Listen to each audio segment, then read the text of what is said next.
Pursuant to Governor's proclamations relating to COVID-19 emergency, Hawaii Revised Statutes, Chapter 92 regarding public agency meetings and records is currently suspended through November the 30th, 2021, to the extent necessary to enable boards to conduct business without holding meetings open to the public and to allow state agencies the ability to effectively and efficiently provide emergency relief and engage in emergency management functions.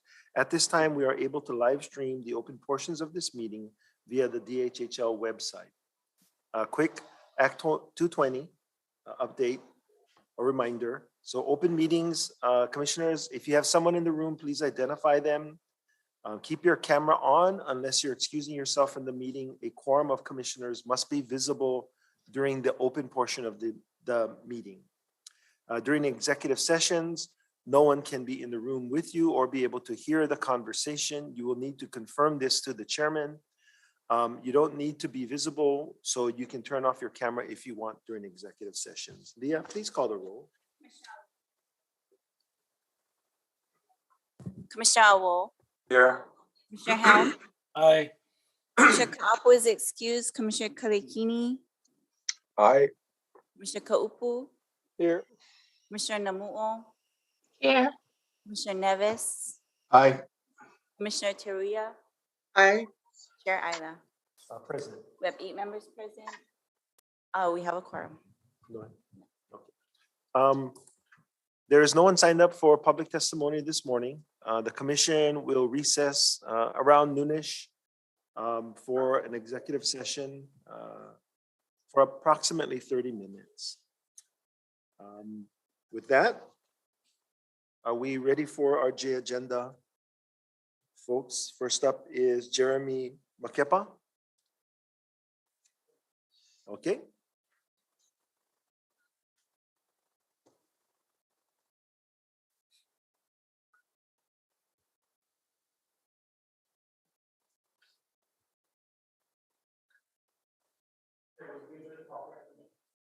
I'm sorry. Okay, Jeremy, if you can hear me, please turn on your. There you go. Wow, that was fast. I didn't expect to be on here. Good morning, Jeremy Makepa, Kauai Fire Department, fire captain in charge of the Prevention Bureau. I just wanted to update you guys on our Anahola fire mitigation process and what's going on. If I'm able, I will now share my screen.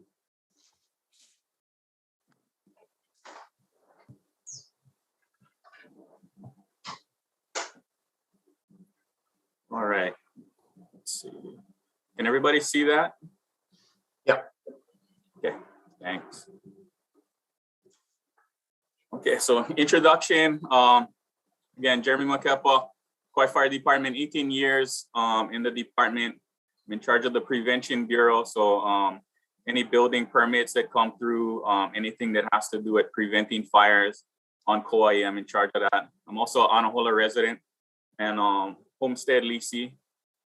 This project came across my desk in April, and it was a concern from our firefighters for their health and safety, as far as the amount of trash and illegal dumping and illegal activities going on in the back roads of Anahola. So I started on that, and I've been coordinating multiple state, county, and private organizations in this process. First part, I wanted to update you on the Anahola fire station that was recently discussed. Well, I guess right before COVID, there was a lot of talk about it happening. And when the price tag came across the desk of the county, it was $7.5 million. This was planned to be located across the solar farm, but the price tag is too large from our county.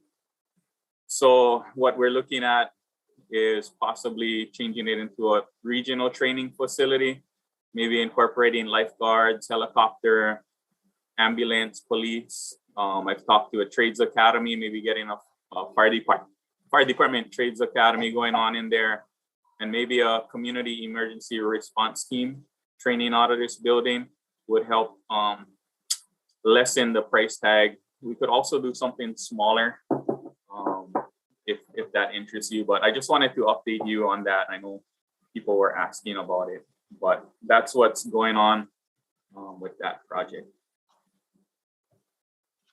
And this is where we're at for the Anahola hazard mitigation project. A lot of cars, a lot of dumping. This is not what I want our community to look like, but it's happening. And I've been trying to help this project for about the last 7 months now. And we've made a lot of progress on here. Our beaches, this is what our beaches used to look like back when I started. These cars are now all removed thanks to our cleanup efforts on the beach. And we've been working to fix this. This vehicle is too large for the machinery that we had to remove. But, you know, it just shows the reputation that this area has carried for so long without anybody carrying. So people just go back there and dump things whenever they want. So what I was trying to portray to our community in Anahola is that, you know, if we don't care, everybody's just going to dump it there. So we kind of organize a group of people within the community who really do care, and we were able to get enough support that we've made a lot of progress back here. Initially, it was a fire and health hazard back here, and that's how I got started. We would get damage to our vehicles, long response times, and it would affect community health whenever the frequent fires that we would have back here, all of the smoke blows right into the community. So what we did is we flew a drone over this area that is unoccupied, and we were able to map out the abandoned cars, any access areas that people can come in, and then we could find all of the illegal campsites, and we plotted them on our mapping system. And then what we plan to do is get our fire break roads widened so that we can get access for our fire trucks to get down to these hard to access areas, and really widen it so we wouldn't be popping our tires and on all of the abandoned cars. And in case the fire did start to rage, we would have access to get out to safety. So really all of these things were planned out and methodically carried out to the point that we're at now. But we're waiting for the car removal process. We were able to take a lot of them off the beach so that we don't have car parts getting washed up on the sand. But a lot of those have been removed. Overall, we estimate about 300 cars in this whole area were dropped off and left there to waste, but we're working on taking that out.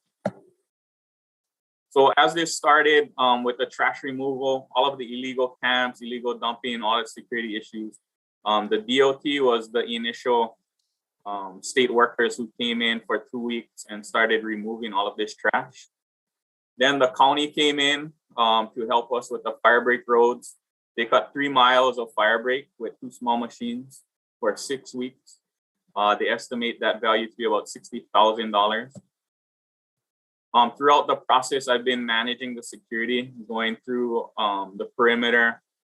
They would just push through brush areas and cut locks and drag cars out of the way to get in here. In fact, on Kaipo's last visit, when we went to open the gate, the lock was cut.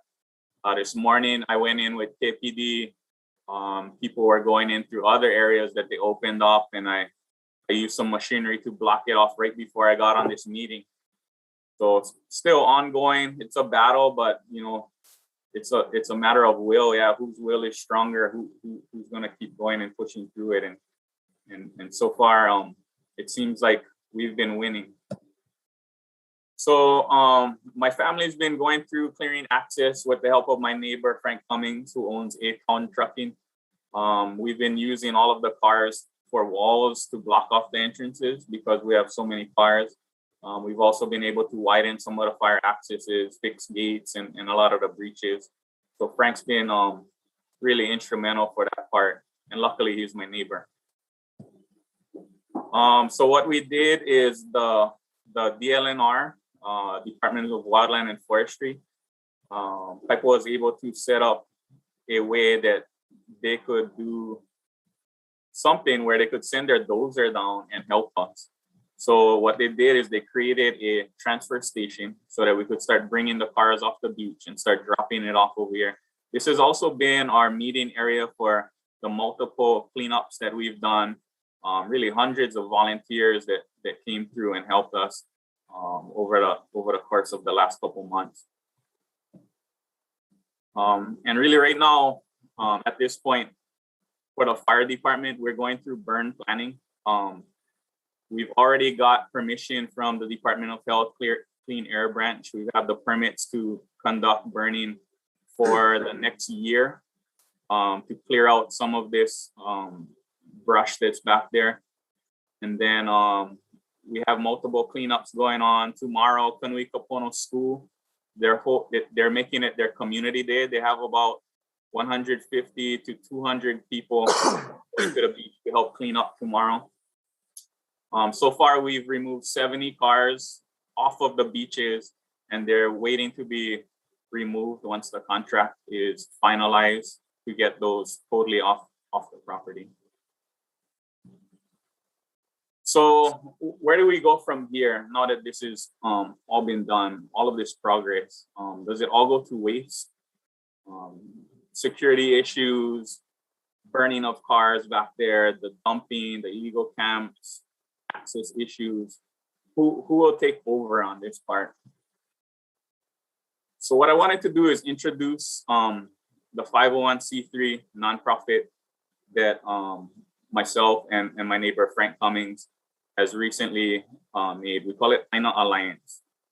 Basically, it's the same management of all of this project. I am the president, Frank is the vice president, and then we have a few other members, but really this is just an instrument so that we can get more resources. So as you can see, what the beach used to look like before and what it looks like now, and even it looks even better than that now that more people are coming and cleaning up. These pictures are from the last cleanup that we did last month. So I just wanted to familiarize you guys with this name when it comes across for an ROE or an RP. Really, it's the same management that's been doing all of this. Yeah? In the middle, you can see my neighbor Frank with all of his equipment. My dad's driving the loader, taking all of these cars off the beach that you just saw earlier. You can see where the cars are right on the sand, and we got to take them out. You got me with Kanui Kapono students doing cleanups. They're doing their cultural practices on the beach. My son with our ATV loading up all of the rubbish that washes up on the beach down there.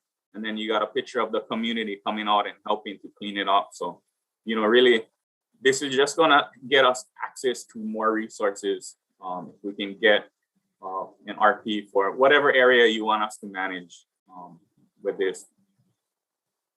So the resources that we would be looking to get if we did something like this, right now the Wildland Urban Interface Grant is up to $300,000. This is for fire and fuel reduction for wildland vegetation near housing.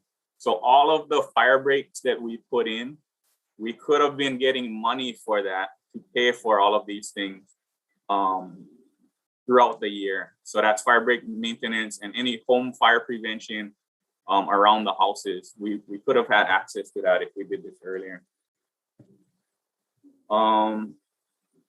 This is a new one, Kukulo'ola program. You can get up to $100,000. This is my family and some of the teachers up on one of the bluffs doing the Piko o Wakea ceremony, right out in Anahola, right there. This was the solstice in September, going out there, and we'd love to have more people come down and do this kind of things to honor Hawaiian culture.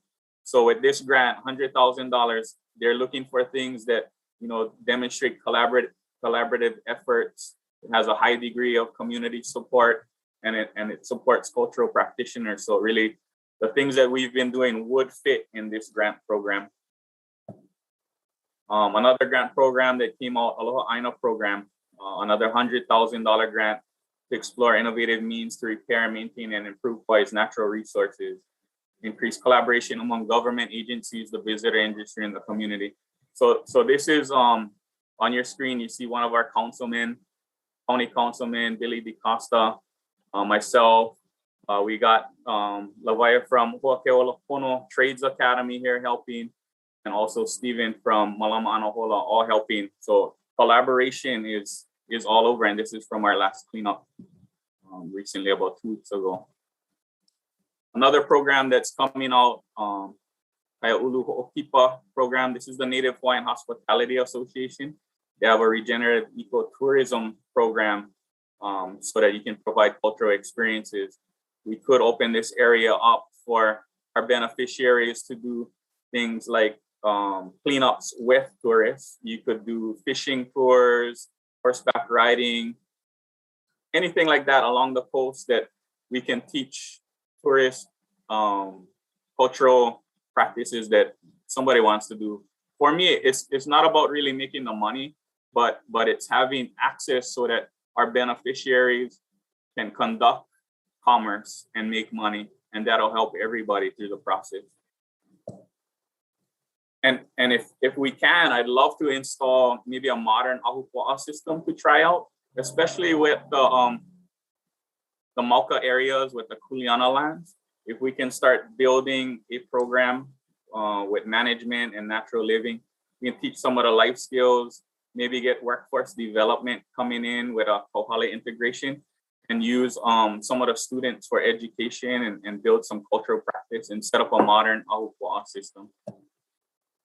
And really what I think about is if our ancestors had our technology and the way that they live in harmony with nature, you know, they would really want to maximize the sustainability in our community. So we would try and implement rain collection systems, PV, wind generation, put in self-composting toilets, any villages, and probably create a prototype for the Kuleana lots that are coming up.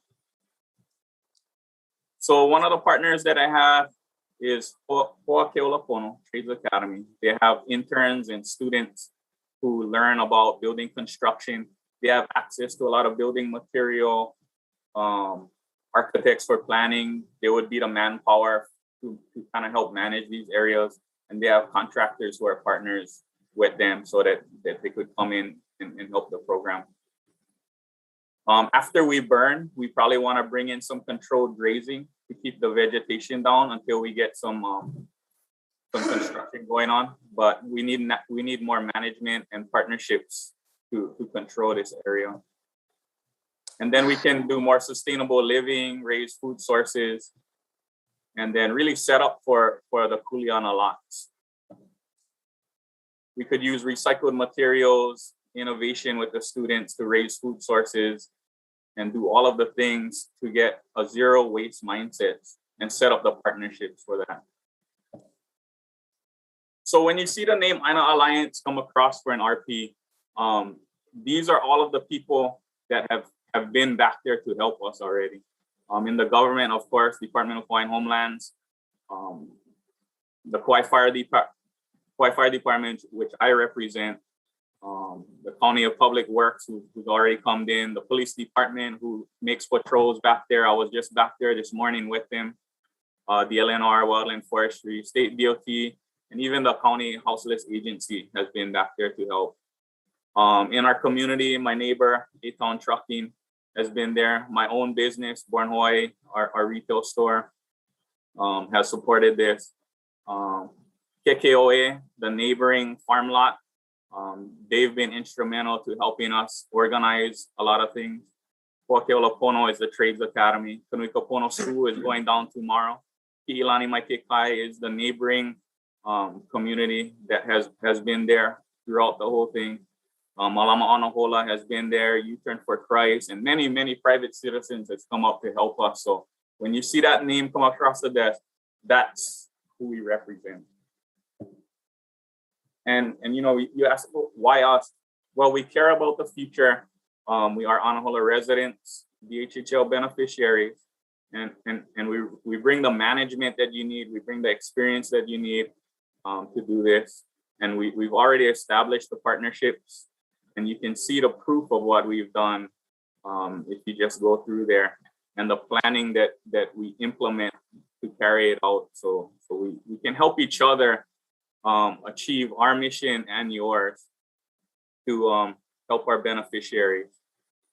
So really our mission is to convert land liabilities into community assets and really help you guys achieve your mission about helping the DHHL beneficiaries. So this is a picture of what we kind of think about, getting equipment for the kids to go out there and work and get experience and use this land as an asset instead of what it is now, really a liability, just sucking out resources from the community and yourself. So that's what I had to present.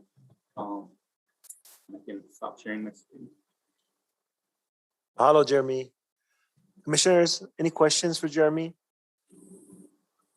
Go ahead, Dennis. Yeah, wow. First of all, Jeremy, I'd like to thank you and your family, Kaipo, A-Town Trucking, and all the volunteers and associations that helped out on this project. And this is sort of like planting kalo. It's been a while.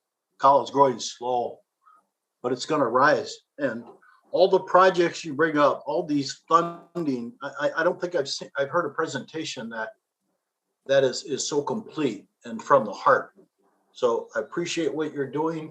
Unfortunately, I couldn't make the last cleanup because I got to plant column, but I'll be out there for the next one. So thank you very much. I'd like to thank all the departments, Department of Hawaiian Homes, Kaipo Duncan, all the different agencies, the county and the state. We're providing a safe community, and the Apua system. There is actually a area out there that was a fish pond area that we're looking at, talking about renewing that. But the Apua system, as we move up the Kuleana, makes sense. This could be a model for what we're doing in Apua in our Kuleana system. So, Jeremy, hang in there, bro. We're with you. I thank you very much for your presentation and for what you're doing for our community. Model. Thank you. Mahalo. Randy, Russell, then Zachary. Thank you, Chair. Jeremy, I gotta say I'm blown away by your presentation. It is the complete package. It's beneficiary driven. It's all about collaboration. I really love your mission statement. I think it was turning land liabilities into community assets. I think that's a very inspirational statement to be making. Kauai is such a beautiful island, and the shoreline assets are so beautiful.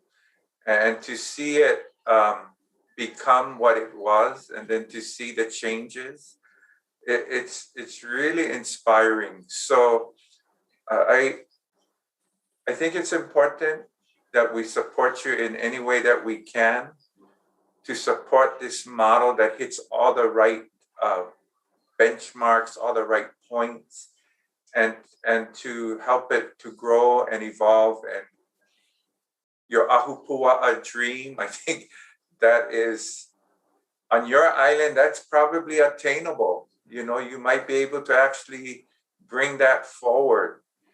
And so this is a model that we should support in ways that we can, but it's also a model that should be replicated in other areas. So my hope is that other communities will look at this presentation, be drawn to this presentation, and would want to learn from what you're doing on your island. So thank you so much. Mahalo. Thank you, Randy. Russell, then Zach. Thank you, Chair. Chair, can I get the slide presentation? And it was about maybe fourth to the last slide, had a slide that talked about government and community participants in the programs that Jeremy is running. And mahalo, Jeremy, for all the reasons people have mentioned. Awesome. But I want to ask on that slide, you mentioned Pi'ilani Maikikai. So that is the Homestead Association for Anahola. Is that correct? I guess Commissioner Nevis or Jeremy or That's the nearest association. That's the newest development that came in. So Kahanu is kind of in charge of that one, and she's been managing a lot of the cleanups, and she does work at Kanuikapono School. So she's been advocating for a lot of the students to go down and do the cultural practices that they've been able to do. So they're doing a lot of research down there, doing the place names and really trying to make this a thorough educational Hawaiian cultural system from the schools all the way throughout recreation. So yeah, that is the nearest Hawaiian Homestead Association. are there other what are the other Anahola Homestead Associations out there? And a general question to anybody who can.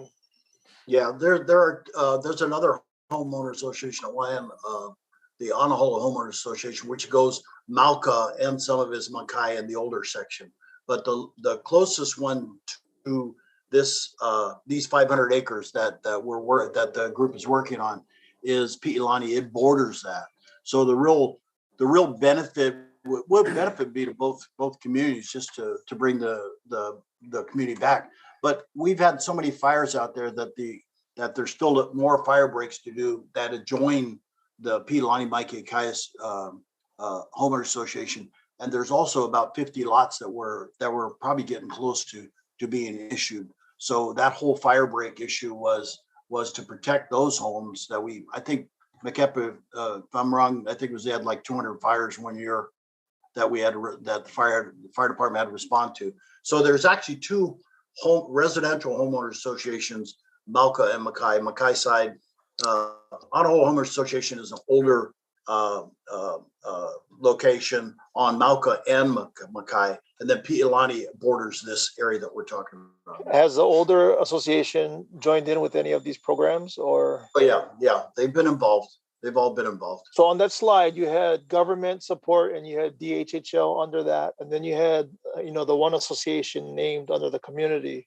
But for DHHL, our support to date has been allowing access to the homestead land, right? To do this Yes. kind of cleanup and turning. Yes, turning and I'm not sure. Is Kaipo on by any chance, Chair? No, Kaipo's not on as far as Okay. oh, there he is. Okay. But I know there He's was actually in the room. Okay, good. I know there's some funding I'm not aware of, but How is Kaipo, this if you supported? could. Yeah, so my comment Yeah. was the funding support we could do would be through the homestead associations, right? Through their grant requests and that kind of thing. Is that correct, Chair, or? Yeah, so to date, the support that we've given is access, like you mentioned, Commissioner Kaupu. And then, so if we wanted to look into monetary support, it would be through the homestead associations, I assume, through the grant process that we annually kind of consider and look at. Is that correct? Yes, that would be one alternative through the grant process, through the rest to the grants that planning does. Yeah. That would be another alternative. Okay. And then so Jeremy, that's a alternative or a source that you might want to work with the associations to put in grant requests for, in addition to the land side, but on the monetary side, if there are funds available. And then you had a couple of slides. The last one, you're showing the different organizations that support your grant funding, if you will. The last one was the Native Hawaiian Hospitality Association. The prior ones sounded like federal grants, but or maybe county grants, but it wasn't clear to me what the source of those different funding were. Like the one was called the fire one. The first one you showed was like that's a federal government grant. those grants were opportunities that we could have went for. They end in October. But maybe for next year we can try and write for those. The wildland urban interface one that you're talking about, I believe that's it's not a federal or state one. It's put on through the wildland. I forget exactly which one it is, but it's for the regional fire prevention. Okay. Grove Farm on Kauai has gotten it before, and they've been able to get a lot of equipment, tractors and stuff like that to maintain their fire breaks. So that would be a good source for us to try and go after. The other ones that just came up, those were from the Hawaii Community Foundation. Those just popped up recently. And they kind of fit what we've been doing. But the timeline is again at the end of the month. So it would be a tight fit to try and go for that one. But Okay. there are multiple opportunities because we hit so many of the benchmarks with what we're doing. I think if we had an RP set up, then it would solidify what we're doing. Got it. So I appreciate everything you're doing, bro. Awesome. Thank you, Chair. Thank you. Zachary, then Patty. Mahalo, Chair. Thank you, Jeremy. Awesome presentation. Very impressive. It takes people like you to move these types of projects forward. A great role model for other beneficiaries. And it can be done in other communities like Molokai. And I've had the experience in putting something similar to what you've coordinated on Molokai back in 1990, 1991. But it takes a huge community effort. And you set an example of getting not only your family, your friends, the people in the community, but the businesses. You got businesses to come out and do the work.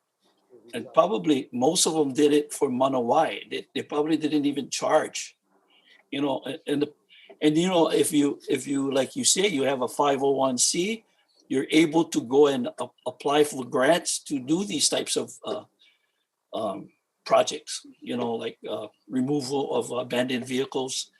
And we've done that on this island, and it can be done. So very inspirational testimony. And I hope people are watching because we can, and you got our support in whatever we can provide for you. But I just wanted to share that with you, Jeremy. Awesome. And you're a fireman, so you work for the government, and yet you're doing something like this as a volunteer. So to me, that's very impressive. We got to find more people like you. Thank you. Thank you. Mahalo. Mahalo. Hey, mahalo, Zach. Patty. Yeah, I don't want to take up so much of the meeting on this, but and I'll hunch back on a lot of the commissioners' efforts in congratulating you for your project and moving forward. I guess my question is, do we have an ROE existing with you, or are you coming to the department for an existing right-of-way entry for this particular property that you are requesting? We just got I'm really learning about how this process works. So Kaipo's been guiding me to the right process, and it did take a long time to set up the 501c3. That process is still ongoing, but we do have it registered now. So now that it's registered, I can put the paperwork in for it. And really, I've been wondering what area do you want me to take care of? Because I've been taking care of all of it. Okay. Been taking care of all of it. So yeah, wherever you guys want me to continue to take care of, I'll do that. Jeremy, thank you. So you don't have a existing right-of-way entry though? No, right now all I do is I call up Kaipo and then I tell him, I need to go in for this, and then he gives me approval. Okay. And so we look forward in the near future to see that walking through the department in front of the commissioners. And what it is that you're justifying accountability of what your nonprofit is going to be doing, which is wonderful. And that's what we do as a tax exempt organization. I noticed under the Department of Consumer Commerce, you folks applied in September 20 of this year, but it was rejected. Do you know why it was rejected by the department? I'm not sure if that was rejected. We have the EIN already. Okay. So I'm not sure what was rejected on it, but I can follow up. Yeah, you might want to follow up with the state DCCA because it shows on the web that it was rejected, but you folks did apply on September 20th, which was just last month. Yeah. In order to get grants and aids or any kind of donations and things like that, especially the grants coming through, is to get your 501c3, which I hope and support to see that moving forward, with your organization. And I guess the next question is I noticed your presentation. So is a KFD logo your folks' logo as INA Alliance? No, I didn't switch out. I didn't have time to switch out the logo, but it started off. What I was thinking initially was I was gonna make the presentation fire and then switch it over to the nonprofit. But to save time and having to switch it, I just left it all on the thing. Okay. And just to help you on a side like that, because I do a lot of organization with nonprofit, I write nonprofits, it's just to make sure that you don't use a city or state logo to provide that for your nonprofit, and just to stay on a safe, cleaner side when you move forward. And if you do need help, we can talk offline. But I love these projects. I love your mana'o. I love what you're doing. And thank you, Mr. Chair, because I don't want to hold up the meeting, but keep up the good work. Aloha. Okay, thank you, Patty. Other commissioners? If not, Jeremy's presentation is actually in the Dropbox. So any commissioner that wants to go review it, excellent presentation. Thank you so much, Jeremy. Mahalo for your time. Aloha. To you. Aloha. Okay, we'll give some time for the next J agenda participate.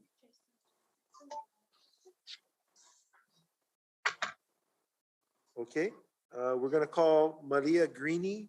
Velma, come back in and we'll call you again. So Malia Greeny, Holehua Water System Improvement Project.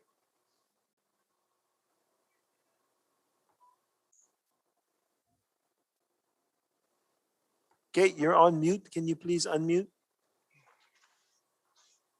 Malia? Okay. Can you hear me now? Yes. Okay. Aloha mai kākou. Can you please unmute? I think I did. Now? Malia? Hi, I unmuted. Can you hear me now? Yeah, you have to turn off your the YouTube. The YouTube is what's giving you the feedback. YouTube. Now, Hi, okay. I unmuted. Yeah, there's a. Can you hear me now? You have to turn off your the YouTube. The YouTube is what's giving you the feedback. Oh, boy. Okay. I didn't think I was YouTube. Yeah, there's a. Can you hear me now? Turn off your YouTube. The YouTube is what's giving you the feedback. Oh, boy. Okay. I'm sorry. I didn't think I have the YouTube on. I didn't think I was YouTube. It keeps going round and round. Okay. Oh no. Sorry, I didn't think I have the YouTube on. I didn't think I was YouTube.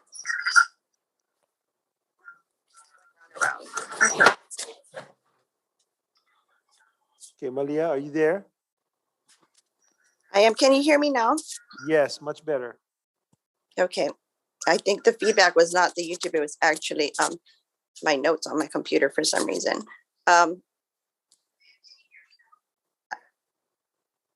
Okay. Are you hearing me? Yes. Okay. I'm so sorry for that delay. Oops. I'll just speak directly without my notes. I came today to address the commission regarding my homestead in Ho'olehua, Molokai, and we're lot 1 in Ho'olehua. I've been on the homestead well, my family has for 90 years now. And starting in March until present, the project's been going. We did halt it. It was halted in towards the end of August, as Chairman knows. And I had also sent letters to the entire commission explaining the situation and my concerns. Prior to that, well, I was in contact with the Department of Hawaiian Homes on Molokai and Maui the entire time since the project had entered my homestead without prior notice, actually, I'm sad to say, in March. And parts of my infrastructure were taken down, including my ranching pens and other areas. And despite my request, there have not been anything in writing that there would, or any action that there would be any type of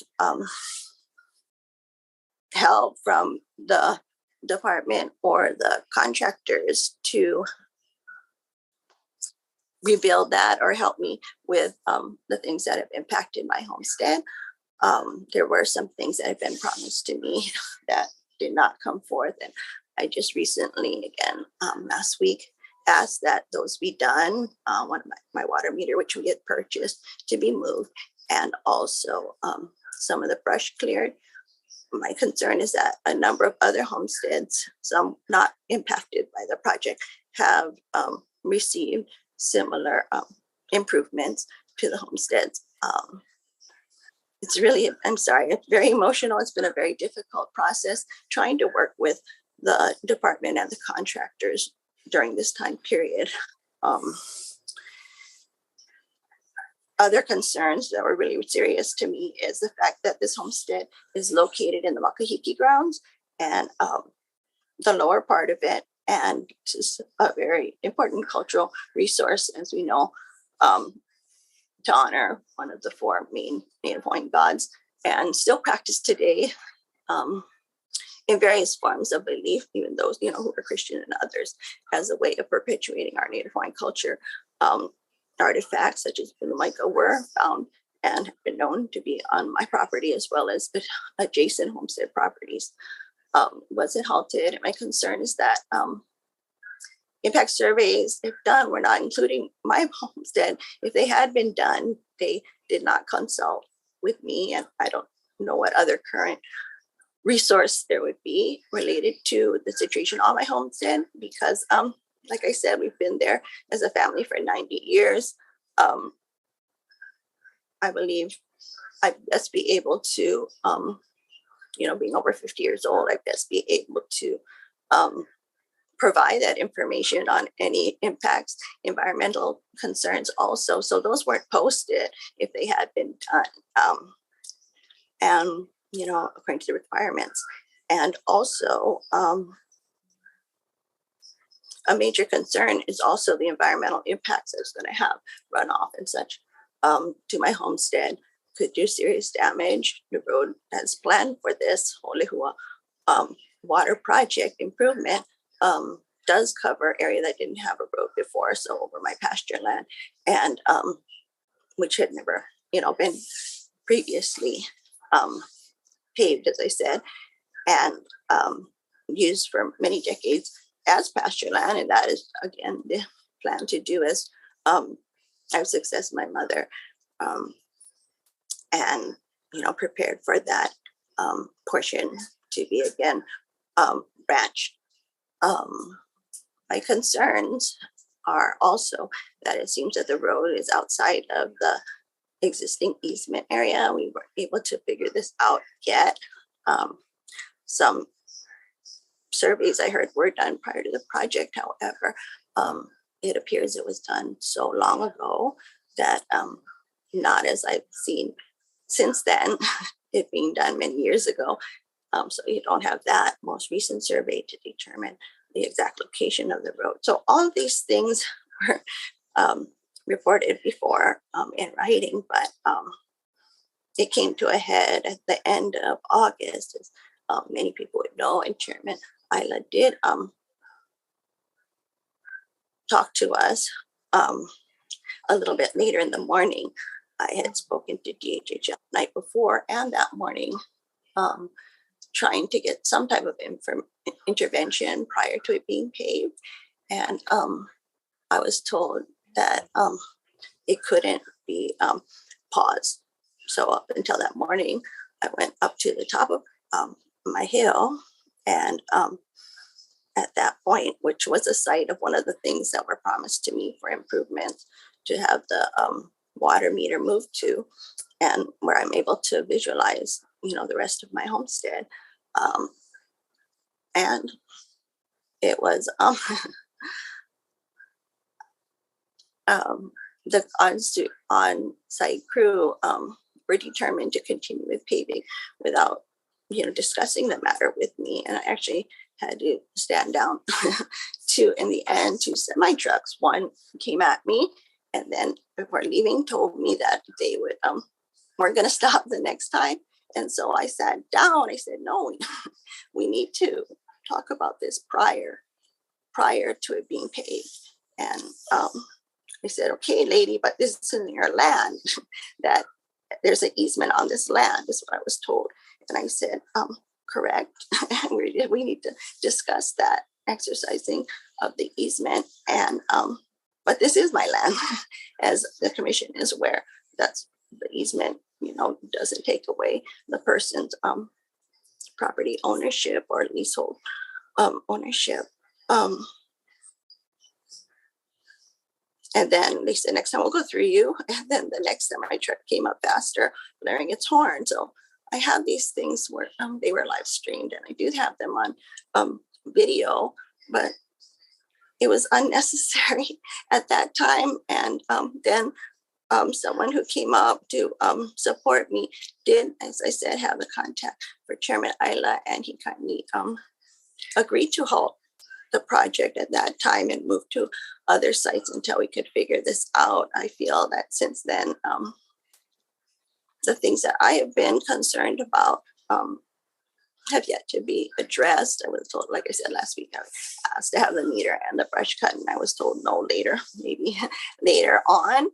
But I still feel like the agenda as a leaseholder, the agenda of DHHL is the priority over the leaseholders' input. I regret that it wasn't beneficiary consultation prior to the process. I made the effort. I mean, we're consulting throughout the process, but I had been told things that did not manifest. Essentially, I still have hope that those will be provided by the commission. And the other major thing, because there wasn't this prior beneficiary consultation, I was unknowledgeable. I did not know it was impacting my homestead. And I did not know exactly how it would, impact the Makahiki grounds or surrounding communities. And I feel that I know that there's a very real lack of understanding and information on the island of Molokai of what's occurring with this homestead project. And especially the homesteaders in Ho'olehua and those who are, their homesteads are or may be impacted at future phases of the project. And so I believe it's only fair, and I believe that the commission would agree that that is a very important thing, especially considering the history of our island and how important it is for Hawaiians in general to be able to have a seat at the table in determining the impact to our cultural resources. And I understand DHHL's, legal rights above the leaseholder, and I think it really leaves homesteaders as it is, if not given the amount of input and a seat at the table, it takes away what most people establish and believe to be property owners' rights. And I really believe that was the intention, to do that, right? To allow Hawaiians to have their own piece of land that they have autonomy over and that they can call their own and be involved in the process. So I'm troubled by that, and I'm troubled by, you know, things that I've seen in the ways that it's specific ways that my homestead is being impacted by this project. You know, like I know I mentioned that the Makahiki grounds, and I believe I mentioned also that artifacts had been found on my homestead, as they have been throughout time, and work was not halted the way it's supposed to be. I'm wondering where those artifacts went to. I don't know, you know, and where do those go to? Are they kept in, you know, somewhere in the vicinity within the Holehua homestead area? Where do they go that they're safely protected now that they have been disturbed? And then the other questions I just have, you know, with the plan, if it was the Holehua homestead, water system improvement, obviously bringing clean water without contaminants to the Ho'olehua, all of Ho'olehua, as you know, also Hualapu'u, the school and airports and such. And I don't understand why the pipeline, which is directly under the top portion, and actually the lower part of my homestead as well, part of it, most of it, those pipes weren't changed out, even though they also contain the asbestos, which is known to be very dangerous. My background is nursing. I'm an RN and also a degree in public health, community health, and I worked on Molokai around 2000 with cancer patients and hospice as well, but cancer patients on Molokai, and there are real health concerns. So I don't understand. I would love to have that information with the project related to why, and I believe if I had been consulted early in the program, those would have been the questions, why those pipes weren't changed out, and what is the guarantee after all of this very expensive, you know. Well, Mali, I'm gonna ask you to wind up and summarize, please. Okay, sure. Thank you, Chairman. I just asked that that there be more communication with the community. I hope so going forth for others prior to the project, but specifically to the Ho'olehua water system improvement project. I request that the community be allowed to have a meeting with, you know, a formal meeting with DHHL related to this, where they can be informed of the plans for the project, this project and future project, and in the area, and how they may impact, and ask their questions related to how it may impact their own homesteads or our community or our island, and to be able to provide clean water, drinking water for all of us in a measured way that also protects our cultural resources and homesteaders' rights and ability towards autonomy. So if they could please schedule that as soon as possible, it would be greatly appreciated by the community members and the homesteaders who I have spoken to. Thank you very much, Commission, for your time. I appreciate you allowing me to address you. If there's any questions, I would very much appreciate.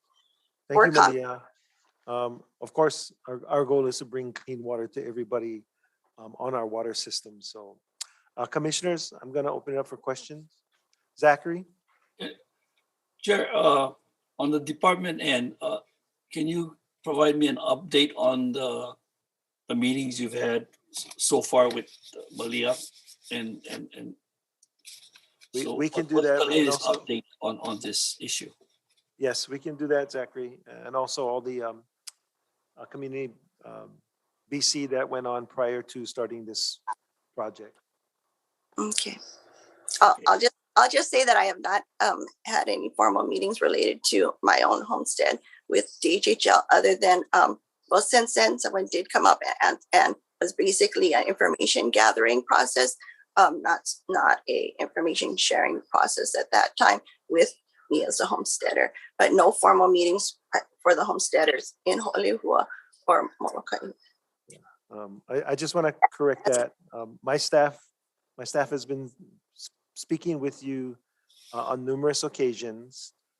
Whether you consider that formal or non-formal, that can be disputed, but staff has had many conversations with you, provided you with lots of information, written information reports, etc. So I'm going to dispute that statement right now. Other commissioners? Yeah, I'm not done yet, Chair. May I please say, Commissioner, Helm, just that I thought that the question was meetings, whether or not there have been meetings related to this. And so I spoke of the one meeting. There have been emails back and forth related to this since the incident in late August. Thank you. Okay, Malia, mahalo. I have several questions for you. Anyway, you mentioned about the Makahiki grounds. I just needed to know, is the contractor disturbing the Makahiki grounds in any way? I mean, you mentioned about that, you know. Yeah. So Is that question for me or Malia? no, Malia. Okay. Go ahead, Malia. That question is for you. You're muted. Malia, you're muted. Sorry about that. There you go. I didn't realize that as they changed screens. This is a concern whether or not the extent to which the Makahiki grounds are impacted. It really, it depends what resources. I believe that you're looking at it. If it's very old resources done by those who are not Native Hawaiian related to what are the Makahiki grounds, you might say no, that the main part of it, the Mimo Gulch was not, whether or not the Min Heiau and others were impacted. This certainly is Makahiki grounds. As we know, with the presence of the artifacts, it was not contained to a very small space, but rather the importance of having the whole space intact for future use by Hawaiians, and hopefully, just like the Loko'ia and other Lo'ikalo, that again, it may come into use and practice as our culture is revived. And so that really is the concern, how much of and in what way, you know, is it going to impact this entire area? And with a paved road or other developments, you know, some of it may be somewhat irreversible. The damage will be done. Thank you. And Malia, I don't think anyone wants to be impacted by any type of improvements, but I just wanted to ask you, are you in support or against this Ho'olehua water system improvement? I mean, I just want to know. Okay, and first of all, I'll say that I believe that the commission and the department is not their intent to do anything that's going to harm the homesteaders. That's not what I'm trying to say here. I do want to report that harm has been done. I believe it was unintentional, and these things, the point about this is that it can be remedied with my own homestead and other homesteads in the future. That's really the point. And to answer your question specifically, I have always been in support of clean drinking water for our Hawaiians. As I said, community health is my background, and it's so critically important that we have this. So I'm not against it. I was never against it. It's the way in which the homesteader and the community have been engaged that really need improvement and fairness and transparency to the process. So it's not too late for a lot of that to occur. Thank you, Maria. Mahalo. Mahalo. Okay, is that it, Zach? Yeah. Okay, thank you. Thanks, Chair. Randy? Thank you, Chair. So it's probably just me, but it's not really clear to me what the issue is here. So it sounds like it is connected to the department's desire or attempt to improve water delivery of the water system on Molokai. And beyond that, it feels like you're objecting to some part of the process which is not clear to me. So I don't really know what the remedy is that you are seeking in coming before the commission. This is a J agenda, but so this is not decision making. But anytime a beneficiary takes the time to address us, it's important for me that we try to understand what it is that concerns you, and I'm not clear what that is. Okay. Okay. Thank you for giving me the opportunity to clarify that. Again, I apologize. I didn't have my notes accessible. I was just speaking to what came, to my heart is what is important. Specifically to ask the help of the commission, I would ask that DHHL make it a priority to meet the improvements that I was told would happen to my homestead, moving a meter and helping to clear brush. And I did receive that in writing. It has been delayed over until the present time and not occurred. I would ask that, again, that the community have a meeting, that we're informed and have input, a seat at the table as far as these project planning is related to Holehua and water system projects and similar that may be occurring in our community. I feel that it's important more so than to just post it on, more than just being posted, that it that there be a little more effort to get the word out to the community, and definitely pre-consultation with the homesteaders. That's what I'm looking for the future. So Malia, I just want to interject. So essentially what you are asking for two things. You're not opposed to the water project, but you're seeking better communication between your community and the department. Is that what you're asking for? Yeah, that's one of the things I'm asking for. The second, for the DHHL to do the things that I was told would occur, for me because of impact. Okay, thank you. So, so that's all I need to know at this point. Thank you. I appreciate it. Mahalo. Thank you, Randy. Thank you, Malia. Any further questions? All right, then. Thank you, Malia. Mahalo for We'll listening. go to, is Velma? Okay, so we'll go to Velma Mariano.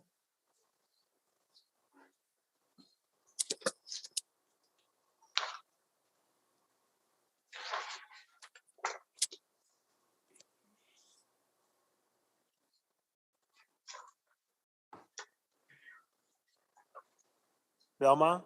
Aloha, can you hear me now? Aloha. Yes, we Aloha. can.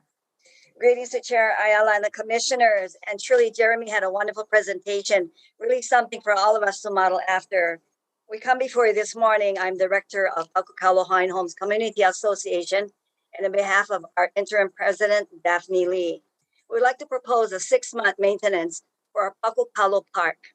If you would consider hiring Clarence Kelly E. Solomon as the maintenance manager in the amount of $14,999. He will be responsible for all maintenance and scheduling.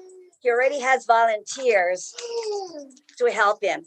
We're also requesting that the department will pay for the liability insurance to include the water and sewer costs for the 6 months. In order for us to get an idea of the budget, we'd like to ask land use, requesting copies of the water and sewer bills from 2018 to current, and the contract cost between Kalima Omawi and DHHL from 2018 to current. If the contract was paid towards the restroom cleanup and park maintenance as two entities, then we're requesting the breakdown as well. Our park serves Kupuna, Keiki, Ohana, and the greater community. One of the greatest assets we have is when we do our Prince Kuhio O'Laulea, is one of the largest fundraiser for the year. The park also serves sports, team practices, birthday celebrations, celebration of life, Boys and Girls Club, and also Kamehameha Preschool. We also have Hawaiian artisans that come in at different times to teach our keiki and our people how to learn the culture and the crafts. We will create a park usage application and set fees for different groups' activities to bring sustainability to our association. This is our election year. November, nomination applications will be mailed out to the entire community. December will be our annual Christmas party to include election and induction of the new officers for the next 2 years. We're excited. It's a new season, and I know Julie knows about us and the past commissioners, but we're so thankful for Commissioner Will always being there for us. I had a chance to go before the mayor's meeting last Thursday. We're in contact with Chair Alice Lee about the needs that we have. So we did put in a budget request, but we didn't meet this year's one. So we did put in a budget request for next year, and they're asking us to come up with a budget in their November hearing. So with all of this, we'd like to move forward. We know we've been stagnant for a while, but we're ready to move forward.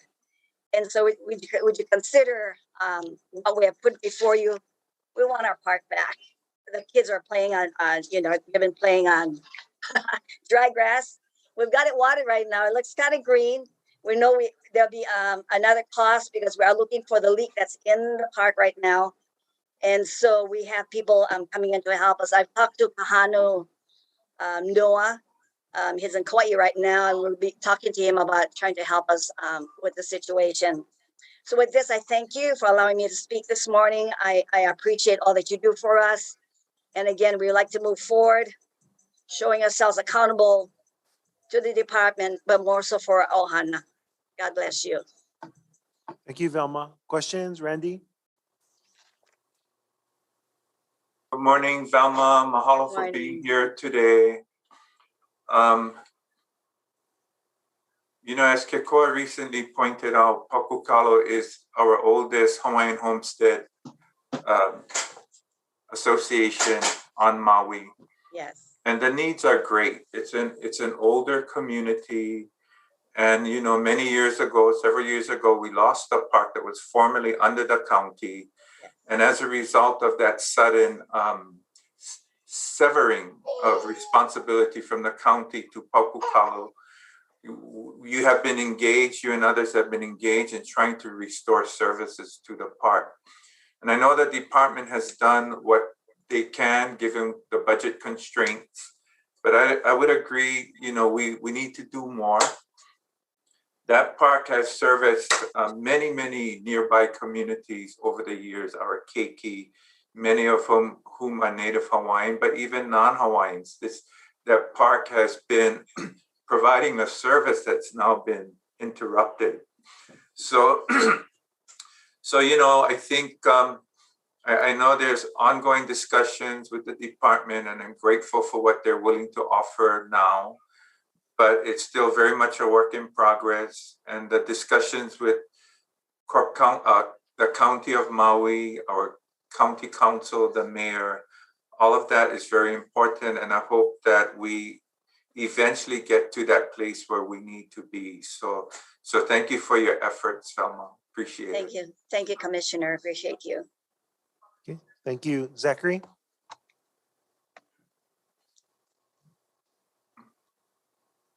You're muted, Zach. Yeah, sorry. Thank you, Chair. Hello, Auntie Velma. How are you? Aloha. I'm best. Thank you. Yeah. I'm glad that your commissioner has been working closely with your community, and he's an awesome commissioner. We're so very Yes. fortunate to have him too. Yes. So, but I just wanted to say that is the enclosure of the outdoor basketball court, is that included as part of that park too? Yes. Yes. Okay. And that had, yeah. And Yeah, the bathroom also, it's been there since in the 70s. And we found out that the equipment room in the bathroom, which has all the watering system that's in there, the ceiling is asbestos. And so that's another problem that we're facing. The basketball court is very old. It needs to resurface or a new one, really. So currently, is MOC still maintaining the park? No. No. The contract ended in, I think, 2019, Okay. and it got turned back to DHHL. Okay, so who's currently maintaining it? Is that your association? Kalima or Maui comes in twice a month to just mow the lawn. So But they're then there was no lawn to mow, so they haven't been coming in for quite a while. Okay. And so now that it's watered, they did come in last week, Thursday. And so, yeah, otherwise they come in twice a month to mow. Yeah, I'm very familiar with this park, but you know, I think there's some potential for the association to, do well with, taking over the park. Yes. But like you say, you're gonna need to, find the funds to do the improvements. Yes. And I'm excited for your organization, and I hope everything will be successful. And whatever the commission can do to help, we'll do our best. And thank you, Velma. Mahalo. Thank you. God bless you. God bless you too. Okay, thank you. Other commissioners? Okay, if not, thank you, Velma. You have a great Thank you. day. Thank you. God bless you too. Okay, next J agenda item is J4, Auntie Homelani.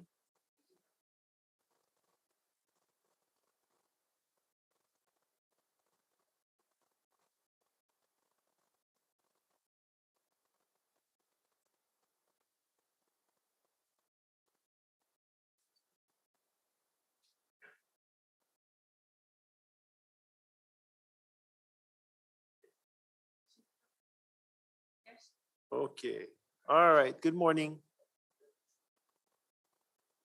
Unmute, please.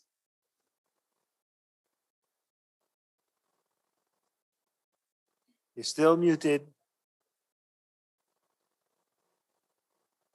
And there you go. Hey, Kalamai. Aloha and good morning, commissioners, Chair Isla and commissioners. Before I begin my testimony, I want to mahalo Commissioner Taruya for being so gracious and helpful when I visited the vaccination testing project put on by her nonprofit at the Nanakuli Village Center last month. This visit provided valuable information for KCDC to assist DHHL and DOH, Department of Health, to plan for the 6 events we were doing or going to do and have been doing in Kapolei. I'd also like to mahalo Chair Isla for approving the use of Halekulaniana Oli grounds and also Halepono'i to bring these critical resources to serve beneficiaries and the public in the Kapolei Ever region and beyond. So mahalo piha to both of you. You have my testimony, and in my haste, I realized that, and I must apologize that I did not include the map of our homestead, which was a separate attachment to my February 2019 testimony. In essence, I'm coming before you to talk about traffic calming in our homestead. I've attached some information, the testimony from February 19th, 2019, pictures of the accident, pictures of our June accident, pictures of our August accident. But I did meet with Chair Isla on at the end of June in 2020 to address several of our beneficiaries' concerns. So since then, our board has proceeded and after that discussion, we were able to install a radar speed limit sign on Kayao Avenue, which runs through our homestead and is not only used by our homestead residents, but also by residents from within the villages. And so while there has been some improvement in slowing down the traffic on speeding on Kayao Avenue, more needs to be done. So currently our board is in the process of exploring and researching installation of crosswalks in key intersections and passive speed humps. I'm sure the chair doesn't want to hear that, but we're trying to take a proactive approach, which we believe is the best solution to slow drivers down on Kayao Avenue. Placement and the key thing, and that's why I regret not having our map, but the key thing is the placements of our homes along Kayao Avenue, because literally our homes are on both sides of Kayao Avenue, is it's poor traffic design. Because it has two curves, or it has a real distinctive curves in two sides of Kayao Avenue. And that in itself is a serious detriment for the safety of our families. We're aware that it is DHHL's intent to transfer infrastructure responsibilities to the city and county of Honolulu. And we don't want to impede this 20+ year ongoing process. And we recognize that DHHL has limited funding and resources.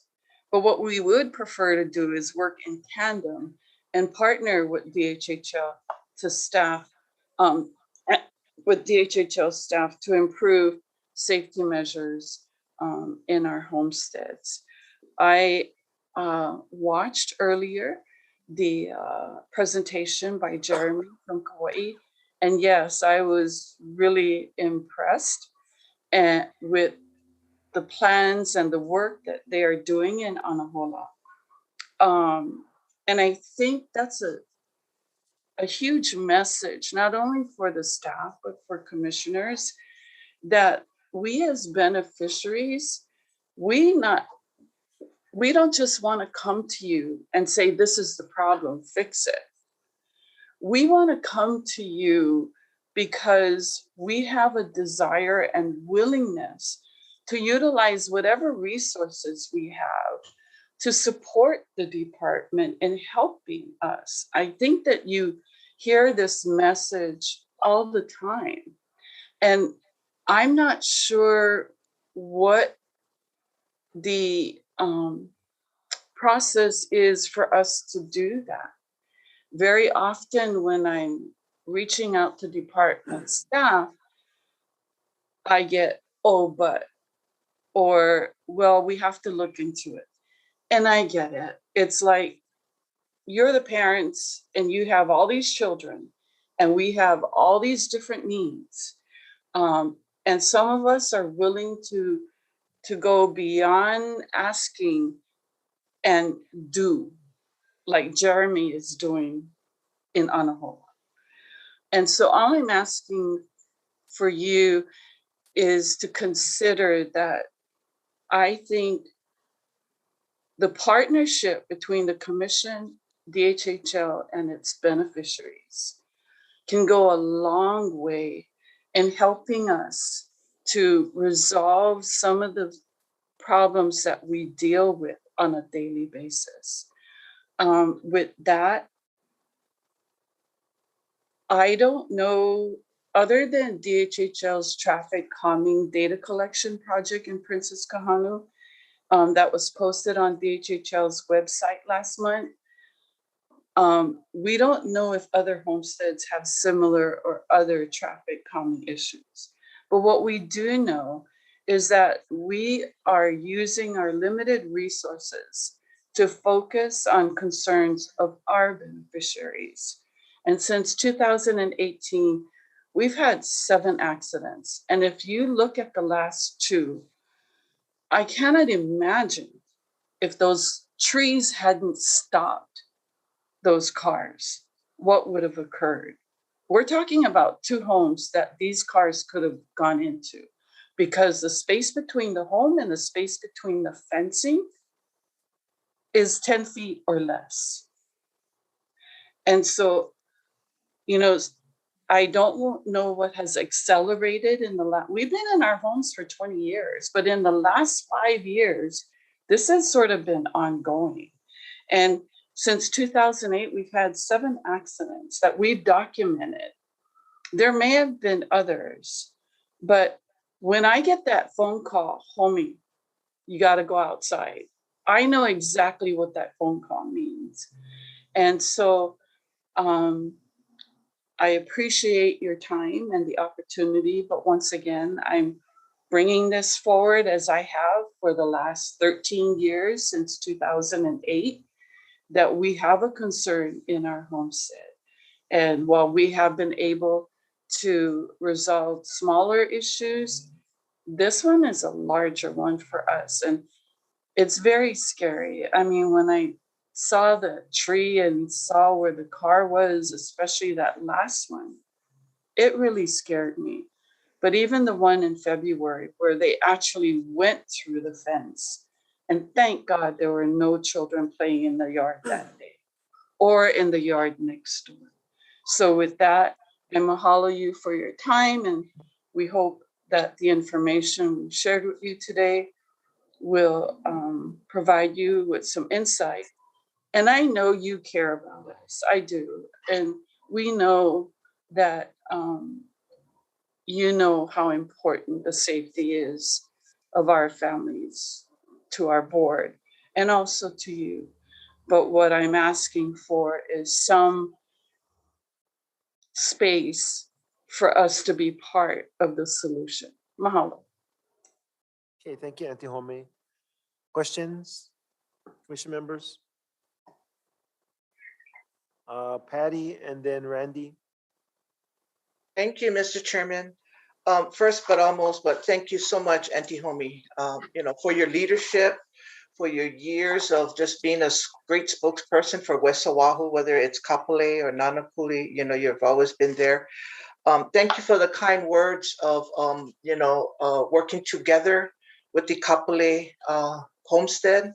Thanks to our chairman and DHHL. I want to mention Cedric Duarte, who has been so instrumental in helping us as homesteaders in West Oahu, and even with Waimanalo and KCDC to Lehua and her team, is to get the word out on pandemic, on vaccination and COVID. And so, with that effort, working together with homesteads, I think it's a first step of working together, bridging each other to bring awareness. But the department, let's go back to the accidents, and I'm familiar with the areas that you're talking about. And I think recently too, because of the construction that happens fronting Malu'uhia, it just, a lot of people have to take the right turn to go into the homesteads. And I see at times when I go through the frustration of cars because they went, oh my God, here goes construction going on, right? Road paving. And so they literally speed into Malu'uhia homestead and trying to exit out of there, And so I would support speed humps and proper crosswalks, and I know the department can do it because they, Mr. Isla, did look at situations in Nanakuli Pua Avenue and saw the safety areas, and they worked with our representative Eli to put these speed humps in Pua Avenue, and it really slowed down the traffic going into Pua Avenue in a residential area into the new shopping centers. And so traffic calming in this area, I would really support priority to see these speed humps budgeted for road improvements in this adjacent area. And I'm glad that you folks do have the speed meters. I mean, I looked at your page, and that really will kind of bring awareness when we're driving through, is that, oh my God, I'm going over 45 or 50 miles into that adjacent area. But to really slow these vehicles coming in and out, and it's just not homesteaders that go through there. A lot of times people, outsiders will go in there to get the faster way out into Kapolei Shopping Center, Mauka. But I hope that the department will really look in that. I'm working with the homestead in Malu'uhia and help put in this budgeting for speed humps and crosswalks, and to make it a safer community. So again, thank you so much, Auntie Homie, for your effort. Very thorough presentation, the pictures and everything, putting this together. And it's so understandable to see the needs of what you're requesting. So thank you. And then, yes, we do care about you. And yes, we do love you guys. All right. Thank you, Mr. Chairman. Thank you, Patty. Randy? Mahalo, Chair. Aloha, Auntie Homie. Aloha. Thank you for being here. Your mana'o is always very well done. It's always, I find it important and useful. So I'm looking at the pictures, and the pictures are quite frightening. When I look at the damage, I look at if there weren't trees there, what it could have become. So, I think we all agree with you. This is a frightening situation. And when you're talking about partnership to resolve this situation, what are some examples of what would meet that threshold for you? What kind of things do you want to see from the department to help you mitigate this? Well, I'll give you an example of two small projects that when we sat with Chair Isla and Stuart from LDD. One was the installation of a parking sign, a no parking sign on Kaunao'ula. And we did that because the resident who lived at the corner was in fear, and it's a kupuna, because people were putting dog feces on cars that were parked close to the corner. And it was really horrible. And she was afraid that people who parked their cars there, which primarily wasn't residents of the homestead, they were residents of Paiko Gardens or Maluohai Villas, which is the apartment complex. So long story short, the department, after speaking with Chair Isla and with Stuart, we purchased, Maluohai purchased the no parking sign, and with the help of VOCA maintenance staff, they installed it for us. The other project that we partnered with the department and VOCA in was after 13 years, we were finally able to install, HECO installed enclosure surrounding their HECO box. And that prevented a homeless couple that kept going behind the box and using it as their personal residence.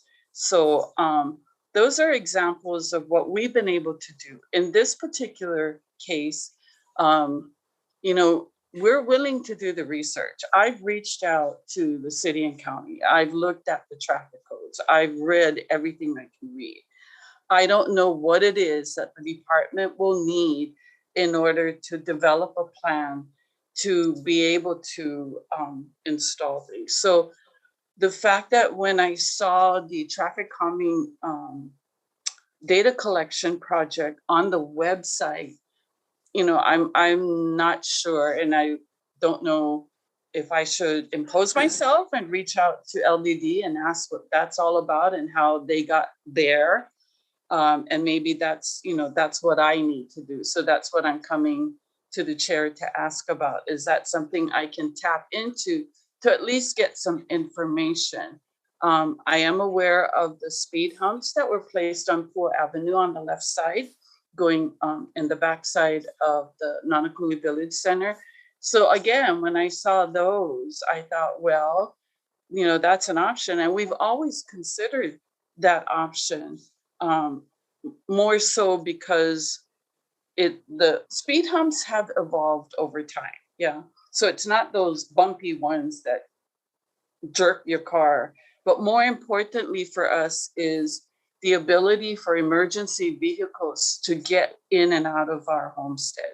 And so the passive speed humps are more appropriate for what we need. And we've identified the different intersections and the different intersections for both the passive speed humps. And so, even if we have to look for funding, whether it's outside of the department, what we're asking for is the ability to work with the department to find solutions to address these two issues in our homestead.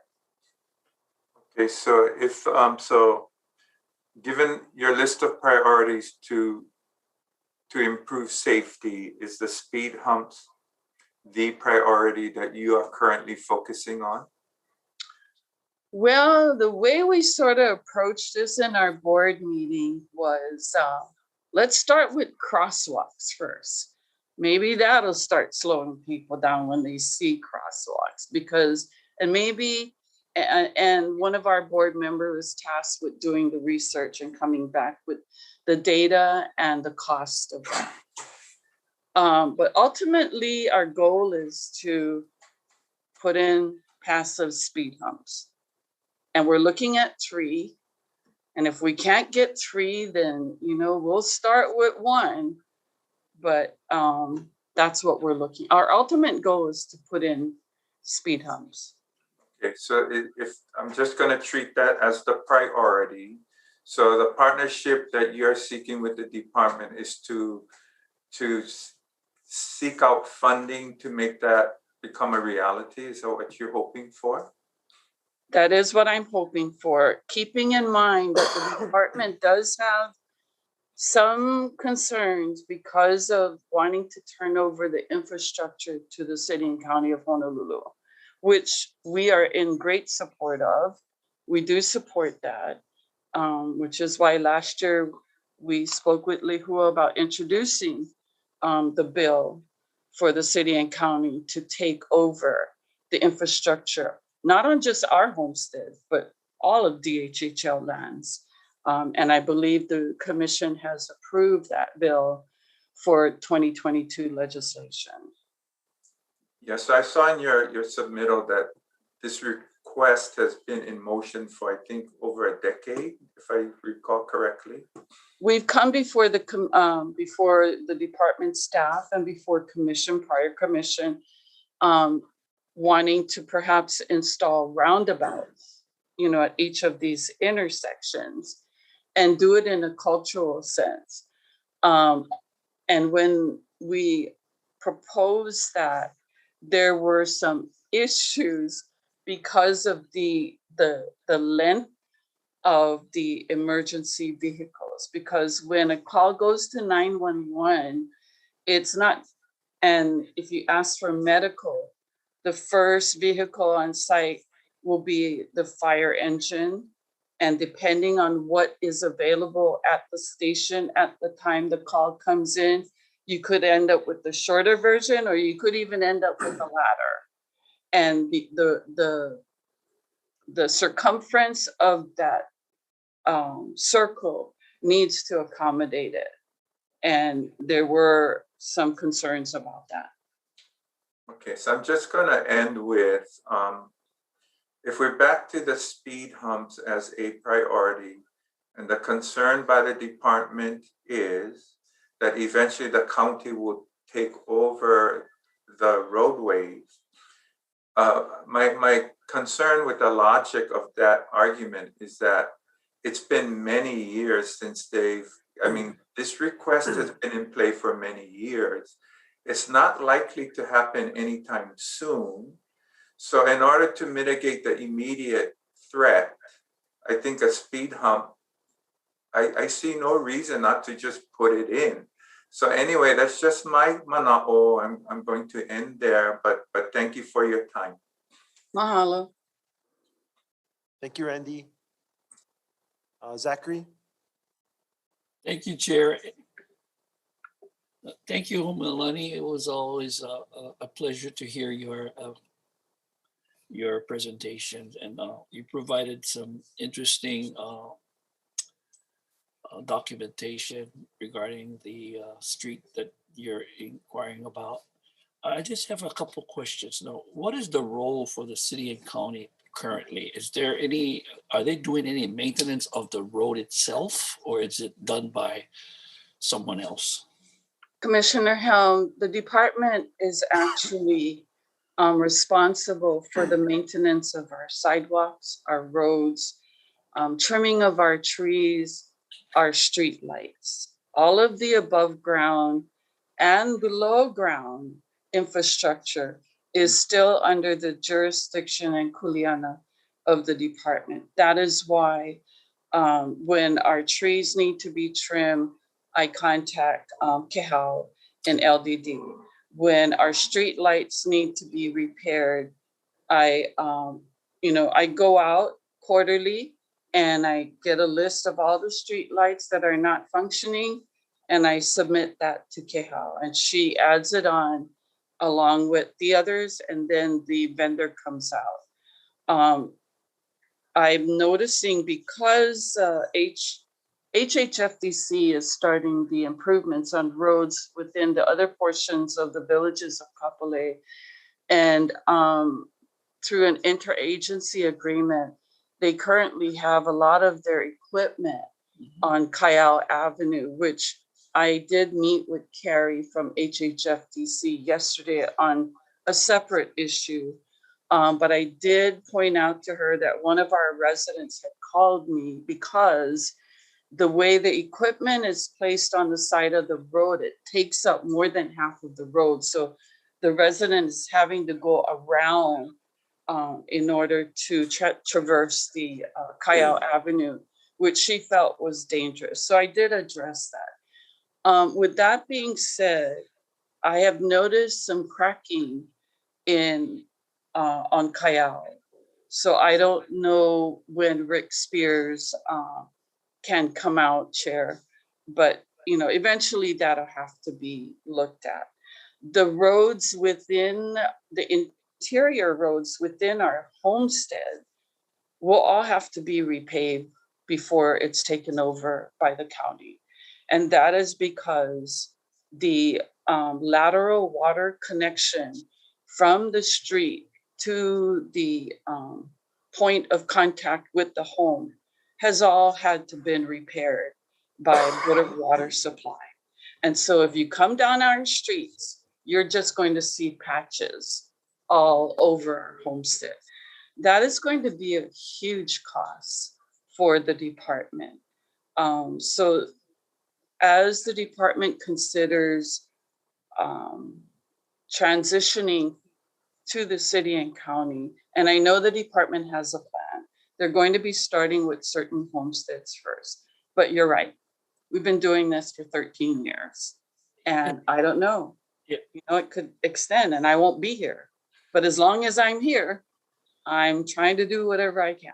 So currently, do you have any signages for street signages off that street right now, to like slow down or, like speed? Well, speed, that is another, I mean? is another option that we're considering because, we do have some funding access through our homestead community benefits through KCDC, and all of the homesteads in our region have access to those funding. So, we are talking about trying to place friendly, I don't know how else to put it, but friendly reminder signs along Kayal Avenue to try and slow down, because our signs have been weathered over 20 years. And so they're starting, some of them are starting to fade. We do have quite a few 25 speed limit signs that is visible. But we're considering the friendly reminder signs, the crosswalk, and then the passive. And then finally, Auntie Homilani, you in favor of speed bumps, and it would be a good. I don't know how many, it would take to eliminate some of this speed traffic, but it would be a good idea to get a quote of how much it would cost for to install these speed bumps. I'm just suggesting. We are working on that. One of our board members is tasked with looking into all of and getting all of that information for us. Thank you very much. Thank you, Chair. Okay. Thank you, Zach. Any other commissioners' questions? Patty? Thank you so much, Mr. Chair, and I won't hold up the meeting. Auntie Homie, I with all of these concerns, and we always go back to funding. Funding always seems to be our concern when we want projects and stuff. And I know KCDC, Kamakana Ali'i Shopping Center, they do provide community benefits funding to KCDC, and then it's disbursed to homesteads. Is that funding can be used somewhat for quick kind of spending expenditures for signs, for other quick things? I mean, can you? Some of the signage, like the sign that we got, the no parking sign, and the installation of that, we utilized Malo'Ohai Association funds. because we collect $10 per year from our members. And when we do have other projects, all of the homesteads, there's a process in place that was approved by the KCDC board, which includes representatives from each of the homesteads. And so, yes, there is, so we would be looking at perhaps accessing that depending on the cost of it.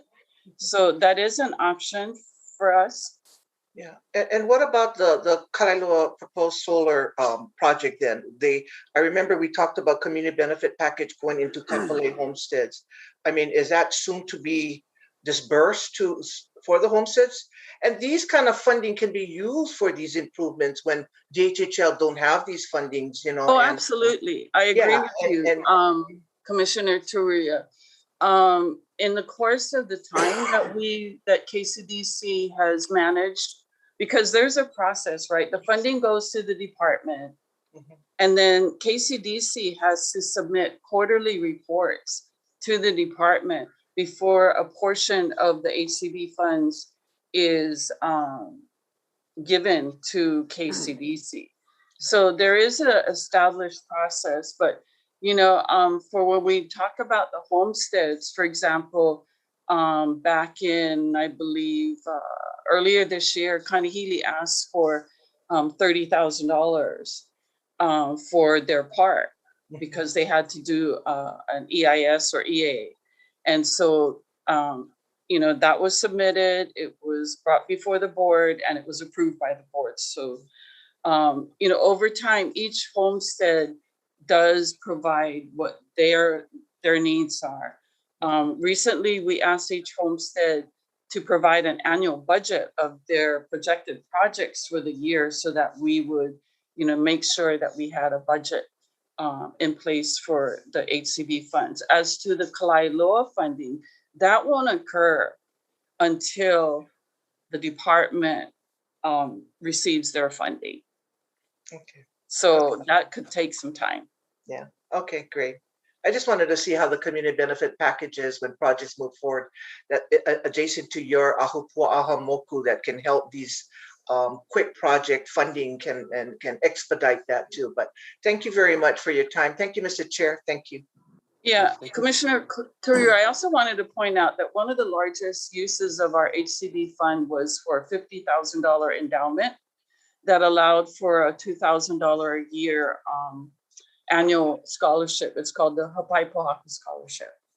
But since then, last year, and it first was done in 2020. For 2021, we utilized the funds from KCDC's HCB to support 3 others so that each homestead can have one scholarship for each homestead. So those are other ways we use HCB. Great, thank you. Thank you, Antihome. Last chance, commissioners. If not, again, thank you, Antihome, for bringing these things to our attention. Aloha. Aloha. Next agenda item is J5, Blossom.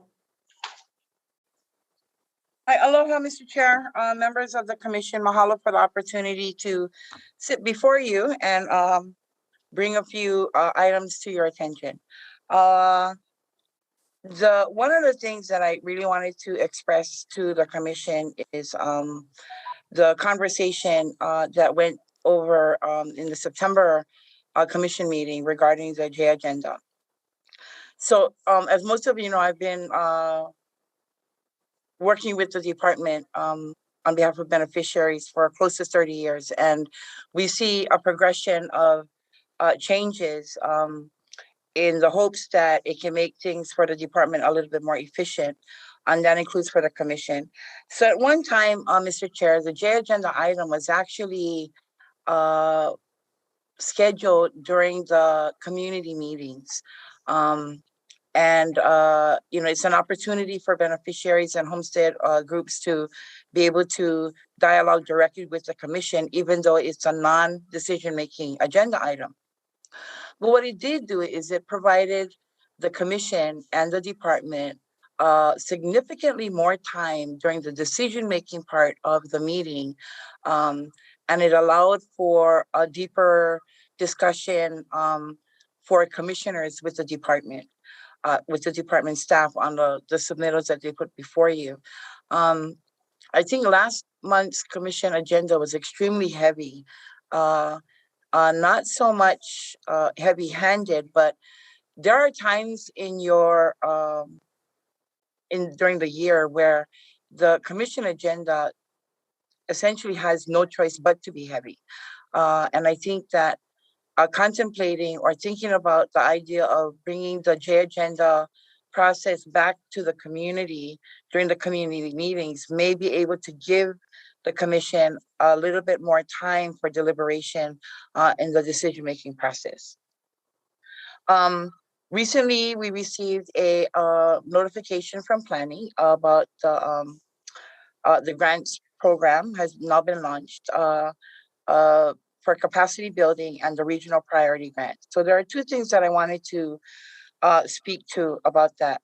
So your grants program requires that your homestead organizations either be a 501c3 designated organization or have a fiscal sponsor with a 501c3 designation in order to apply for the grants.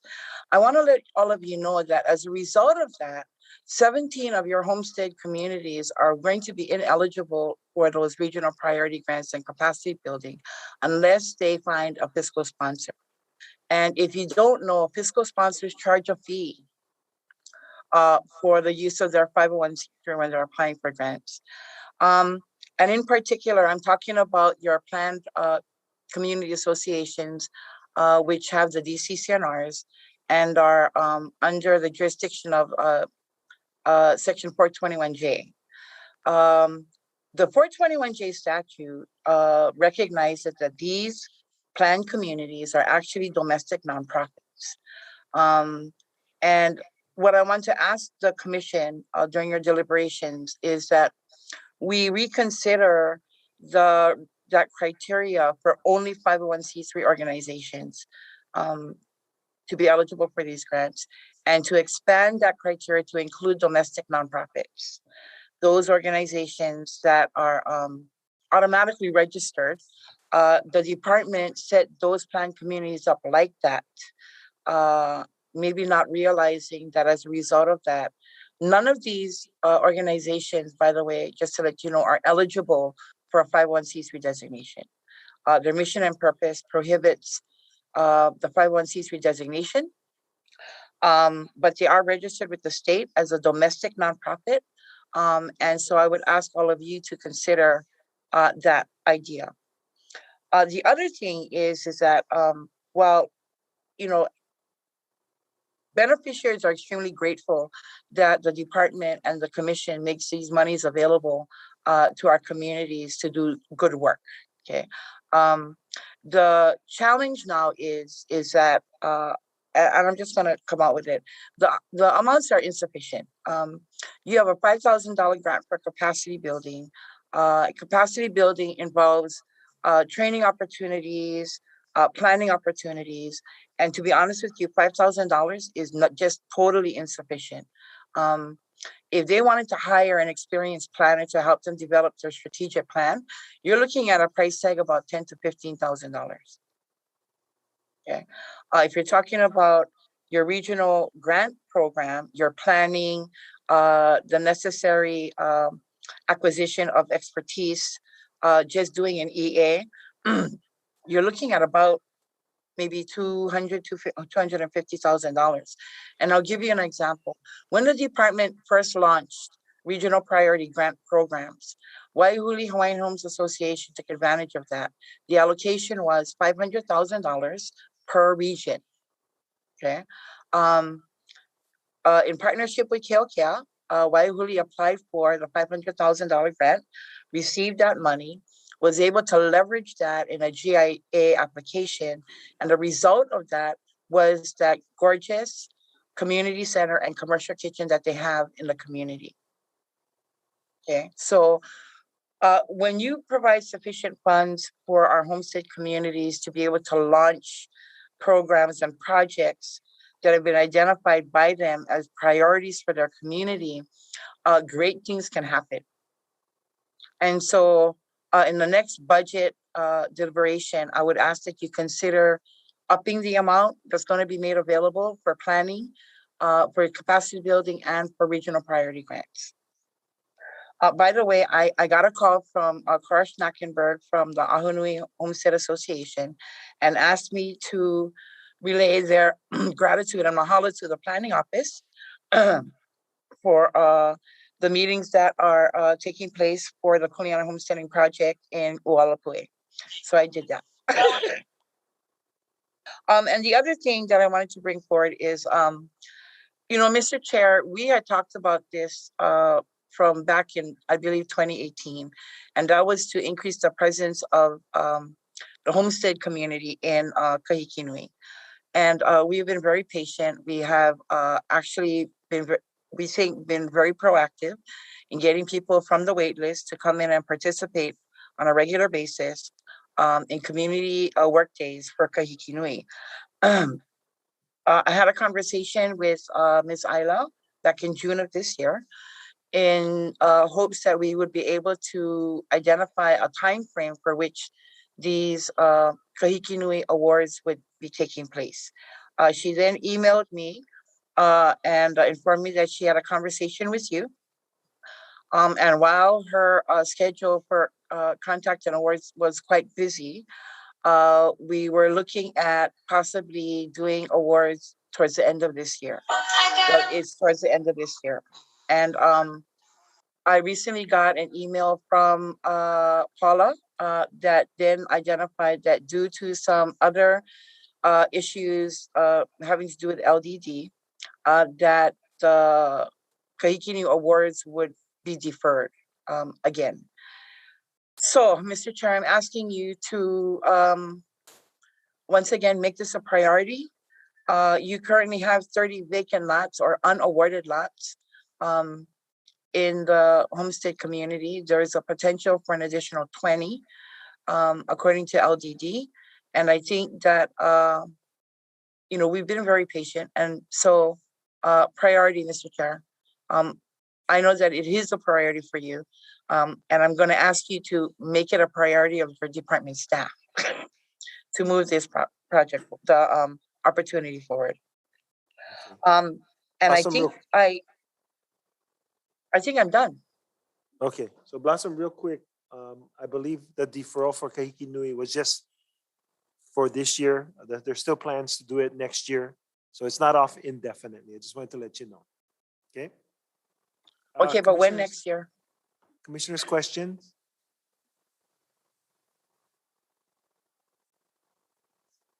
Randy? Yeah, thank you, Blossom, for that very thorough presentation. Covers a lot of ground. And as a result, I don't have a lot of questions. But I do want to follow up on the question. So regarding 32 unawarded lots, that's what you're referring to, Blossom? Correct. Okay, so my question back to the chair is, in response to what Blossom is asking, do we know when next year that we're going to move on that? I don't have Paula with me here. I can just say that we had planned to put it out the end of this year. Circumstances didn't allow for that, so it's still planned sometime next year. I'm going to start off with Pi'ilani Maike Kai, likely first quarter, and then sometime thereafter. Okay, so I'm going to advocate that the department move on making those lots available. They're unawarded. We have people that are interested, and recognizing some of the challenges that the department is facing.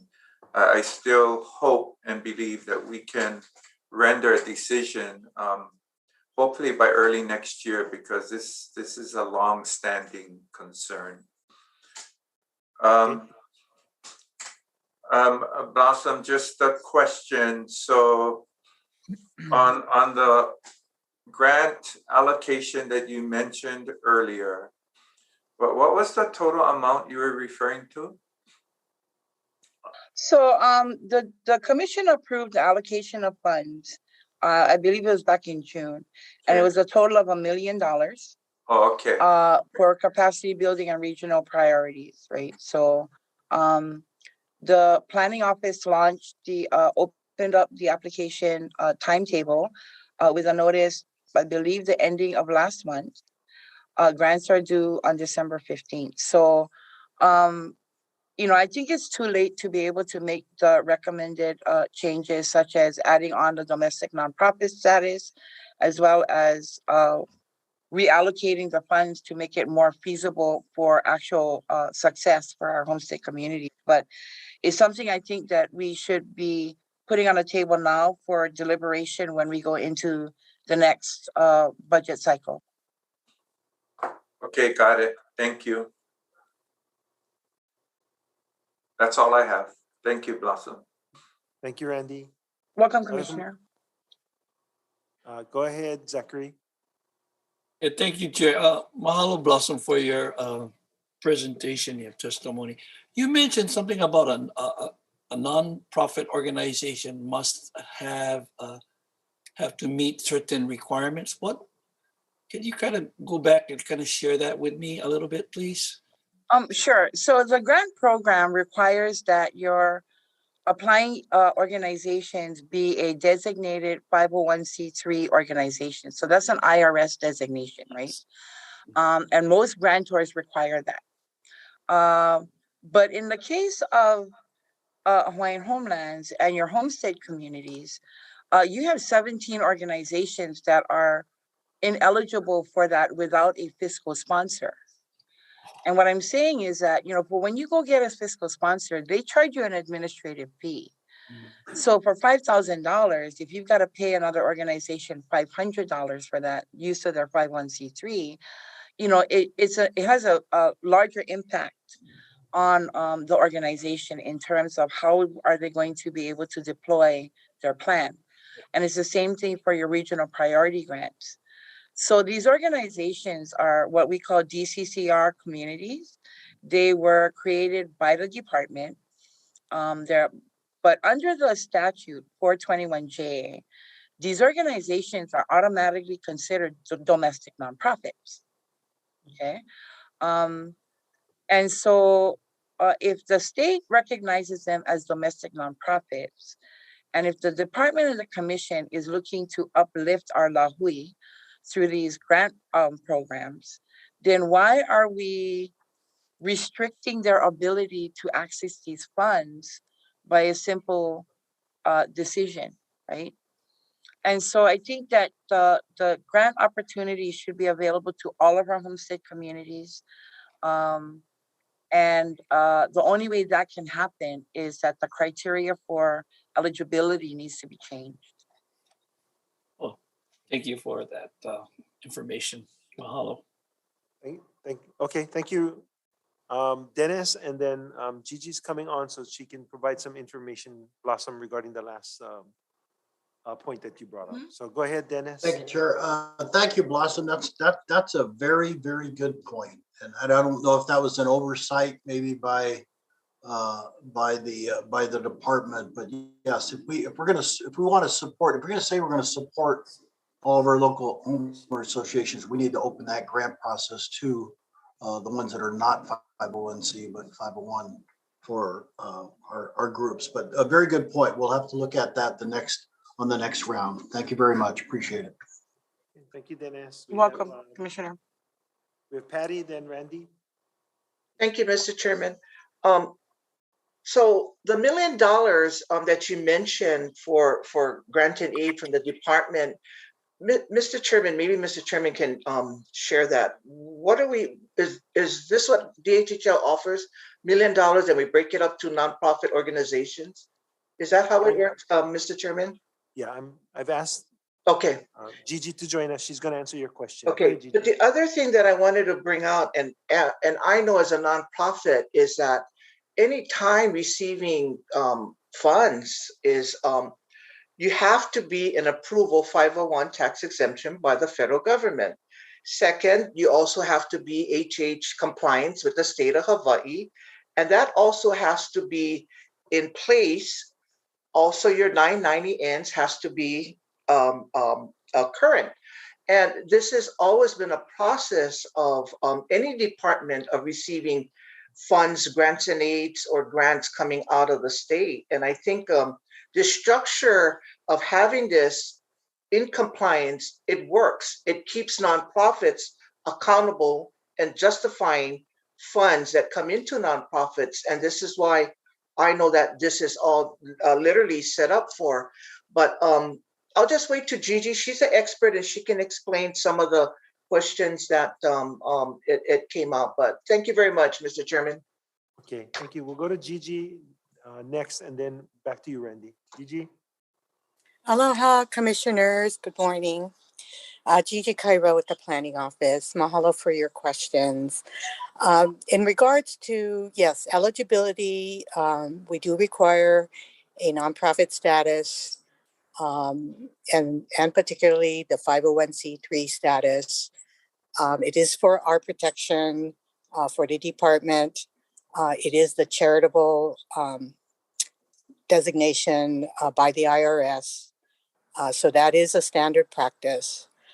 In nonprofit world in general, both in Hawaiian homelands and in private world, fiscal sponsorship is a common practice. Oftentimes, as a nonprofit trainer myself, I do encourage smaller volunteer groups to consider working with a fiscal sponsor to help mentor them and help them grow until they feel comfortable and confident to become a 501c3 nonprofit themselves. That is one, one way to build capacity is to have a fiscal sponsor. And yes, fiscal sponsors do charge a fee.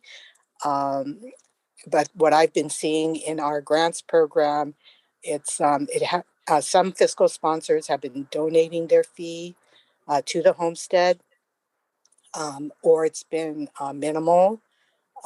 So I don't see that as a huge obstacle. And in fact, I don't think, as I recall, for the smaller grants we've offered, I don't believe fiscal sponsors have charged us the fee, in my recollection.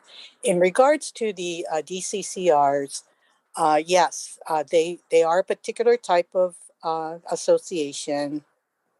They are registered as a DCCA nonprofit, and some of them do have 501c3 status. Not all of them.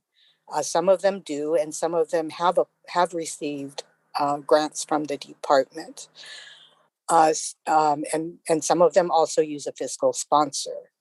But the DCCR themselves, in the past, and we can look at this again, we have offered the capacity building grant, the smaller one, for state level nonprofits that do not have their 501c3. And the idea behind that is to provide them with funds to, if they wish to get their 501c3, they can use the funds towards that. So we can revisit that again for next round. I do agree earlier with Blossom's recommendation that we look at the amount of the $5,000 capacity building. We have used that same amount for many years. Costs have gone up for board training, strategic planning. Those are eligible activities. So I would agree that we consider a recommendation to increase the capacity building grant amount for the next cycle. And yes, Commissioner Terua is correct. Although the compliance applies, you have to be registered and in compliance with Hawaii Compliance Express. Most funders, government funders, do require the 501c3, either directly or under fiscal sponsorship. So let me stop there. I hope I caught everybody's questions. Thank you, Gigi. We'll go to Randy now. No, yeah, Gigi, that was helpful for me. It answers some of the questions I had, so I have nothing further at this time. Thank you. Okay, thank you, Okay, Randy. Mr. Chair, if I may respond. Sure, go ahead, Blossom. So, Commissioner Tarea and Gigi are correct in some of the aspects. So one of the things that I wanted to bring forth to the commission is that unlike other state agencies that require 501c3 because they're using state funds, your grant program is being funded by trust funds. Okay, so that is money that has been generated off of our lands. So it's not state fund. Okay, so that's number one. And number two, well, Gigi is correct that some of the DCCR communities, well, I want to clarify, the DCCR communities are not 501c3s. What they've done is they've established other community-based nonprofits.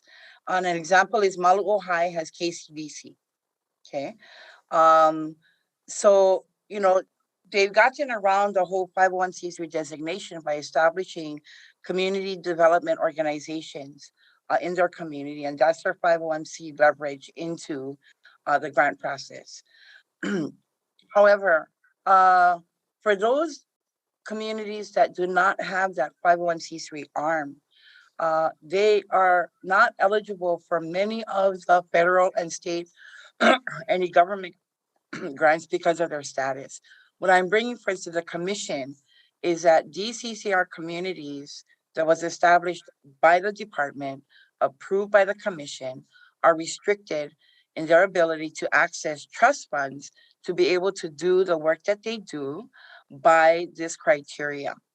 And so what I'm asking for the commission to do is to revisit that criteria and allow for these DCCR communities to have the same abilities and capacities as other nonprofits across the state. We currently have 47 homestead associations statewide. Okay. And we should not be restricting or denying a homestead community an opportunity to take advantage of trust funds because they don't have the correct charitable designation. That's all I'm saying. Thank you. Thank you, Blossom. You do make some good points. Other commissioners? Okay, if not. If I may, Chair, Yes. just one last comment. Yes, we can certainly revisit. No problem with that. I would also like to also check with our Deputy Attorney General, in regards to some of these matters, because there are legal matters for us to consider in regards to these designations by law. And I do want to also add that there are DCCR homesteads that have created other 501c3s, such as Kapolei Community Development Corporation. In addition, we do have DCCR homestead communities that have obtained their own 501c3. So, for example, Kahiki Nui, the Cook Association, they are both a DCCR and they are both a 501c3. So we do have that model as well, that have received DHHO grants. So that's my last comment. So yes, definitely we can revisit and improve upon to help all of our associations to access trust funds. Mahalo. Thank you, Gigi. And thank you, Blossom. I mean, you raised some options for us and good information as to what's actually going on out there with the different groups. So thank you. Next up is J. You're welcome, Mr. Chair. You have a good day. J6, Kekoa Inamoro. Still there? All right.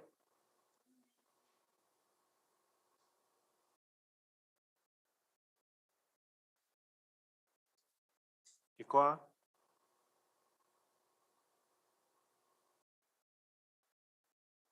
Am I on right now? Yes, you are. Oh, Can't sorry. see you, but we can hear you. Okay. So I just brought my husband in. The MEO bus dropped him off from dialysis. So I was wheeling him into the house from the garage. Excuse me. So, mahalo, commissioners. I'm going to walk back here to my office. I wanted to speak on some things that were brought up in the community meeting last night. We talked about the fact that the department has asked for a water reservation of 11 million gallons per day for upcountry, Waiahuli Keokea. And in that context, I want to speak about the water that will be necessary for the 5,000 acre Waiahuli Keokea tract that is now been vacated by the Sakugawa Ranch. And Pa'upene has been noting that Ka'onui Ranch has been squatting on that aina.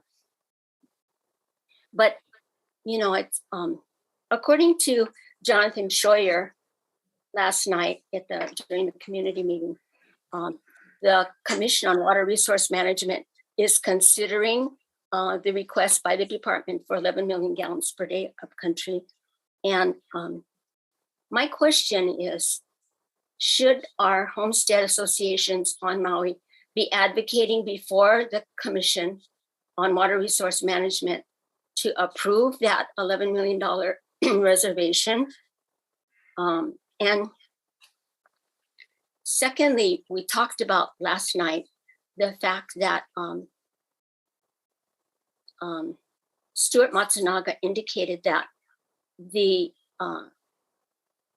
money that's been appropriated by the legislature for the extension of the non-potable ag water line to Waiahuli Keokea has been stalled. Stuart said the Department of Agriculture said that there is transmission, but there is no source, no water source. And so I asked last night, is that $11 million gallon per day reservation, does that constitute source that can provide that non-potable ag water line extension? And Stuart said, well, we run into the transmission again, that question. And so if the Department of Ag says there is transmission, you know, I don't see that there is a problem there in extending that non-potable ag water line. And so my question again is, do our homestead associations advocate with the Department of Agriculture to go ahead and try to utilize the water source that is our reservation, our rightful reservation under the state water code as Native Hawaiians and as farmers, and, you know, to get that that water transmitted to our farmers, our 66 farmers at Keokea, and all of the rest of us who are farming up here. The answer is yes. Great. That's the reservation simply places us on the wait list basically, and it protects us that if the total usage of water, including our reservation, if we should get it, we ever reach that, then our rights are protected. And should there not be enough water, then somebody else has to give up their water. Usually at that point, it's commercial, industrial, and then they would go through the process. So it's really seeking a reservation, which is really a placeholder. We should also be supporting the Department of Ag when they ask for money to do the transmission, even though it's not our department, because once the transmission is completed, then we can ask for our share of that water also. So the answer to your question is yes. Thank you, Commissioner Isla. So I'm going to ask our beneficiary organizations here to advocate both before the Commission on Water Resource Management to approve that reservation, which Jonathan said likely will be coming up, the decision likely will be coming up in December. And also I'm going to ask our organizations to advocate with the Department of Agriculture to advance that non-potable ag water line. The second thing I wanted to bring up is I wanted to invite the commissioners and the beneficiaries at large. We're going to have a Zoom meeting at 9 o'clock on Saturday. Pa'upena received a $50,000 HUD grant to do a beneficiary survey, which we're in the last phase of that a grant project, 2-year $50,000 grant project. And I want to thank Cedric Duarte and department for assisting us with communicating with all of our more than 800 beneficiaries on Maui to fill out that survey. And the results will be presented at this Zoom on Saturday. And the purpose of the grant project was to identify ways that beneficiaries can collaborate with the department to implement effectively our Hawaiian Homes Commission Act. And that has been brought up a number of times by Auntie Homelani and etc. this morning. And lastly, I'm gonna, while I'm speaking, I'm gonna be walking outside. So I'm gonna just, excuse me, I turned my video off so while I march outside.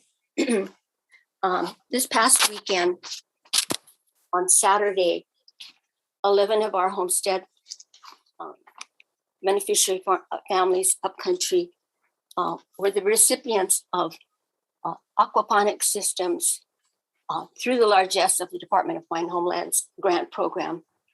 And we partnered with Ke Kulanui Owai Manalo nonprofit to bring these aquaponic systems to our ohana up here. And I just wanted to say how amazing that whole process was. It's really a community capacity building process, and all of our families were so delighted and thrilled and empowered by this process. So I'm gonna just put my camera onto the system. I don't know if I'm getting this straight, but this is the system. These are $500 systems. That doesn't count the labor, which is probably another $1,000. So you have these gardens, and the cinder is from Kahiki Nui Homestead. We harvested it out there. This bed has red lettuces, let's see, chili pepper, lemongrass, olena, and what is that? Kale. And here we have basil. These are just little seedlings, you know. And then down here is a 140-gallon fish tank, and it has 18 baby tilapia in it. And so, I don't know, I hope you guys got a view of that. I'm out here in beautiful Waiahuli Homestead overlooking Central Maui. And yeah, I just wanted to really thank the department for funding this project for our upcountry families. Mahalo. Okay, mahalo. I'll just remind you one more thing, since you're interested in monitoring things. This Friday, we have word that the Board of Land and Natural Resources may consider passing a water license procedure, as was explained last night in the meeting. Unfortunately, it does not meet our needs. The emphasis that the Board of Land and Natural Resources is putting is on the importance of the licensing, which I think directly results in a reduction in the water license fee that comes to the department and goes directly into the rehabilitation fund. Is something that I think all beneficiaries should pay attention to. We've submitted a bill last year in the legislature to have more creative appraisals, which would appraise water differently, which would result in more favorable funding to us. However, those bills died, and the bill that the Department of Land and Natural Resources submitted went forward, but it also died. So we have to be very cognizant. The department is going to submit testimony in opposition, but I think if you have the opportunity to go to the land board webpage and take a look at that, it would be good if homestead associations also weighed in, because it directly impacts and reduces the 30% of the water license fee that may come to the department. So just a quick heads up, and then I'll turn to the commission. And I see that Randy has his hand up. Aloha Kikoa. Aloha, Commissioner. Do you want to re-enter your home, or are you good with us talking now? Oh, it's so pleasant out here. I'm good. I'm good. Okay, so thank you for your presentation today. I'm really impressed with the aquaponics system you just showed us.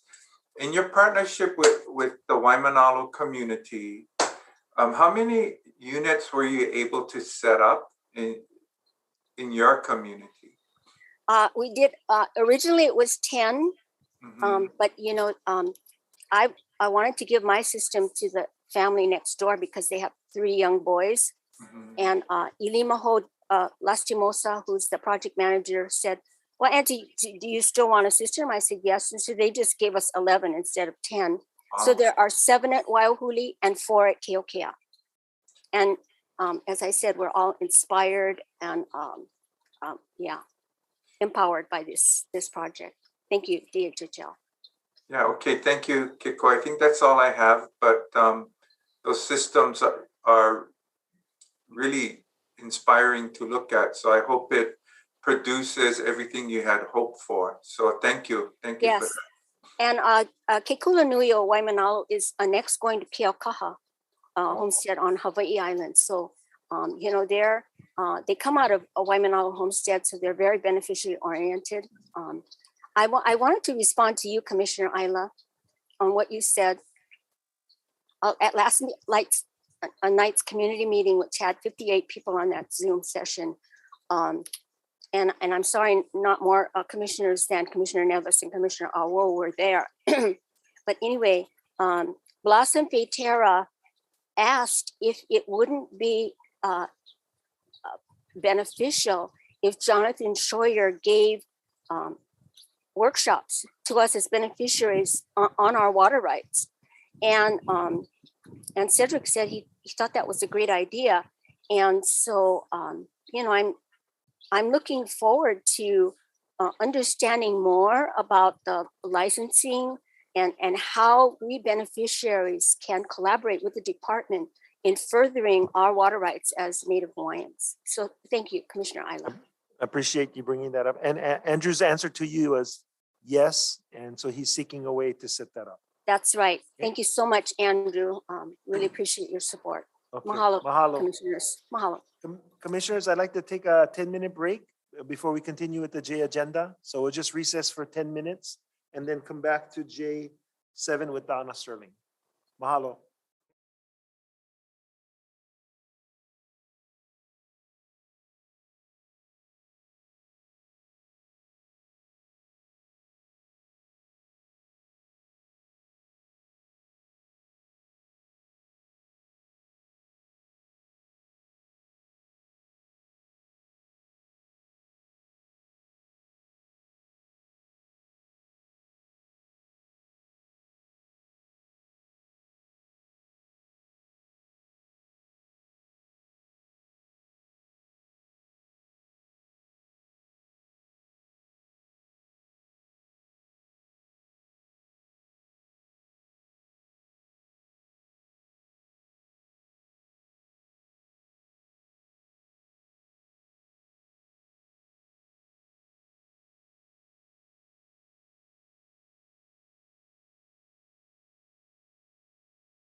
by.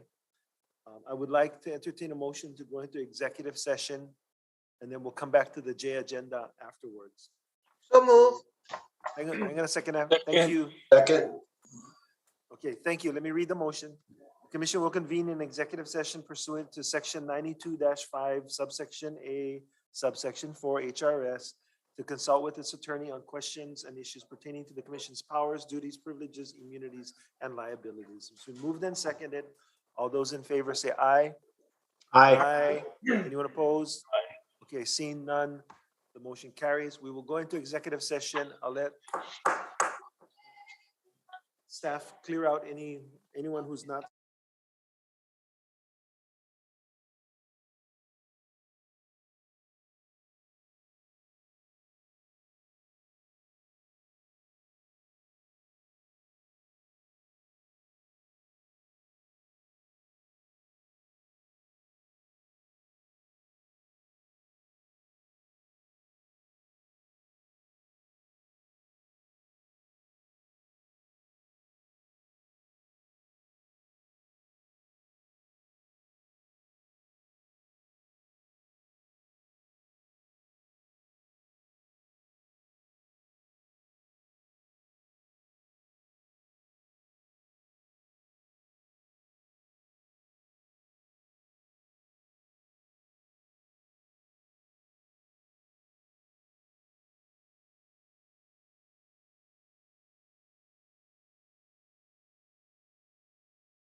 Donna, thank you for your patience. We're on agenda item J7. Please start. And you're muted.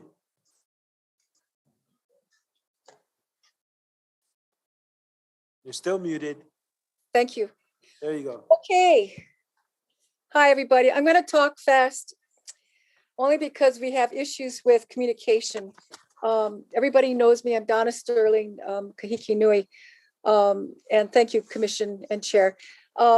First issue, I'm going to talk about three things quickly. And I want to address Blossom's comment about addressing the vacant lots up here with one comment. And that is, before that happens, I recommend that DHHL have many meetings with the people who live here and all ECs due to the impact of infrastructure on roads and water. Right now, yesterday, I weed whacked a new road from my homestead lot on raw grassland, move boulders just so we could get up the hill to my lot.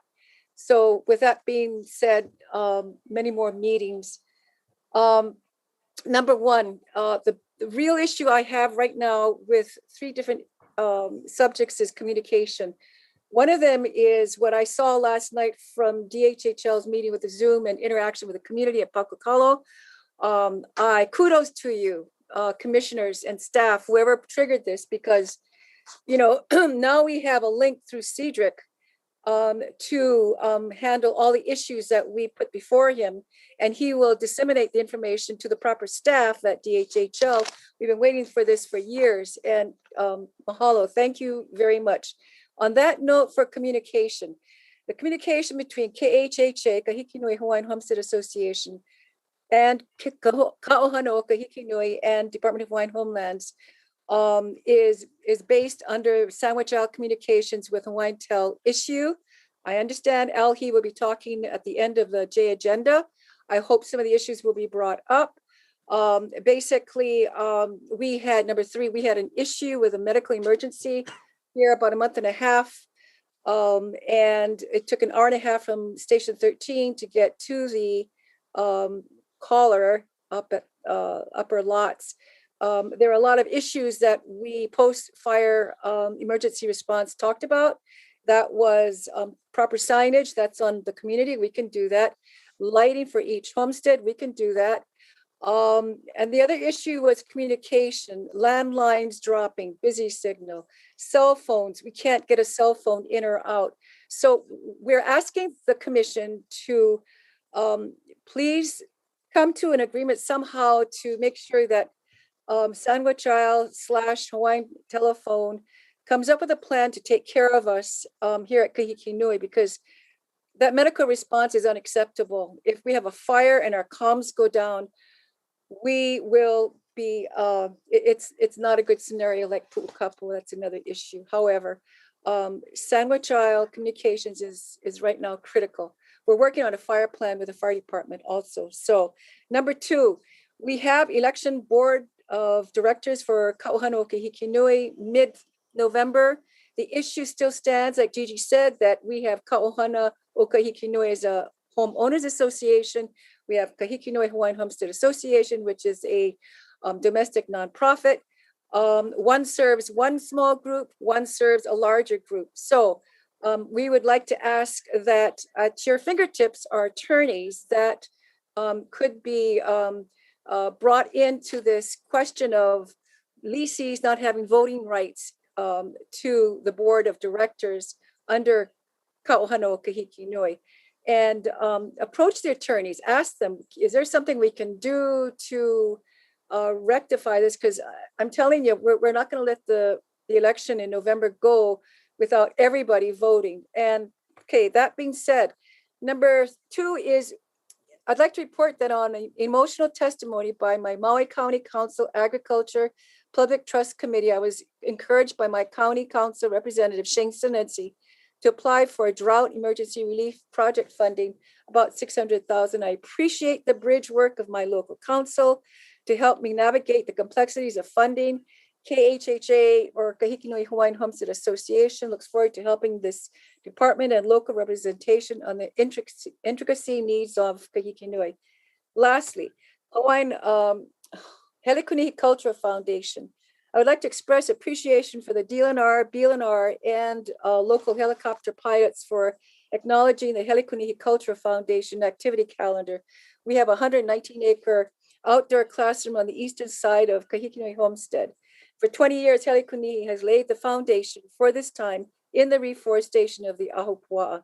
I appreciate the respect of our ceremonies and look forward to continuing to foster productive partnerships. I have reached out to the FAA, Federal Aviation Agency Task Force, so input from our community is heard regarding the osprey flyovers and the helicopter flybys in the fencing of the forest. So, kudos to you. We will be updating you folks, DHHL, of our endeavors, projects, and we have a link. And Cedric, you've done a hell of a job. Thank you, Commission. Okay, thank you, Donna. Questions, commissioners? Go ahead, Zachary. Donna, thank you, Chair.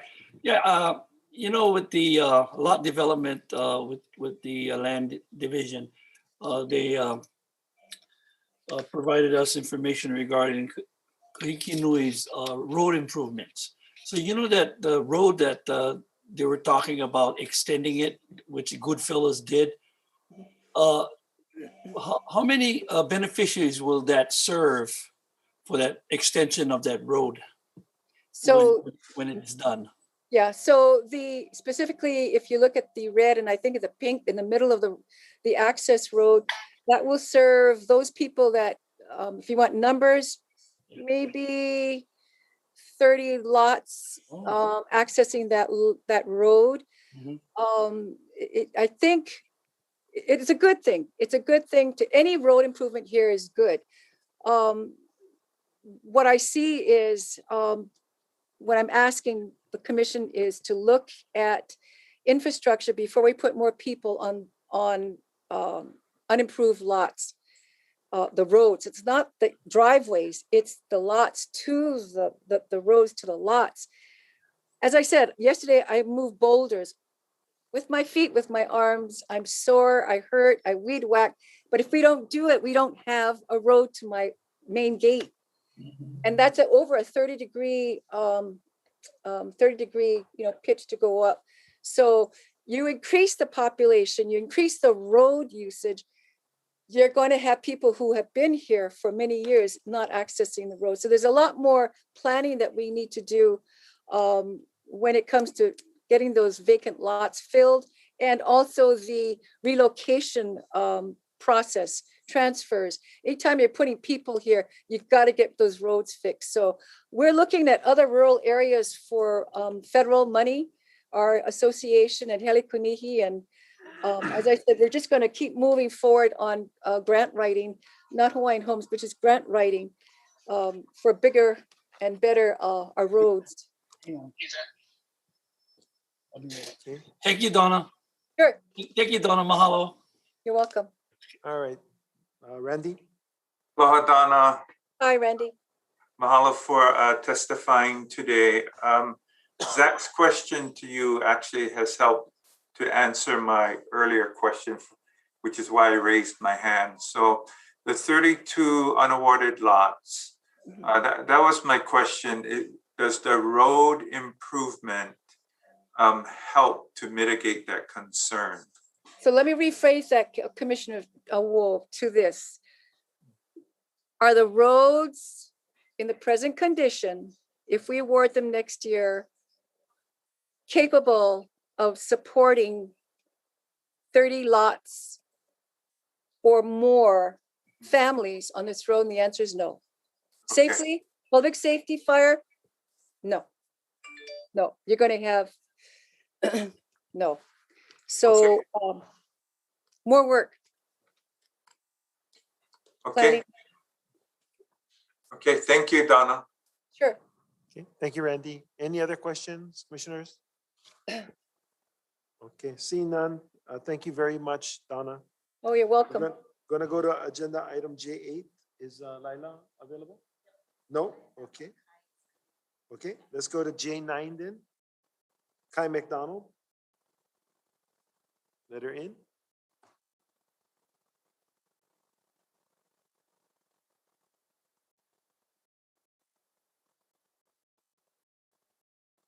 Hello, Kai, are you there?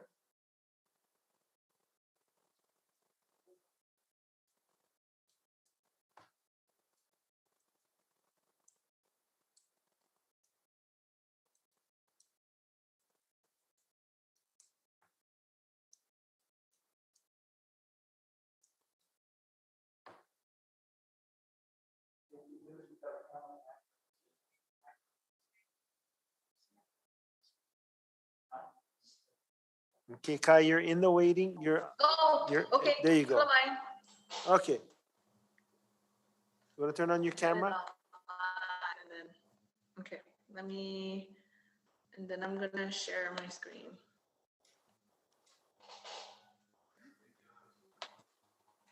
Okay. All right. We can hear you, but we can't see you at the moment. I'm sorry, go ahead. Can I see? No, but we can hear you. Okay.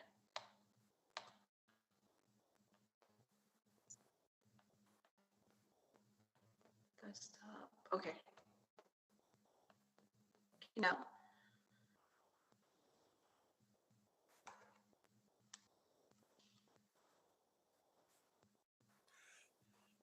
Okay, can you folks see it now?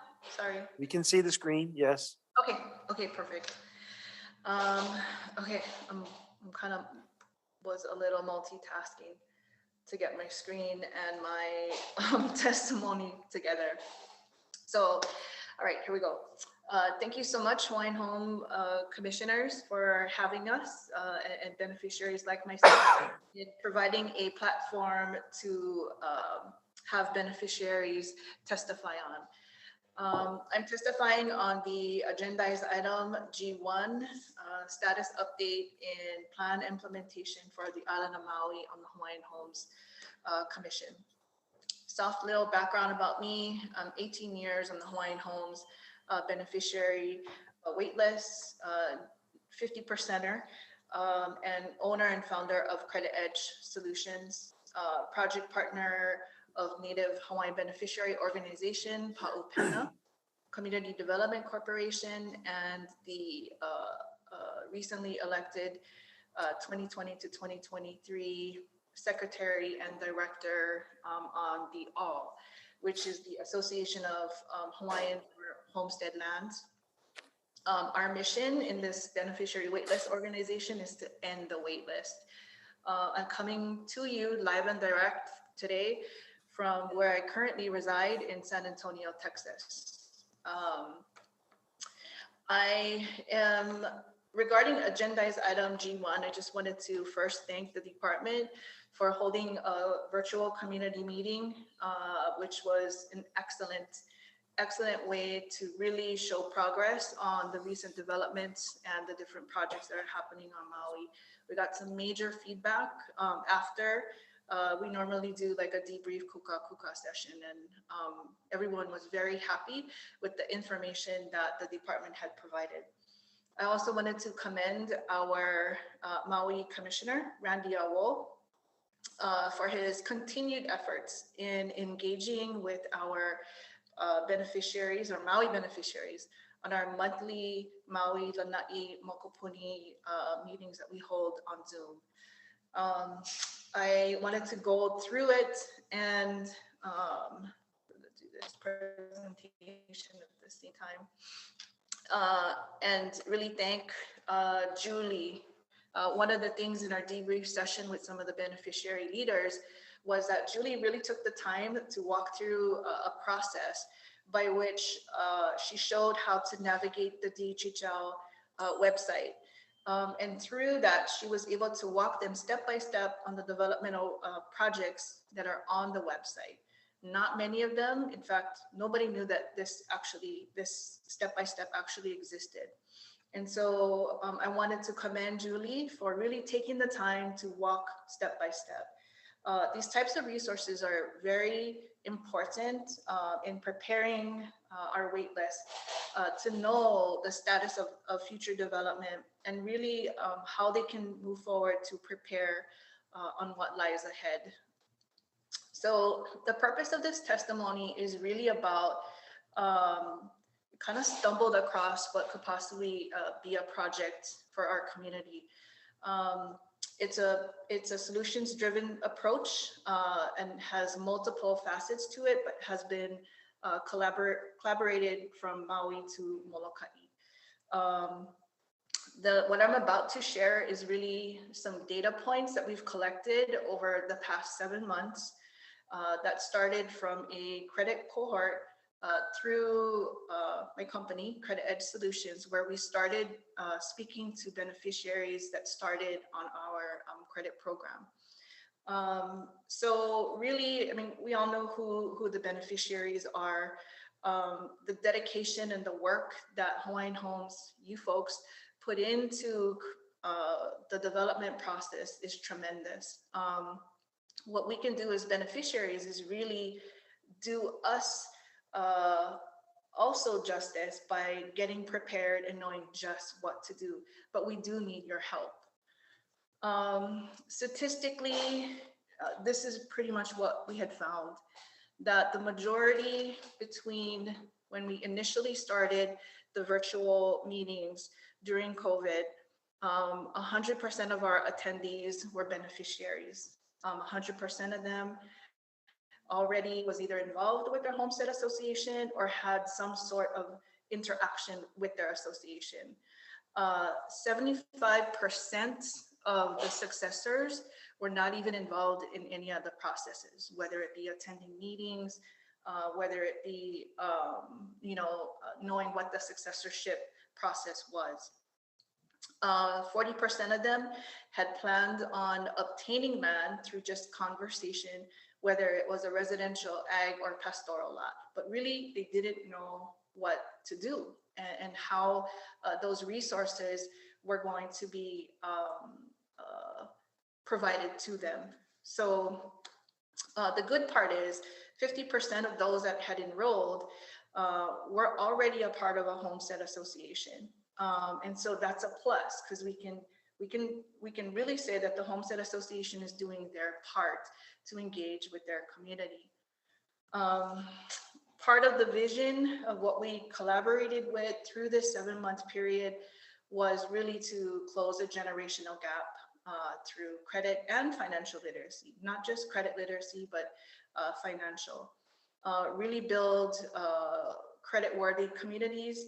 And it was engaging with one family at a time, and then that family would have wins, and then so on and so forth. And so a lot of the tools that we were providing were in the meetings that we've had. So we've had several different meetings on the Mokupuni platform, whereby for one, we were able to contact Mona Kapaku, and she essentially, I asked her, we needed assistance in determining how to update a beneficiary's application, as well as to add a successor onto the application. I can tell you that at least 90% of our attendees, beneficiary attendees, had not even done that. They had not even updated their successorship, much less those who had moved, much less updated their current address. So walking through that with Nicole Bell and Maui office, Tony Eaton, sorry, they both really gave the attendees a mind's eye view of what those steps were like, what forms to fill out, and how the department was going to help them to make those corrections. So thank you so much, Mona Kapaku, for making that happen. As a result of that, though, homesteads from Molokai had reached out to us and wanted to address their application process and some of their successorship issues that they were going through.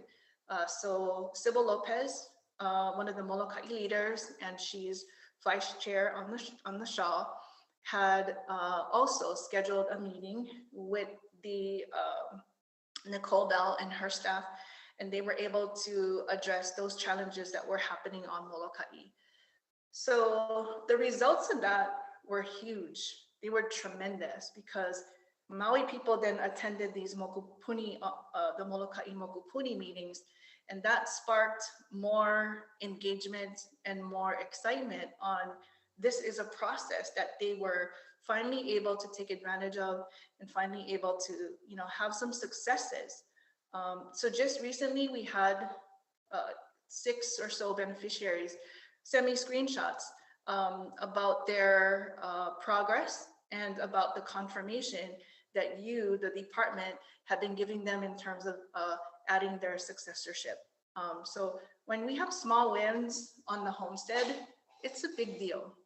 Beneficiaries really want to feel not only heard, but the progress that they make is really something that they wait so long on a wait list.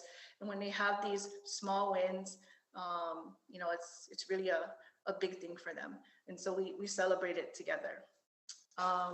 Going through these are typical in this cohort, the challenges that they face. What kind of resources are important, what benefits for short and long-term goals can do for them, what is a good time to address their finances, at what point does the department reach out to them and have them prepare. So these were huge questions that the cohort would ask on a monthly basis. And so accessing those resources, whether it be with the department, having them understand and learn how to advocate for a project, advocate for a successor is a really big step for them. But through these virtual meetings between 2020 and current, we were able to really successfully implement these types of meetings and resources to the Homestead Beneficiary Associations. So I wanted to share with you a win that we had, a Molokai beneficiary who had been part of the initial credit or the first credit cohort. I'm not going to go through this entire phase, but essentially we got asked to present to the Molokai Credit Union. This Molokai Credit Union had just won $1.8 million in Native funding. And so they were in a preparation period where they were creating their strategic plan, figuring out what to do with that $1.8 million.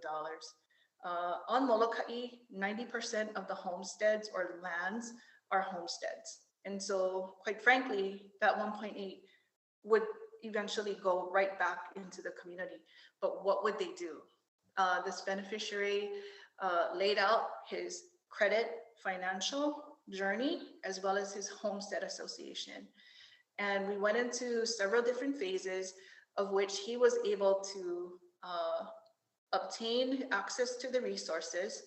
He took action within his homestead association, and through that came out with a really big win for him. In terms of his credit, he went from a 500 and is sitting currently at a 700. And he's just been completely empowered through the successes that he had personally, the successes that his homestead beneficiary had, and as well as the outcomes on other alternatives to resources that he knows that he can take advantage of.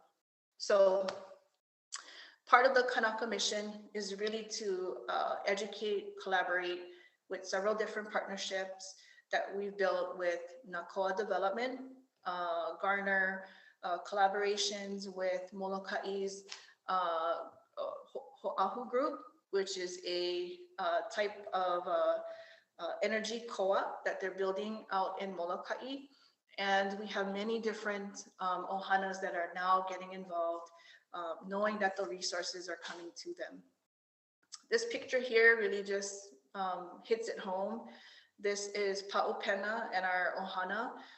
Prior to us leaving, we were able to plant some kalo on the land of their 127-acre property. And I can tell you that it's emotional because the collaboration and partnerships that we've built over the year has moved our homestead associations tremendously. And it's also instilled trust in their community to be able to work, in these partnerships. And through these, you have, created benefits like building capacity, skill building, right, between leasee, beneficiaries, and successors, and really taking action, whether it's advocacy or whether it's going in to the projects, like with what Auntie Kekoa had shared with the hydroponic. So you're talking about major wins for each and every single beneficiary. So last is access to resources. So excuse me, Kai. This is Kai? the last slide. Yeah. All right, thank you. So really the purpose of this is really to ask the department in the awards division to support efforts to guide beneficiaries in those steps. It could be access to capital, access to grants. It could be, partnerships with the community development projects. It could be several different types of accesses to resources. So I'm asking if the department would be open to, just creating more engagements for our beneficiaries to better prepare themselves to getting on, off the list and on the land. So these are several different ideas that could take place, and I hope that you would consider that and advocate for more of our beneficiaries to get these resources. So mahalo. Okay, thank you, Kai. Commissioners, questions? And I can't see any hands right now because the presentation is up on the screen. So just go ahead and if you have a question. Okay, so Zachary, then Randy, excuse me. Thank you, Chair. Aloha Kai. Thank you. Awesome presentation. Thank you so much. Very informative. You know that that average credit score that you presented, which was 525, does that credit score allows those beneficiaries to qualify for a loan? Not really, huh? Not really.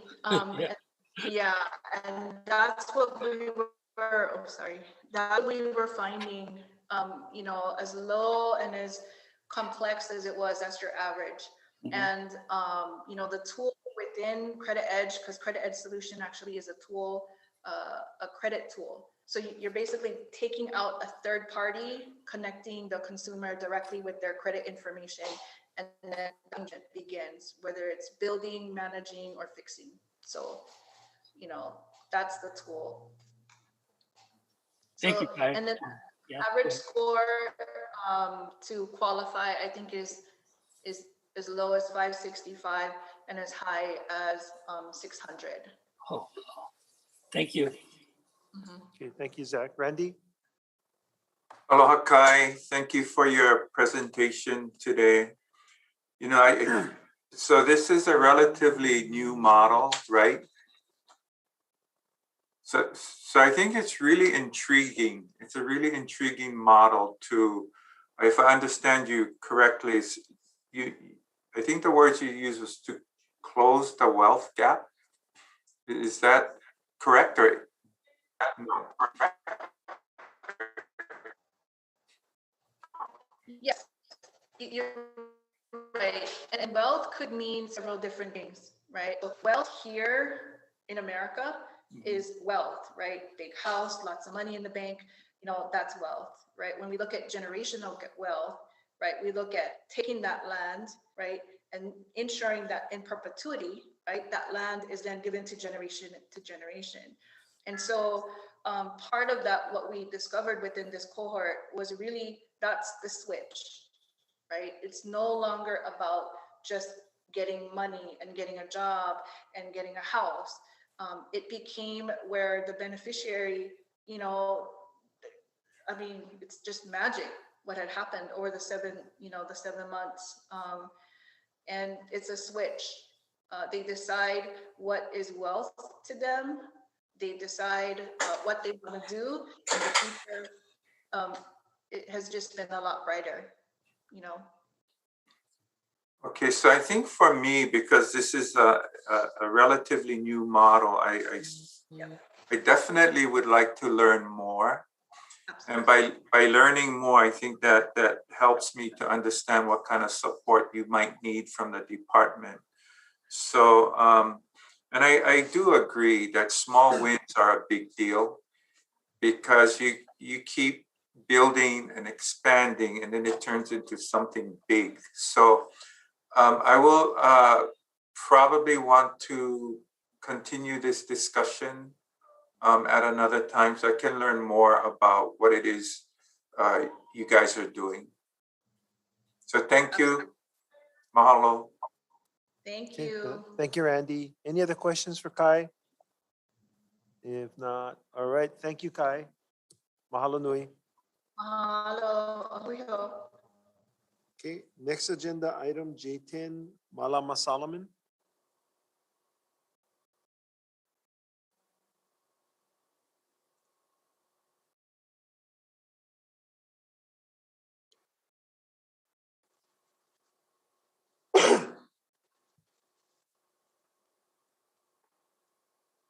Malama Solomon. Yeah, aloha kako. Aloha. Aloha mai. Aloha. Anyway, mahalo anui loa for this opportunity. I realize that the J agenda is not for the purpose of making decisions. However, I asked the Malama commission. Solomon. Yes. Yes, can you hear me? Yeah, aloha kako. There's a feedback, Malama. I think if you Anyway, mahalo anui loa for this if you opportunity. turn off the YouTube, we can get rid of the back. Okay, we just did that. Okay, thank all you. right. All right. Perfect. Okay, thank you. Okay, mahalo anui loa for this opportunity. Although I realize that this J agenda is not for decision making, I'm here today to ask the commission for their favorable consideration to become a founding partner in a prosperous business venture to create a sustainable, renewable energy future in Hawaii. And in particular, to provide an opportunity for our Hawaiian homestead programs to become a viable beneficiary of these sovereign assets, geothermal energy, and the Hawaii deep water cable. I owe a debt of gratitude to the Napo'eo Hawaii for their support. As the state senator and an Office of Hawaiian Affairs trustee, I was engaged for 30 plus years with the most comprehensive state planning effort, which included the Hawaii Integrated Energy Assessment, an in-depth analysis of how energy options, what is available as energy options for our Hawaii. The conclusions verified that geothermal energy and the Hawaii deep water cable would increase energy self-sufficiency to satisfy half the total electrical requirement for the state of Hawaii. How are we going to make this happen? At this time, I'd like to turn the presentation over to Kavehi, who will explain. Thank you. Thank you. Kavehi? I'm going to be sharing my screen for a presentation. Is that possible? Yes. Fantastic. Go ahead. One moment.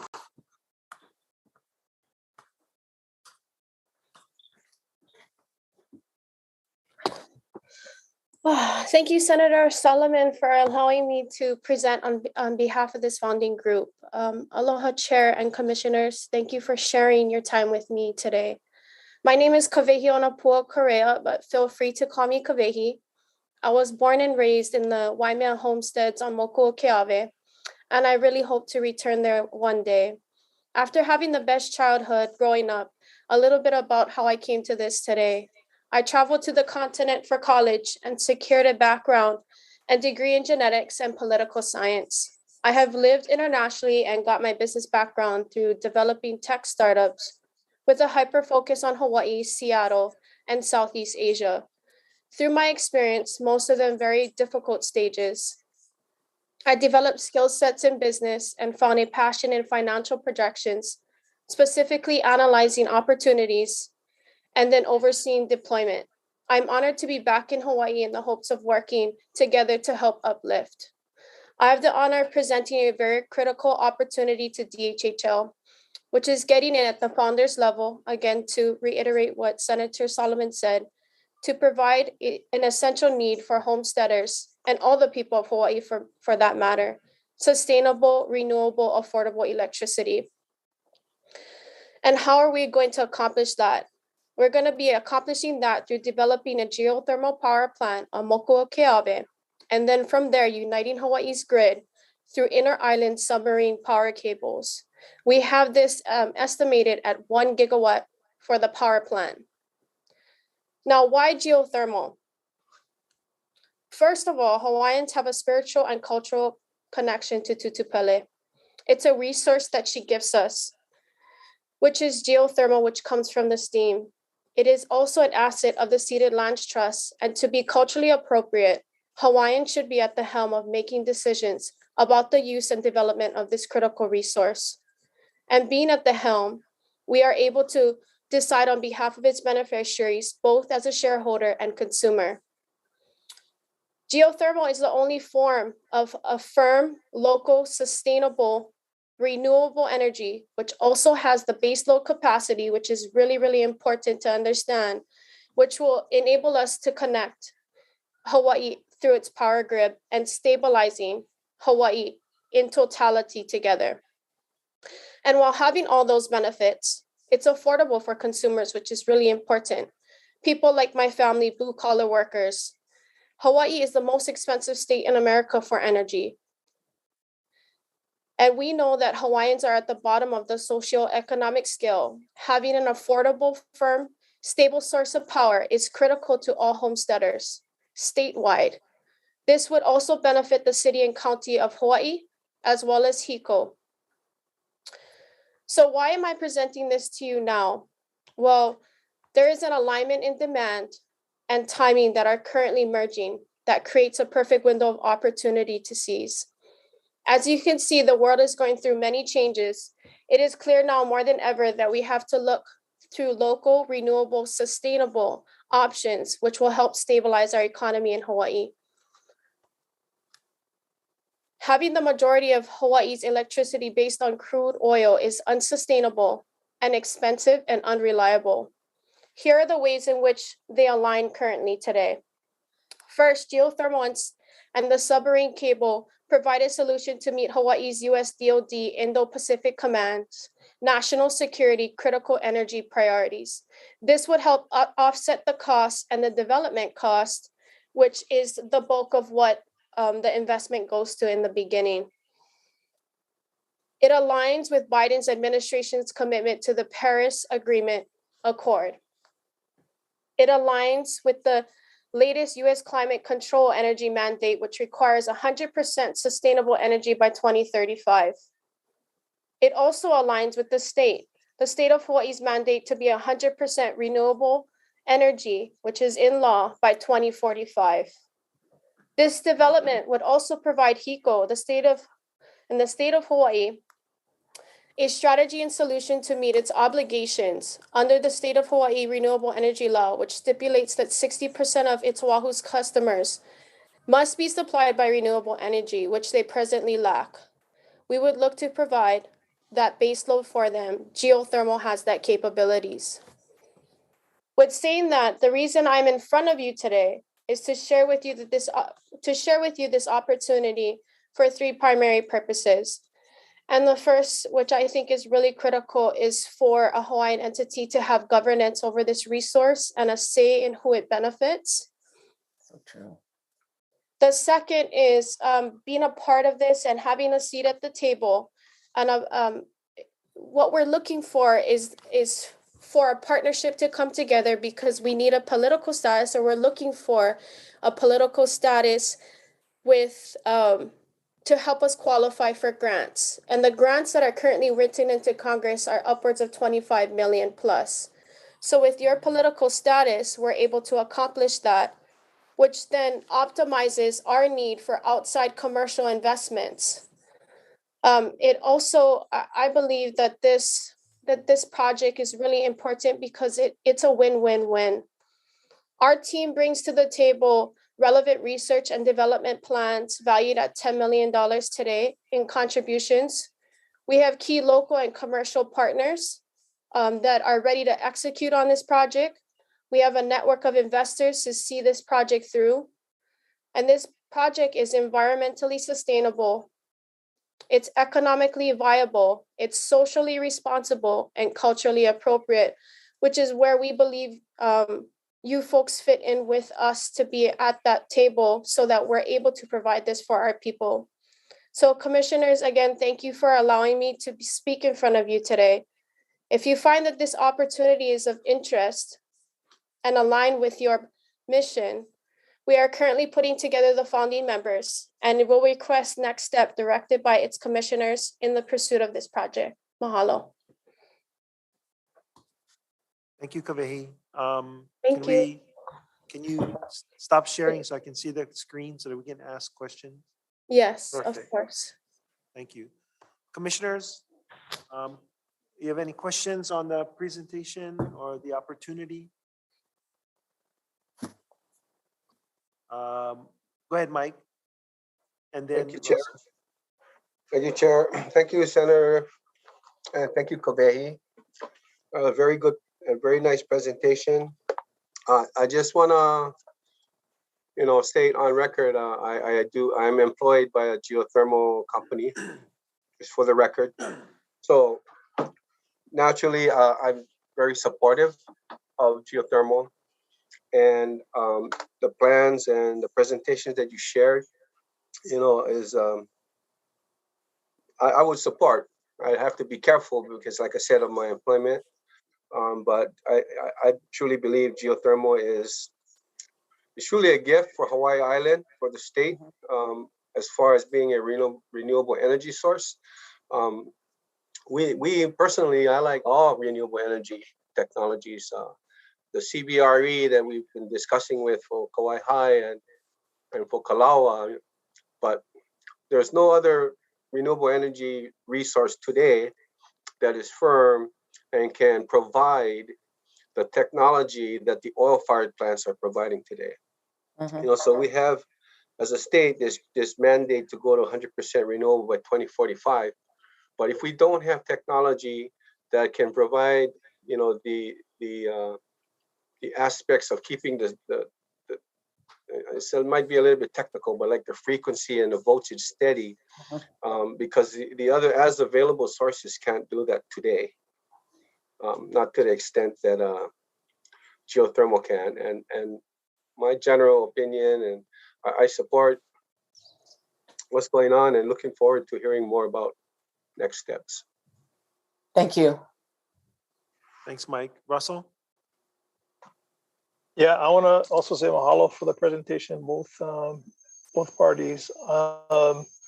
Kavehi, what is so it's early in the process and you're garnishing support, but what is the specific ask for the department? Is it land-based to make property available for this development that you want to pursue, or is it or what is it? That's my question. That's a good question. I mean, initially for the development of the plans, we would ask you to come to the table and then reassess how that partnership would work. Maybe Senator Malama would have a little bit more better insight what we're looking for from them. But at this point, it would be to help us in the founders level provide a little bit support in the funding aspect and the land. Thank you. And if I may add to Kavehi's remarks, this is really the ask, is to put some kind of a business venture entity together And we'd like the Department of Hawaiian Homelands to be one of the founding partners. And this would put the department in a position where they can come up with the kinds of recommendations that they would like to see for their future in terms of their energy needs, and to be able to create a credible funding resource that would be in perpetuity if this project were to come to fruition, meaning that would supply the financial resources that are required by the department to benefit its Hawaiian Homestead Act and the homesteading programs.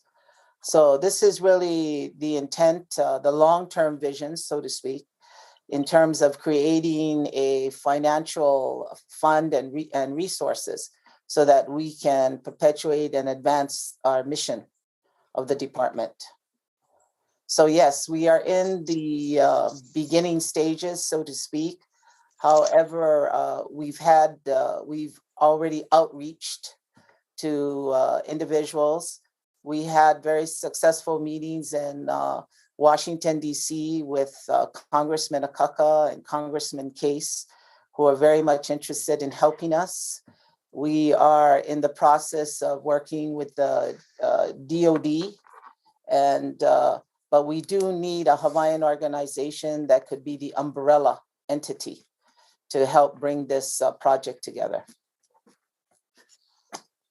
Well, I think I have to leave it to the chair and his folks to figure out if that's possible for the DHHL. But I personally, like, did I say Akaka or did I say Kahele? Did I say Akaka or did I say Kahele? Okay, well, that's how far I go back, because we've been discussing this project for over 30 years. So, it's Akaka, Inoue, the whole history goes way back. Right. So Hawaii is not a new player, on this geothermal energy scene. But in America, we're the most advanced.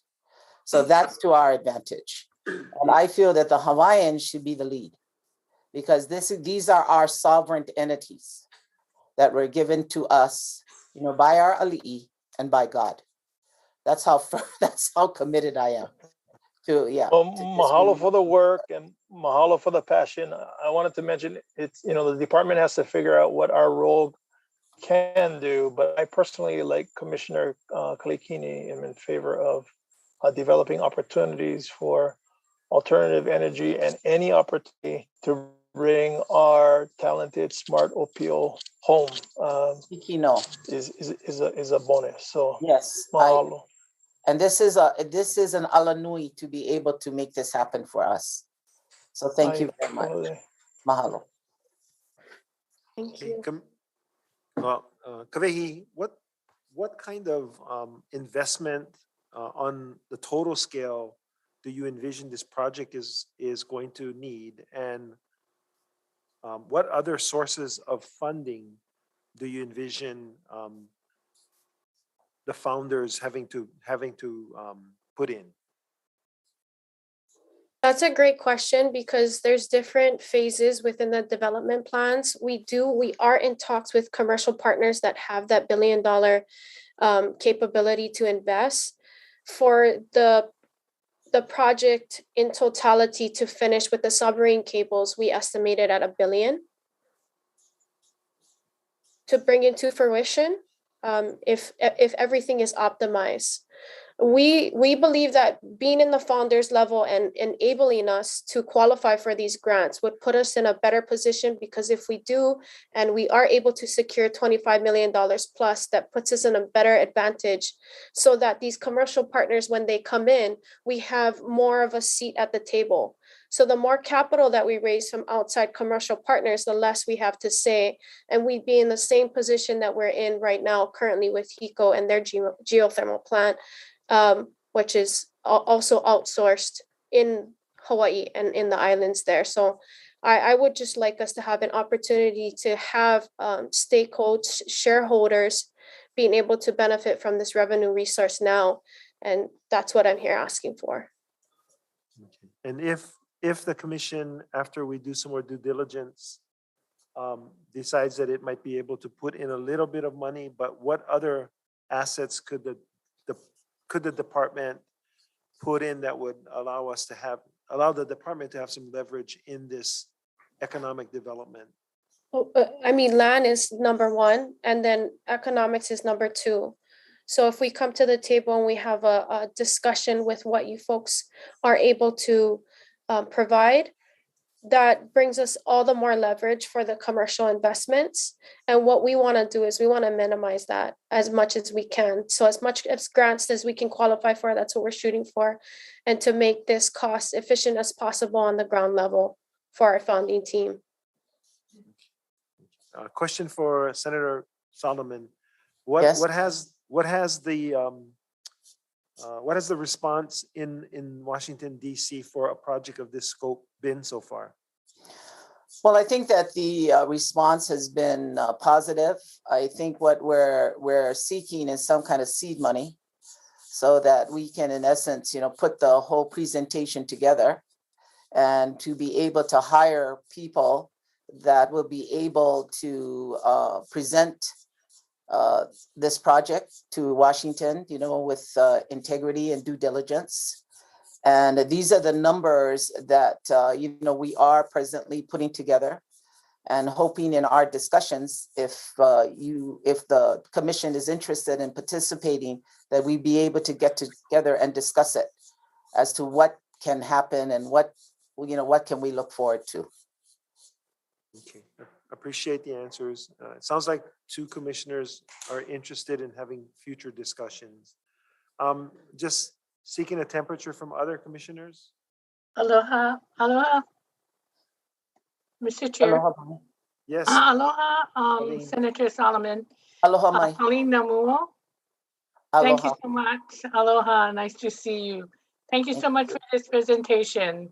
And Kavehi, this was a very comprehensive presentation that gave us all of the components in such a project. And I believe that, and the feedback from other commissioners, I was very pleased to hear that there is some interest in doing this. And we would be needing to discuss this further, but if there is an opportunity to actually be involved, I would be in support of it. Thank you very much. Mahalo. And incidentally, Kavehi, do we have the consultant online who's from New Zealand who had put the white paper together? We had submitted a white paper for the commission's consideration. I hope we made it in enough time to have those in your folder. I don't know if it's there in front of you, but we did put a paper together. Well, that would be good. You could email it to us too. We'll make sure that you get it. Okay. Thank you. So if you have any other questions, as I said earlier, we do have our consultant who has helped us from New Zealand, who is already, what is the proper word, tuned in or, already part of the Zoom, and is a standing by if you have any other technical questions, because this is the person that put the white paper together for your consideration. Yes. Thank you. Thank you, Senator. I do have a question from Commissioner Awo. Aloha, Senator. Kavehi, mahalo for that very nice presentation. A lot of my questions have been answered for now, but I do want to add to why we should support a project like this, because it's clear that our planet, and therefore Hawaii, is in a climate crisis. And the generations most affected is going to be your generation moving forward, Kavehi. So it's important that we act now in ways that we can in order to prevent this catastrophic climate crisis that continues to unfold for all of us. So I don't know what's required of the department in agreeing to becoming a founding member, but I think we should at least consider it. I think it warrants further due diligence. So I'm in support of taking a deeper dive to see where we might end up on that request. And I have a question. So my question to you, Kavehi, how is this proposal similar or how is it different from the existing Puna geothermal facility that we currently have? That's a great question. Commissioner Kalekini would actually be the best to answer that question. But it comes down to base load, and it comes down to the capacity that geothermal plant was developed to make. And the power that they resource, it just isn't enough to power the state and the Department of Defense with sufficient firm power from that specific plant. So they would have to develop a secondary plant and then the submarine cables. So basically that's the difference between that and this. Okay, thank you. That was my final question. Thank you. And if I may add, the technology, we have the technology today. This project, although we were discussing it 30 years ago, we did not have the technology as we have today, because these projects are now, they're in the world today, they're existing, submarine cables now that are being able to transport geothermal energy. So I think with the advancement of the technology and 30 years thereof, I think we're in a great position now to move to Imua Kako and to move forward. It's a great But I want the Hawaiians to be in the governance. That is the whole purpose of creating this founding, asking the commission to be part as a founder, because it's important that the Hawaiian people are in the governance of this development. Thank you. Okay, thank you. Thank you. Well, it's an exciting concept. So thank you so much. Mahalo. Kavehi, I have a quick question and then maybe a technical question for your consultant after. So the quick question is, the Department of Defense appears to be in this presentation a big customer. Yes. So do we know how much electricity that they use or are forecasted to use in the next, say, 10, 20 years? And is that enough to provide, I guess, a return on capital, or are you going to sell some power? Is the idea to sell power to Hawaiian Electric and the rest of the state?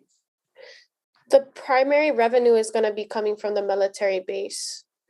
From estimations that were written in a report earlier, and George Horvath wasn't able to join us today because he's in New Zealand and he had a pressing matter that happened just immediately right before we came on.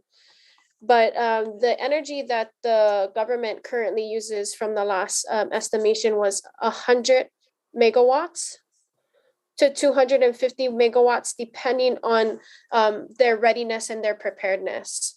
So what we would do is we would provide enough energy to supply them with that energy, and then have the relationship with HECO along with the Honolulu City and County.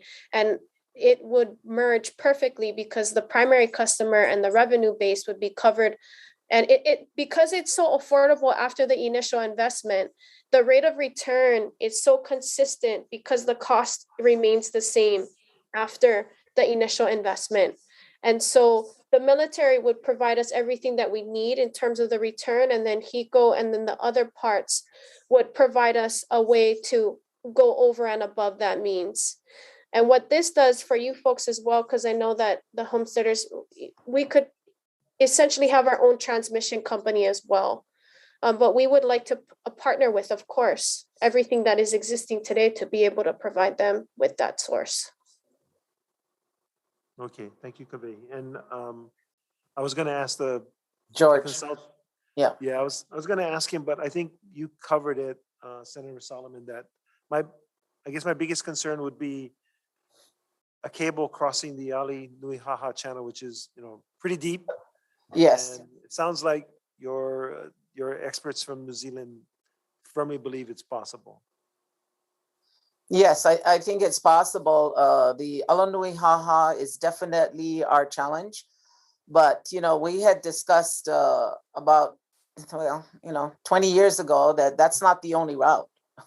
It could come across the land, come through the saddle, and then it would exit out through Puako. And then it could go from Puako, it could go to Lanai, it could go to Maui, go to Molokai. Because the whole idea is that the submarine line could also pick up on the other renewables. Wind energy, solar energy, could feed this grid.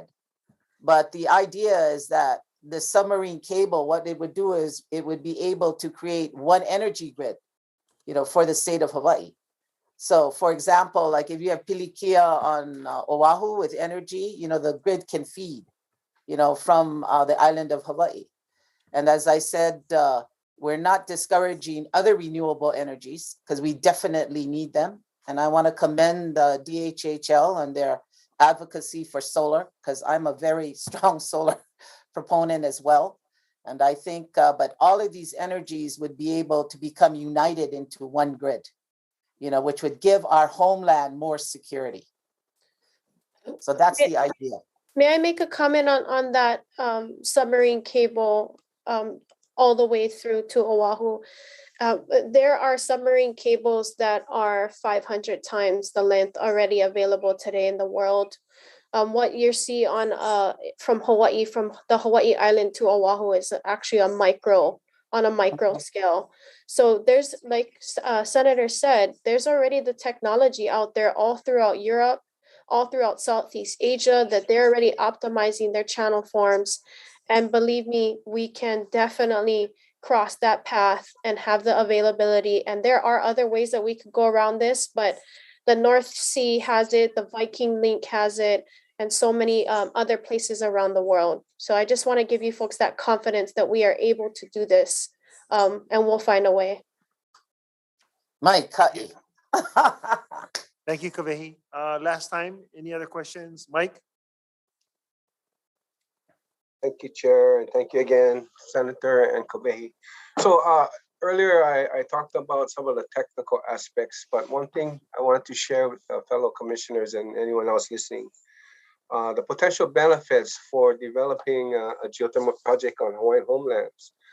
Act 97 was passed, I think it was 2015 or something like that, provided for all revenues generated on Hawaiian homelands would go to Department of Hawaiian Homelands, as opposed to like PGV, for example, we pay royalties, right?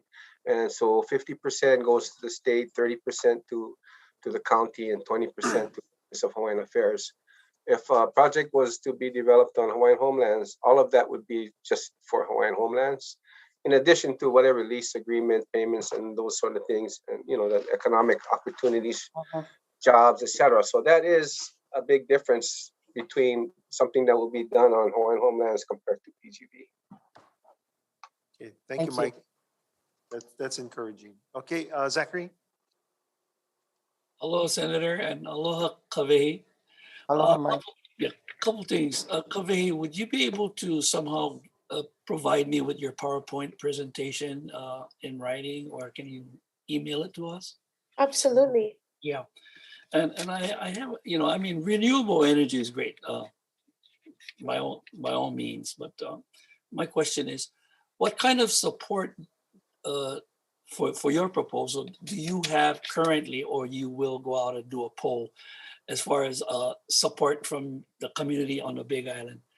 Is a lot of people are for this project, or what? Can you elaborate on that, please? Absolutely. So a part of our founding members actually engaged in the discussion in early 2013 to 2016, which expanded the talk of geothermal. And what they did was, unlike most corporations, they involved the community at a community level and let them know that they were running a native to native model. And they had a way for the community to actually strive and thrive in those areas. And so by us even honoring that, I feel like that was a great thing.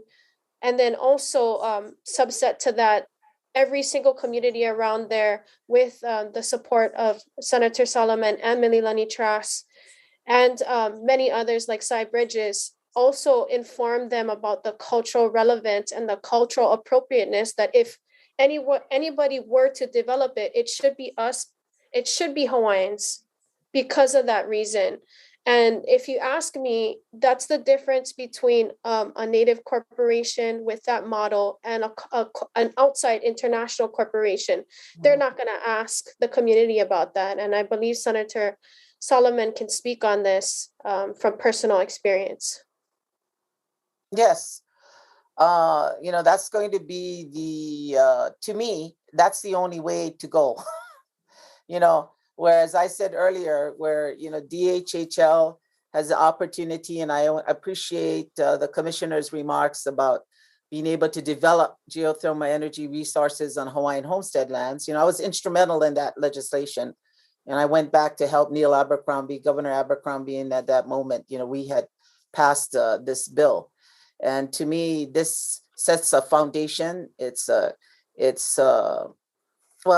just telling the world that the Hawaiians are capable, that we as a people are capable of taking the lead in these projects. And I have great confidence in our community. We're dealing with a totally different generation now. We're dealing with a millennial generation that's very tech savvy. And I think that they would be Kawehi's a good example, that they would be very open. And I think our kupuna understand the need for us to become more financially solvent as a department, and to be able to have the kala and the way to be able to support the projects that we see important, as opposed to, asking the government for kokua. We have an opportunity to be able to create our own financial base so that we in fact can empower our Hawaiian nation and move forward. That's the long-term vision for this project. And of course, I know many of us now that we're discussing it, I don't think we're going to be there at the table when all of this mana'o, comes to pass. But I feel that, we are the kupuna now. I feel that we are the makua now, and that we have a long history in discussing all of this, and we've been through the struggle. We know how it's been. And, these are our sovereign entities, that I believe that Keakua gave us. And we should be the ones to use this to fulfill our dreams and our realities. And that's basically what's driving me, my motivation. Well, thank you, Senator. But I experienced throughout this 2.5 years of my experience on the commission that a lot of the concerns were non-beneficiary companies that run renewable energies on different islands was always in question by our beneficiaries. So, saying that, having our own people running a company such as the geothermal business is, of course, that's way better than anything I can see. What I mean. And long overdue, right. Long overdue. I'm happy for you guys to get this started. Mahalo. Mahalo.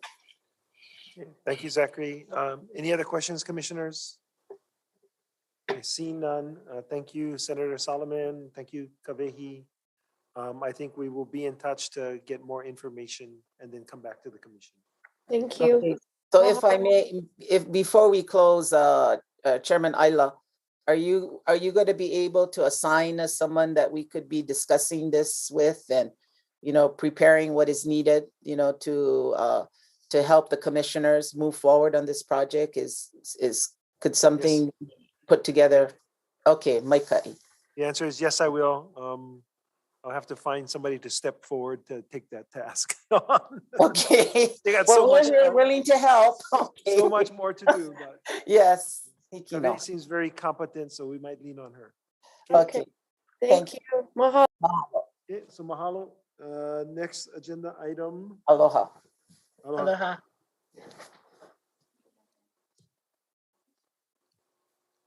All right, we'll let SIC back in.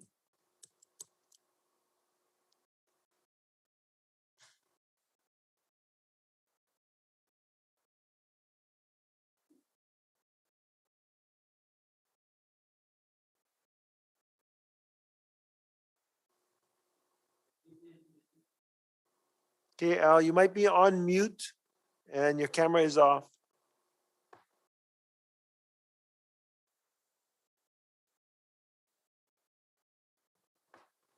One more time, if you can hear me, you may be muted and your camera appears to be off.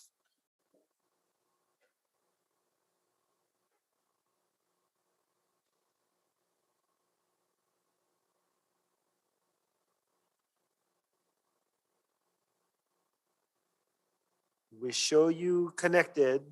However, we show the camera off and you're muted.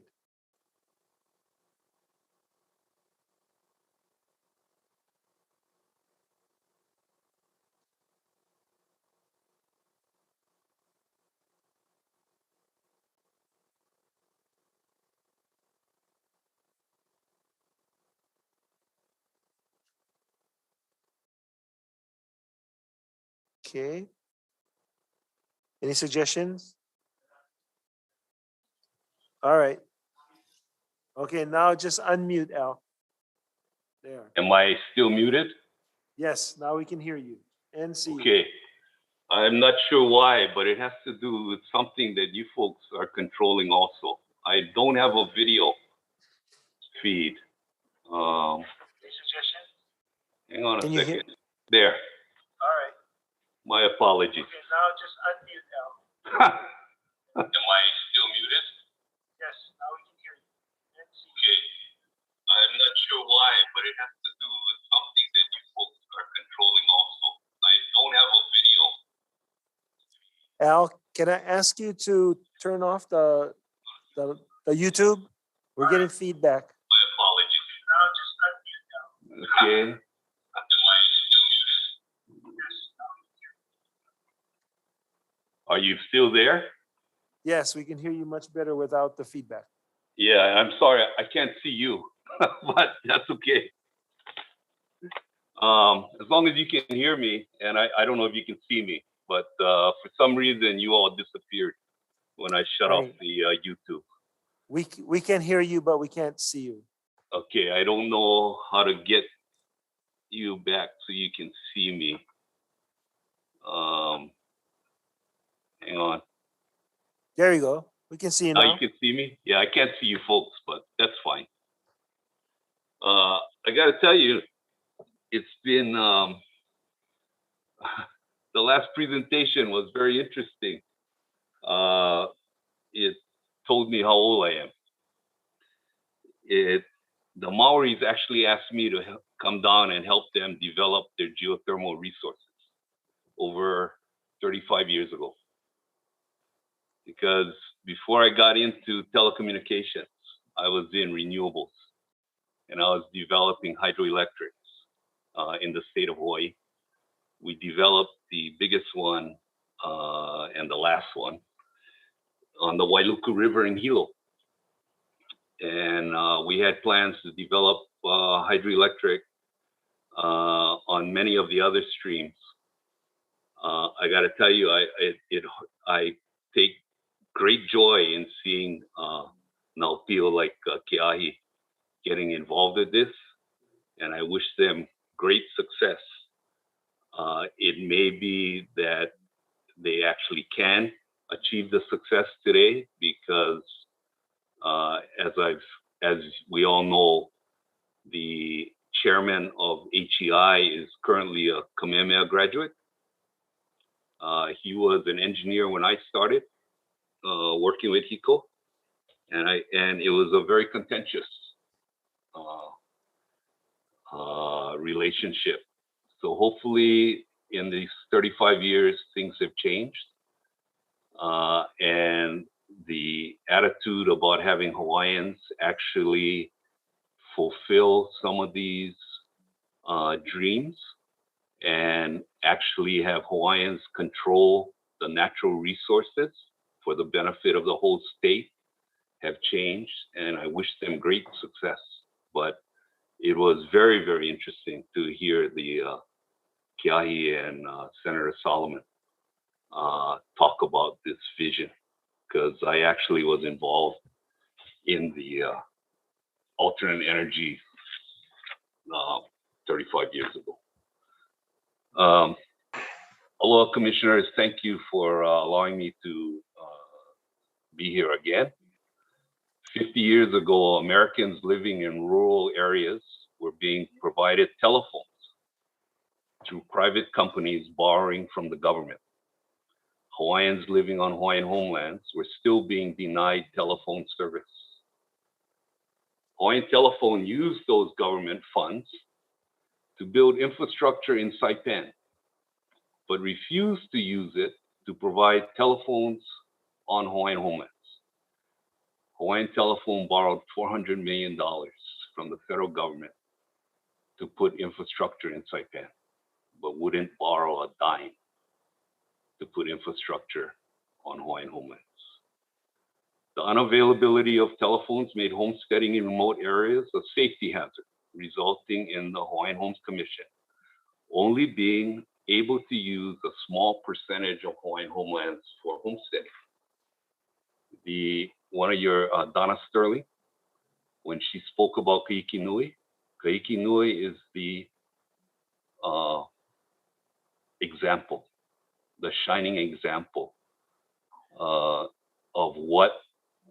how you can safely use all of our lands to encourage homesteading.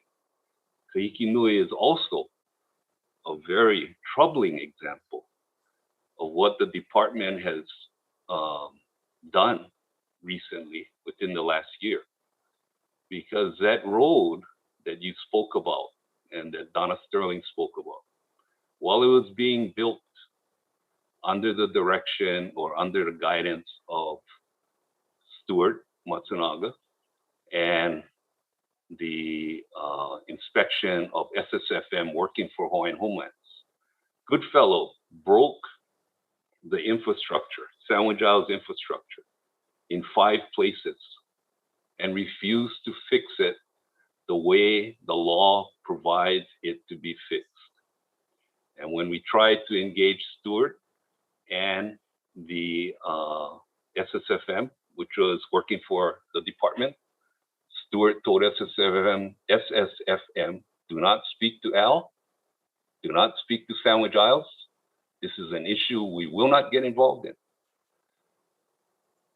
Because they did not fix it the way it should be fixed, I can tell you that we're gonna have trouble providing service to those 30 additional lots, where if it had been fixed, we'd be installing fiber in the existing and fiber to the projected 30 lots. The Hawaiian Homes Commission under Ho'oliku Drake turned to a beneficiary to see if the problem of telephones in rural areas could be solved. She didn't do this unknowingly. I had introduced Hawaiian Homelands to getting market rates for leases to utility companies rather than the normal $1 and love, and commercial leases containing community benefits. In my previous life as a alternate energy developer, I actually had plans for a cogeneration plant at Kauai High, and I obtained a lease from the commission to build it. I actually had a partnership in which I had a Hawaiian entity had the controlling interest with Mitsubishi. And Mitsubishi is billions of dollars. So what Senator Solomon and Keahi were talking about is possible, but not if there's pilikia between Hawaiian entities who are developing services for Hawaiian homelands and the Hawaiian Homes Commission. Commercial benefits, when they gave me the lease, commercial benefits, community benefits. When Hawaiian Homelands gave me the lease for Kahiki Nui, it didn't have any community benefits in it. And that was their standard commercial lease. Elmira, I'm on Zoom. Yeah. Okay. it did not have any community benefits. And I sat down with LDD at the time and I said, you need to put community benefits in here. And we worked on it and we agreed upon it. And that became your standard lease. And it was immediately followed by Walmart's lease in Hilo, which has the community benefits. And basically, it's a situation of commercial companies are not going to accept more of a burden to, or more, is not going to give up more unless they have to. And really, the only reason they have to do these things is this is what's expected. This becomes the baseline. If you want a commercial lease on Hawaiian homelands, here's the baseline. You have to have community benefits. And I'm happy that they actually followed through on it. But these were part of the reasons that Holikut Drake and the Hawaiian Homes Commission asked me to see if I could fix the phone systems, getting communications. I mean, this very commission meeting and you listening to Kai McDonald from San Antonio and you listening to all of the homesteaders on each island wouldn't happen without Sandwich Isles. Sandwich Isles, if Sandwich Isles cannot provide service, right, this cannot happen. The department depends on Sandwich Isles. We paid to put in the infrastructure into the department's headquarters. We paid for that building that's by the department's parking lot that has our switches and that has your storage. This is what Sandwich Isles has brought to Hawaiian homelands. This is what we're trying to make sure remains in Hawaiian control, not some foreign control, Hawaiian control. Just as Keahi and Senator Solomon were saying, this is extremely important.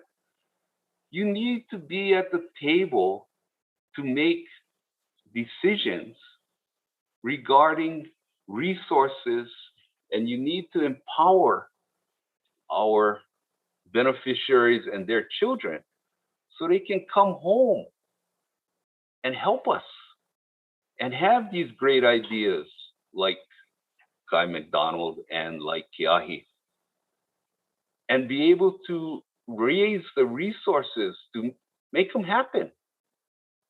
And you know, the only way they can raise the resources, the only way you can communicate with Washington, D.C. today is you better have the internet. And they didn't have it before, Sandwich Isles. Ka'ikinui can actually get on the internet and contact you. You may not want them to, but they can. And they need to be able to. So today, after Sandwich Isles has invested over $450 million in telecommunications infrastructure to ensure Hawaiians have the opportunities available to people living in cities throughout the world, you want to give everything back. I don't understand it. I testify at these meetings because I try to get you to ask questions of me. I know you folks will go into executive session and they'll be talking about Sandwich Isles, and all of the lawyers who work for the AG will be able to take what I tell you and give you a different opinion. That's fine. But you're not hearing what I believe you need to hear. Okay? This decision that you folks are on the record now of supporting Hawaiian Telecom will affect all future generations on Hawaiian homelands.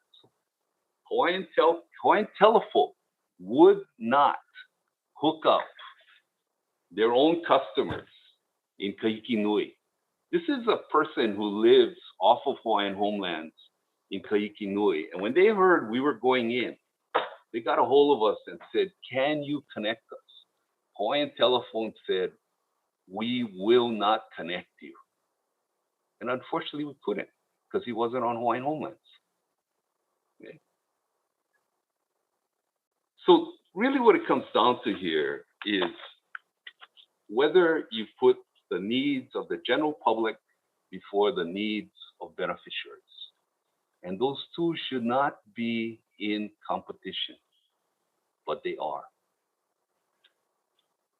Chairman Isla, who I have great aloha for, and the former chairperson, because you also serve as department directors, do not have a legal fiduciary duty to uphold the Hawaiian Homes Commission Act that you, as the other commissioners, do.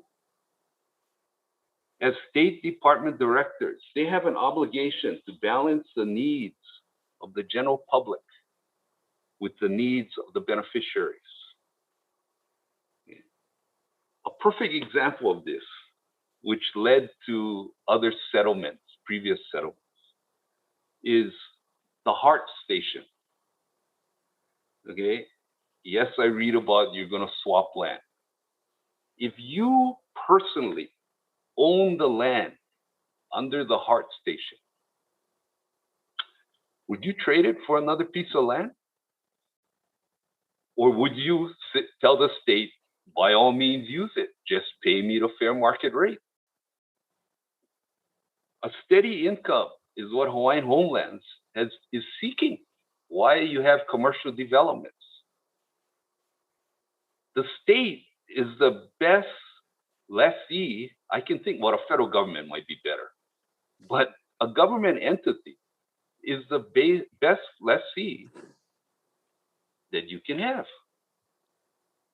But when you try to balance the general public's interests with the interests of the Native Hawaiians, the general public always wins. And so it's cheaper for the state to swap land with Hawaiian homelands. Yes, it's valued at the same amount, but it doesn't come with a guaranteed steady income. After 100 years since the Hawaiian Homes Commission Act, I think we know what placing the needs of the general public before the needs of the beneficiaries will lead to. Hawaiians are counting on you to place their interests first when it comes to the use of Hawaiian homelands. This is no different than the ali'i trusts. We count on those trustees to uphold the intent of the ali'i as directed in their wills when directing the resources of their trusts.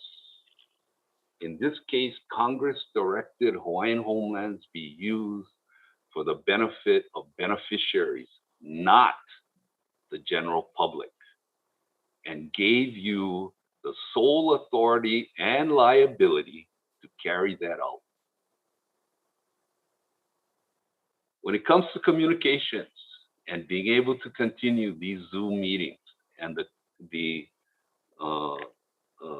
ability of homesteaders, no matter where they live, to be able to communicate with you, to be able to communicate with Washington, D.C., to develop business plans, to go to school. Sandwich Isles is the only one that can deliver it. Okay. Sandwich Isles and the Paniolo trustee negotiated the agreements that would ensure service to Hawaiian homelands into the future, despite no longer owning the Paniolo assets. The foundation of these agreements is the use of the Sandwich Isles license. By issuing the so-called 30-day right of entry, you have negated the need for the Sandwich Isles license. Despite the question posed at the last commission meeting when you were voting on the amended 30-day license. One of the commissioners asked, is this a 30-day license? And the response was yes. It's not a 30-day license. It's a 1-year license. And you have to take action to negate it. And you have to give them 30 days. That's what it is. This is another example of the doublespeak that led to Hawaiians losing their land. Hawaiian Telecom would never have come up with this scheme to disavow the agreements guaranteeing service to homesteaders if you did not issue that right of entry. If you rescind that right of entry, I'll guarantee you they will be back at the table again. Much has been made about Sandwich Isles not being cooperative. Sandwich Isles and I will not cooperate in any scheme to deny homesteaders communications service. No one, not Hawaiian Telecom, the FCC, the PUC, RUS, or the AG has told you how they will provide service if we cooperate. Because they cannot. The lines going to the customers and to you belong to Sandwich Isles. If you cannot provide basic service, how are you going to make it better? That's what they're promising you. Make Sandwich Isles come to the table and we'll provide better service. How? You cannot even provide basic service.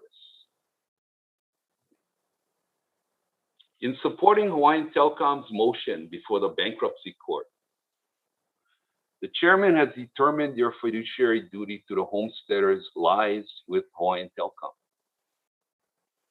This commitment was made without the required homesteader input, which was promised. I'm sure the lawyers will tell you in executive session that you're not responsible for the chairman's actions, that he was signing as a department head. He signed as the chairman. Does the bankruptcy judge really care? Despite Hawaiian Telecom being the only one that has threatened to cut off service,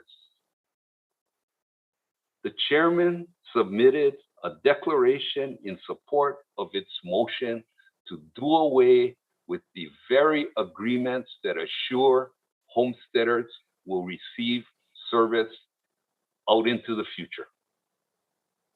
I believe he did this unknowingly, but it was done. The AG and Ashton and Riston, who represents the department, I guess, or maybe the commission, could have submitted a separate declaration expressing concern about continued service.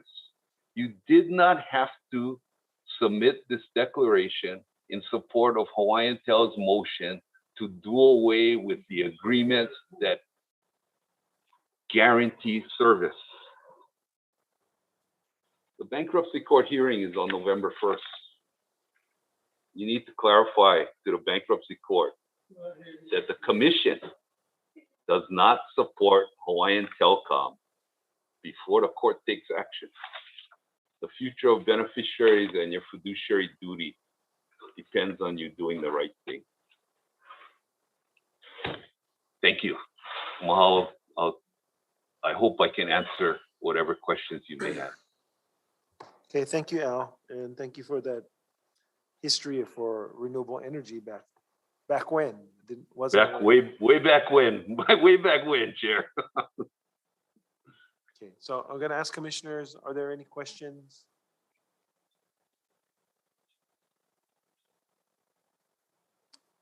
Mike? You're muted, Mike. Thank you, Chair. Thank you, Al, for your testimony. Interesting to hear your involvement in renewable energy. And I remember the Kauai High proposal for the cogen project. That was early 90s, I believe. But I just wanted to mention too, that lady with Senator Solomon, her name is Kabehi. Oh, Kavehi, I'm sorry. Yeah. Kalamai. I never like interrupt your, but just wanted to. No, my apologies to Kabehi. But it was, you know, if the commission didn't ask me to do telecommunications, I'd still be in renewable energy. And basically, when I came home from the Navy, and after working with Theo Davies and realizing that the Big Five will never give Hawaiians or the general public a fair break, I looked around, and utilities are the foundation of our standard of living. And you know, the general public in Hawaii, the utilities in Hawaii are third world. I don't care what you hear, they're third world. And the general public is faced with this. Utilities on Hawaiian homelands is fourth world, if there's such a thing. And I say this not unknowingly. When we were doing the hydroelectric plant, we had to go to the manufacturers for the generator. And we gave them the specifications that were given to us by Hawaiian Electric. Because if you make the frequency too tight, the window too tight, and it kicks off your generator, you automatically kicks off other generators in the system, which you folks know, which I'm sorry, geothermal knows about.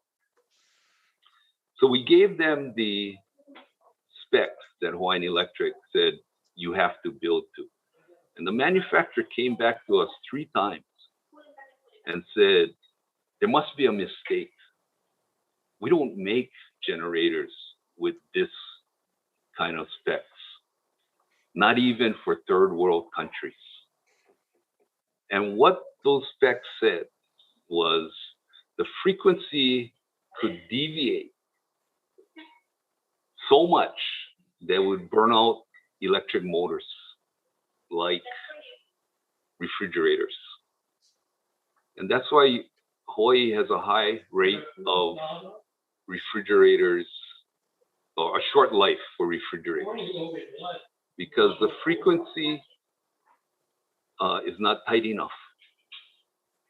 And that's why there is trouble with computers. One of the reasons is because the frequency is not tight enough. So I looked at the best thing I could do in my life was try to improve utilities for Hawaiians on Hawaiian homelands. And through that, for the general public. Because if Hawaiians have the best, the general public will have the best. Okay. It's just like the community benefits. If Hawaiian Homelands puts the community benefits on their lease, the commercial guys have no choice but to accept it, and they'll do it. And that's why I said underground for telephones or for communications on Hawaiian homelands. Not poles, underground, and fiber as soon as it's available.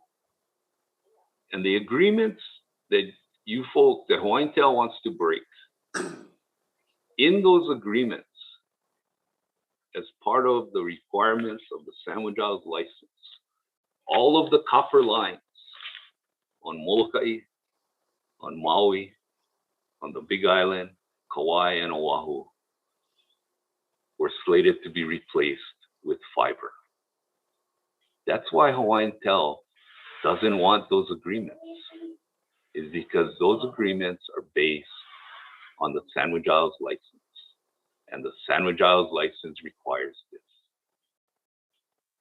Hawaiian Tel will still make plenty of money off of the inter-island cable, but they're not even willing to share any of it with Hawaiian Homelands.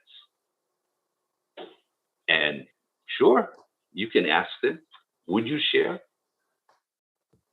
I prefer you have to share, then would you share? You're using Hawaiian Homelands. Share. You don't want to share, don't use Hawaiian Homelands. Hawaiian Telecom knew what they were buying. They have licenses, the kind of licenses that they like with Hawaiian Homelands. They have facilities on Hawaiian Homelands. They pay Hawaiian Homelands a pittance. It's not quite $1 in love, but it might as well be. It is not commercial. That's why they went to Hawaiian Homelands. What I'm telling you, and what I did with these agreements, is you want to use Hawaiian Homelands, this is the price. It's the same price that I, as a beneficiary, agreed to and was successful in doing it. And I don't see why a foreign company shouldn't be forced to meet the same standards. But they don't want that. Costs too much money. Mahalo, Al. Other commissioners?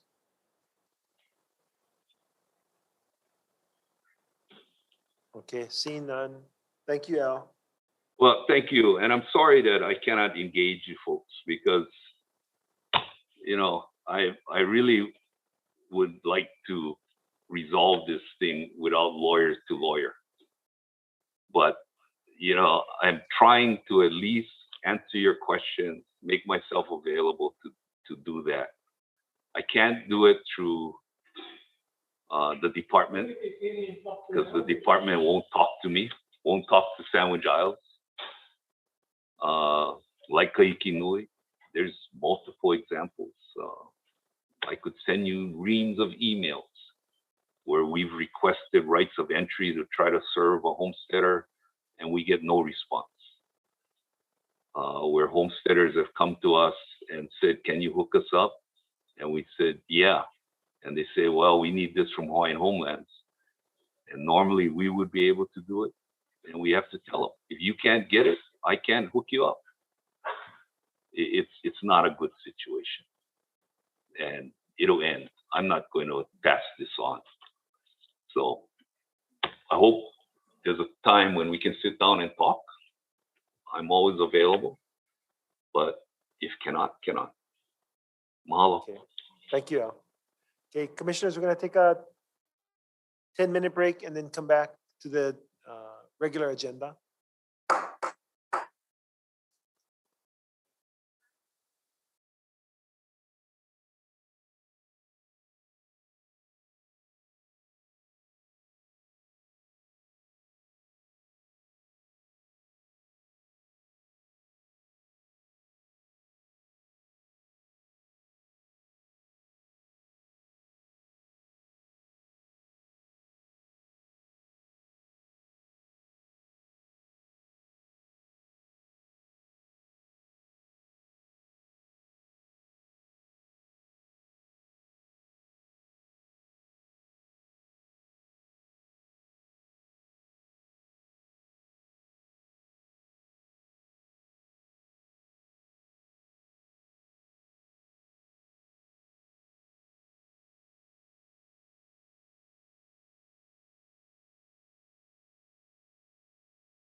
Good area.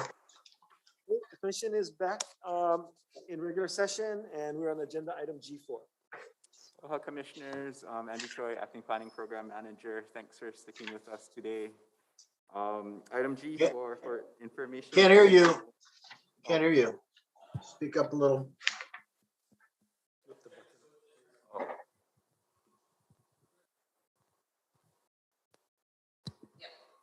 Can you hear me now? Yes, thank you. Okay. Item G4 for information only. A status update or progress report on the general plan. The purpose of this informational submittal is to update the commission on the status of the DHHL general plan update process, share results from the first round of beneficiary consultation, summarize input from the general plan investigative committee, and inform the members of the next round of beneficiary consultation meetings, which will take place between November and February of 2022.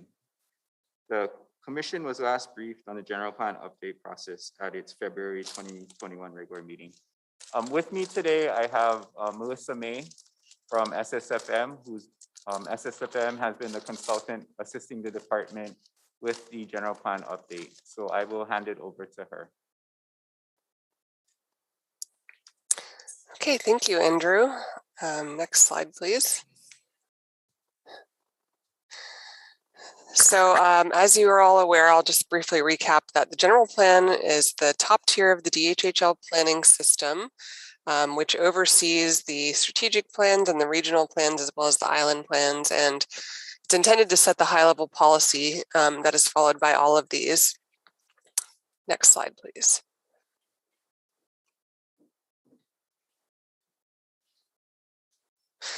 So the recent administrative rules update outlines minimum requirements that the general plan has to follow. They're listed here, and I won't go through all of them in detail, but importantly, there's a few things that this plan has to accomplish, such as establishing a uniform system of land use designations that all island plans should use. It needs to determine how those land use designations relate to land disposition. And then it needs to establish criteria for lands to be used for homesteading, lands not required for homesteading, lands for revenue generation, and lands for community use and community building. And then it also needs to look at how infrastructure relates to land use and what level of service should be provided for different land uses. And then finally, indicators to measure progress. So how do we know that the plan is being successful? Next slide. So here is a snapshot of our overall schedule. We actually added an additional round of beneficiary consultation. Thank you to the commission for approving that. That round is coming up starting in November, and it will focus on policies to be explored in the plan. We're breaking it up into different topics. I'll go into that in a little bit, but you can see here that we're aiming toward a final plan in fall of next year. And we've been meeting with our committee, investigative committee leading up to that, and we'll continue meeting with them through the process. Next slide. Andrew, feel free to jump in if I'm missing anything, if you want to add anything at any time. So as I mentioned, we have 3 rounds of beneficiary consultation, and round 1 occurred in March and April. We had 6 meetings as part of that. Those 6 meetings were broken up into 2 topics. Part 1 was in March and part 2 was in April. The first part really focused on establishing a vision for the next 20 years for DHHL and getting on the same page about what are the values that this plan needs to embody. And part 2 focused on land use and exploring how beneficiaries wanted to see Hawaiian homelands used and how Hawaiian homelands can benefit beneficiaries. And we also had an online open house as part of that, and we were gathering input that way as well. And there are meeting recordings available from these on the project website and the DHHL YouTube channel. We also broadcasted them on Olelo and other public access stations. There's summaries on the website as well. Next slide. So as I mentioned, the first round was to gather input on the vision and the land use designations, and we had close to 300 attendees. We used a kind of live polling method called Mentimeter, and we had quite a bit of participation in that. And we also had good participation in the online open house, about 260 people. And you can see here that it was roughly equally divided between people on the wait list and lessees, and then some other affiliations. Next slide. So as we discussed the vision with beneficiaries, we were framing it as, a shared description of where we're heading. And we want to make sure that everybody has the same destination in mind when we're talking about policies for the plan. So we talked about it as Kuleana toward a shared destination. Next slide. And based on the input that we got, we identified 4 themes for the vision, or elements, and self-sufficiency was probably the most prominent element, working together toward a shared vision, creating sustainability and economic opportunity, and ensuring that Hawaiian homelands are self-sufficient for the future. Healthy and sustaining beneficiaries included transparent communication between department and beneficiaries, programs to empower and help beneficiaries succeed, more agency and leadership and education, and then the ability to pass on or a legacy or succession. Connecting beneficiaries to the land was a very important one, and foremost in that category was getting people onto the land through addressing the wait list, offering a mix of opportunities, including traditional ways of relating to the land, and Malama, the Aina, and its resources. So acknowledging that there's a lot of Hawaiian homelands that aren't suitable for homesteading, but maybe offer other ways for beneficiaries to connect to the land. And then sufficient funding and resources. Is everyone acknowledged that this was important and critical, that DHHL has enough resources to fulfill its mission, and that those resources should be passed on to support beneficiaries in accessing the land, that water rights should be defended, and that adequate infrastructure should be provided.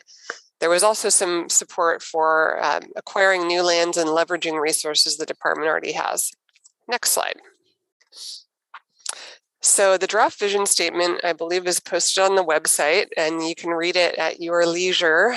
But kind of following those different themes, there's 4 statements really about where these things should be at the end of the plan horizon, which is 2040. And this statement includes, it goes beyond just beneficiaries and DHHL to acknowledge that all of Hawaii has a role in the implementation of the Act and the rehabilitation of Native Hawaiians as provided in the Constitution. So we welcome your review and input of this statement, and it'll be online for comment throughout the process. Next slide. We also developed a list of guiding principles, which are the values that the plan would follow in order to get us to that shared destination of the vision. And the intention is that these values will be woven throughout the plan and kind of used to back check that the policies are supporting these things. So each of these values is described. It has a little short description along with it, and is available along with the vision on the website. And you can see there's a lot of cross-pollination with the themes that I just mentioned going through the vision. Next slide. So one of the things that we're going to be discussing with beneficiaries at our next round of consultation is the land use framework. And this was developed kind of through a process of first talking to the beneficiaries in our last round of outreach, asking them what they wanted to see and what their needs are, how they want to connect to the land, and then connecting that to the vision and the guiding principles. So we took that input and we made a list of land uses and a list of benefits that we heard that beneficiaries wanted to experience on the land. And we tried to crosswalk those so that we had a comprehensive list, and we're making sure that the land use designations could fulfill all of those. So then we condensed that into a list of proposed land use designations that can be applied in island plans statewide. And some of those are going to look very familiar. They'll be the land use designations that are currently in use, and other ones are a little bit more different to accommodate different kinds of uses or make it very clear what the land use designations are intended to achieve. Next slide. Okay, so one of the things that we also want to tie back to in our consultation going forward is the 4 purposes of the Hawaiian Homes Commission Act listed here from the Constitution. So developing the home agricultural farm and ranch lots and loans, and then rehabilitation projects, and the administration and operating budget of the department. So we're going to keep this foremost in our mind as we go forward with developing policies and the next round of beneficiary consultation. Next slide. So based on that list of beneficiary needs and benefits, this is the list that we came up with of what land use should accomplish for Hawaiian homelands and for beneficiaries. So we want to make sure that land use supports sustainable trust, and that revenue generation and things like sustainable energy and land set aside for future homesteads are provided. We want to make sure that the land use supports healthy land and water resources, strong communities by providing places for gathering, knowledge sharing, economic development, cultural practices. And then we want to make sure that it supports empowered beneficiaries. So making sure that they have a place, that it meets their needs, and it supports their ability to stay in Hawaii and leave a legacy. Next slide. So as we navigated this process of getting input from the beneficiaries, we were also working with our investigative committee, which includes some commission members as well as DHHL staff. And some of the result of that was to include a statement in the vision that acknowledging that all of Hawaii has an obligation to uphold the provision of the act. We also ensured that water was included as a guiding principle in the list of values for the plan. And some of the other input that the committee suggested that we are now incorporating into the land use designations are how to rethink the general and supplemental agricultural land use designations, acknowledging that general agriculture is sometimes used as kind of a catch-all for lands that don't have a current obligation.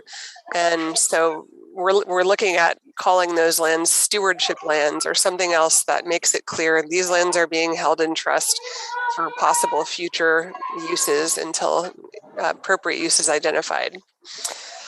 So another piece of input that we got from the committee was to make sure that it's clear, the authority of the commission is clear in terms of the application of land use designations. We'll also be providing guidance to the island plans in the general plan, and to make sure that the land use framework strikes a balance between the trust obligation to provide leases to people on the waiting list while also supporting those existing lessees and homestead communities. Okay, next slide.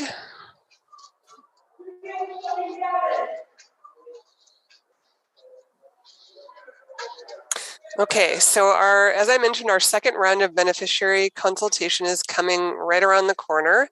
The first 2 meetings are going to be in November, and basically every month from November through February, we're going to have 2 meetings that walk through major policy topics in the general plan.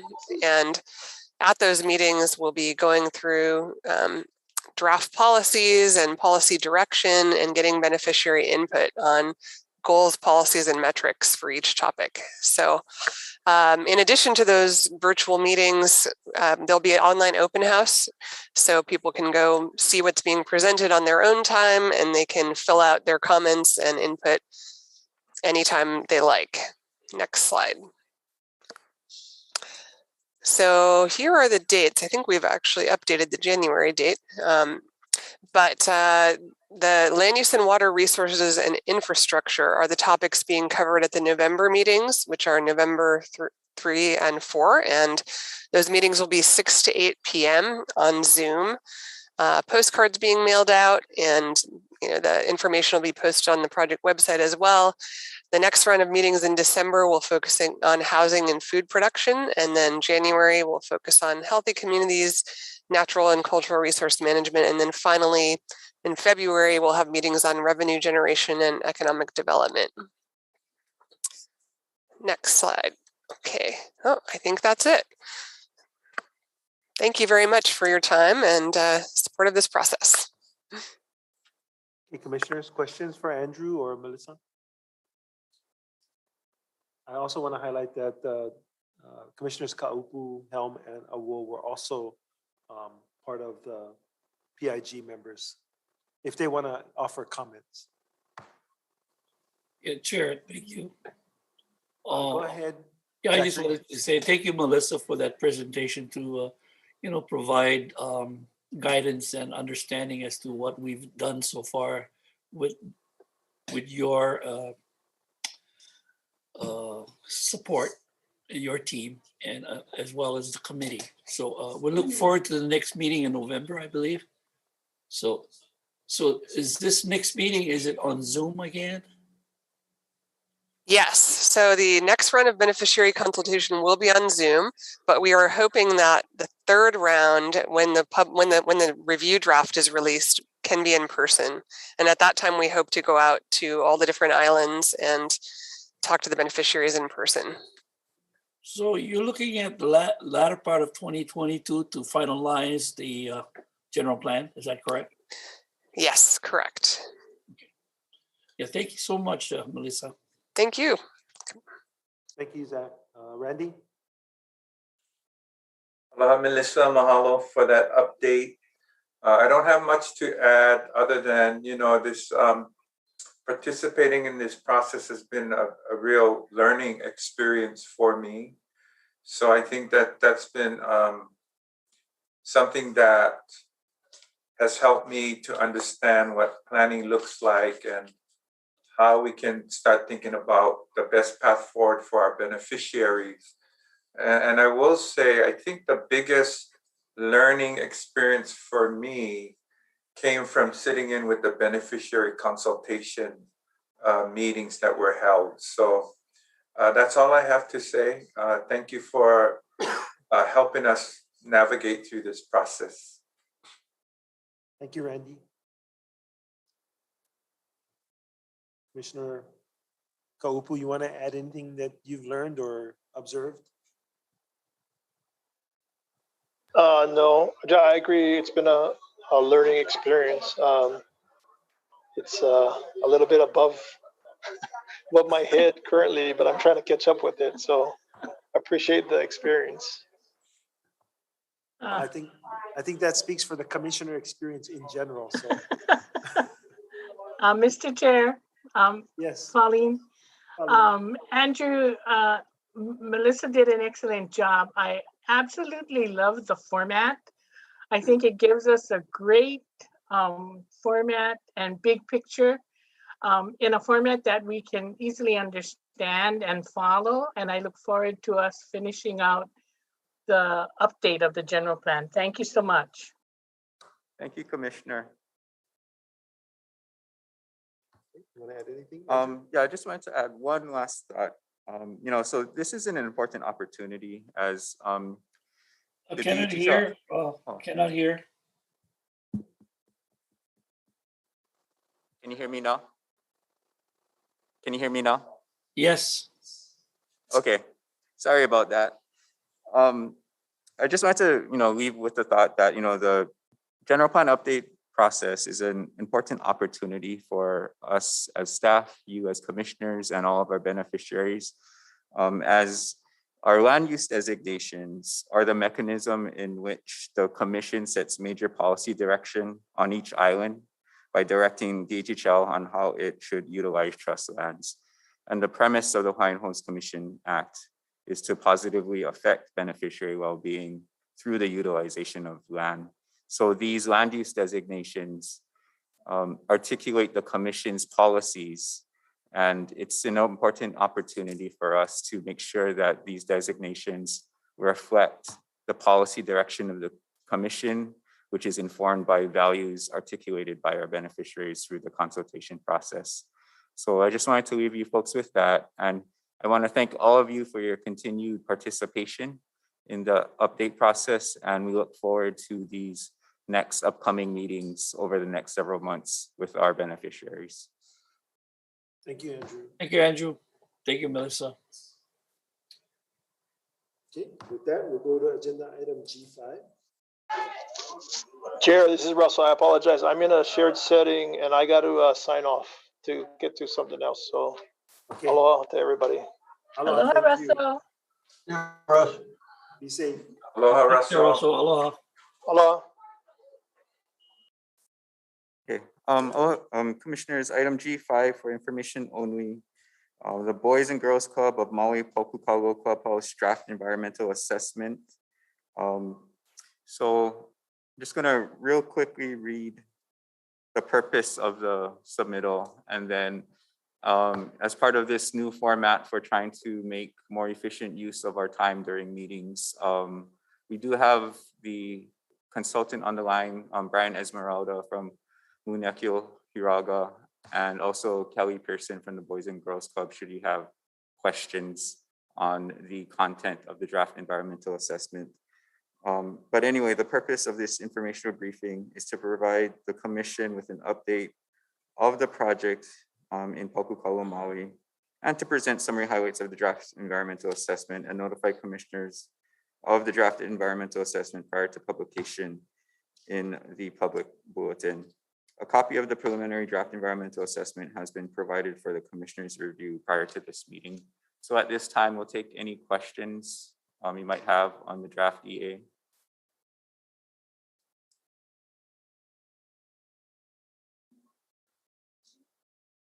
Andy?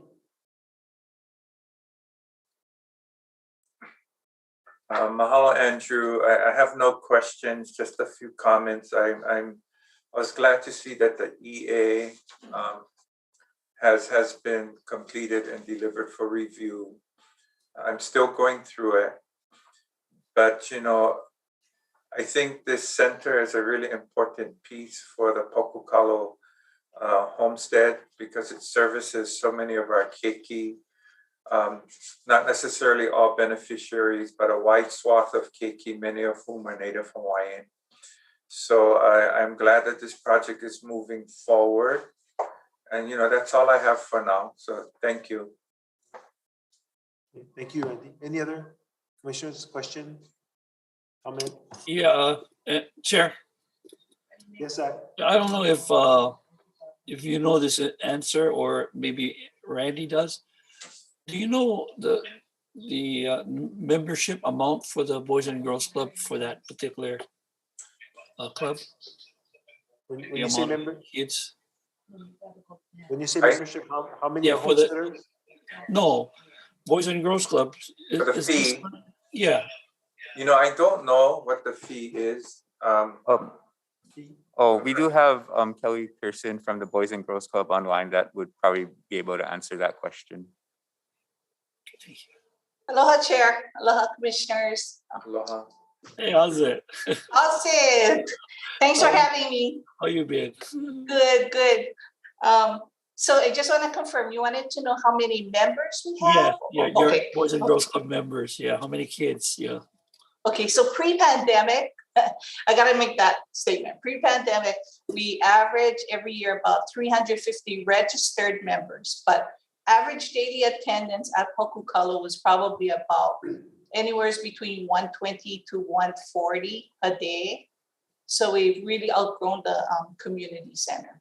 But thank you for that question. Yes, so out of those members, how many Native Hawaiians?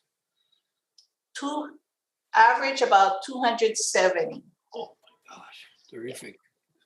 And the last year, I can also give you this number. So last year, 2020, about 129 of them were homestead children. And we had this rough number, about 45 came from Papukalo, 76 from Wailuku and Waihe'e homestead, Wai'ehu side, and then about 12 from Kula, because the bus comes down from Hawaiian Immersion. So the kids come down from Paia and Kalama Intermediate and Kinke Kaulike. So these are the kids that attend Hawaiian Immersion. And so they come down and, probably mom and dad working central, and then they end up going home.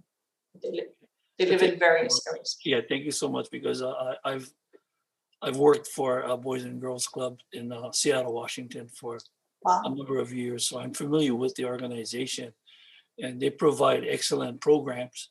And there's a lot of support in the community as well as the agency. So congratulations, and wish you all the best. Thank you. And Krishna, will mahalo for your support too. Yeah, and if I could add, in our most recent Maui Mokapuni Council meeting, the Paukukalo Association leadership also supports your presence in the community. So I just wanted to convey that to you as well. Mahalo. Other commissioners? Okay. You want to add anything? No, Brian, did you have anything to add? No, thanks, Andrew. Just wanted to mahalo the commissioners and everyone for their review and support of this project. We are looking to wrap up the EA and hope to publish sometime next month. So. Okay, if there's no further questions, we have a few announcements for closing the meeting. This Sunday from 4:30 p.m. till whenever, we have the Ka'u community meeting scheduled, right? 24th. And then the next Hawaiian Homes Commission meeting is on November 15th and 16th. Still scheduled for a Zoom until the pandemic improves. Chair? Yes, Dennis. Yes, on our next meeting on November 15th, will it be at 8:30 or 9:30? I was thinking 7:30. No, just kidding. 9:30. I just do the wake up calls. That's all I do. I think this format worked out fairly well. So let's try go back to 9:30. 9:30. Okay. Yes. Thank you. Okay. Thank you. Oh, you sleepy heads. Okay, so quick reminder, we do have a contested case hearing right after this. But for now, may I have a motion to adjourn? So move. Second. Okay, all those in favor say aye. Aye. Aye. Aye. The motion carries. Give us a minute.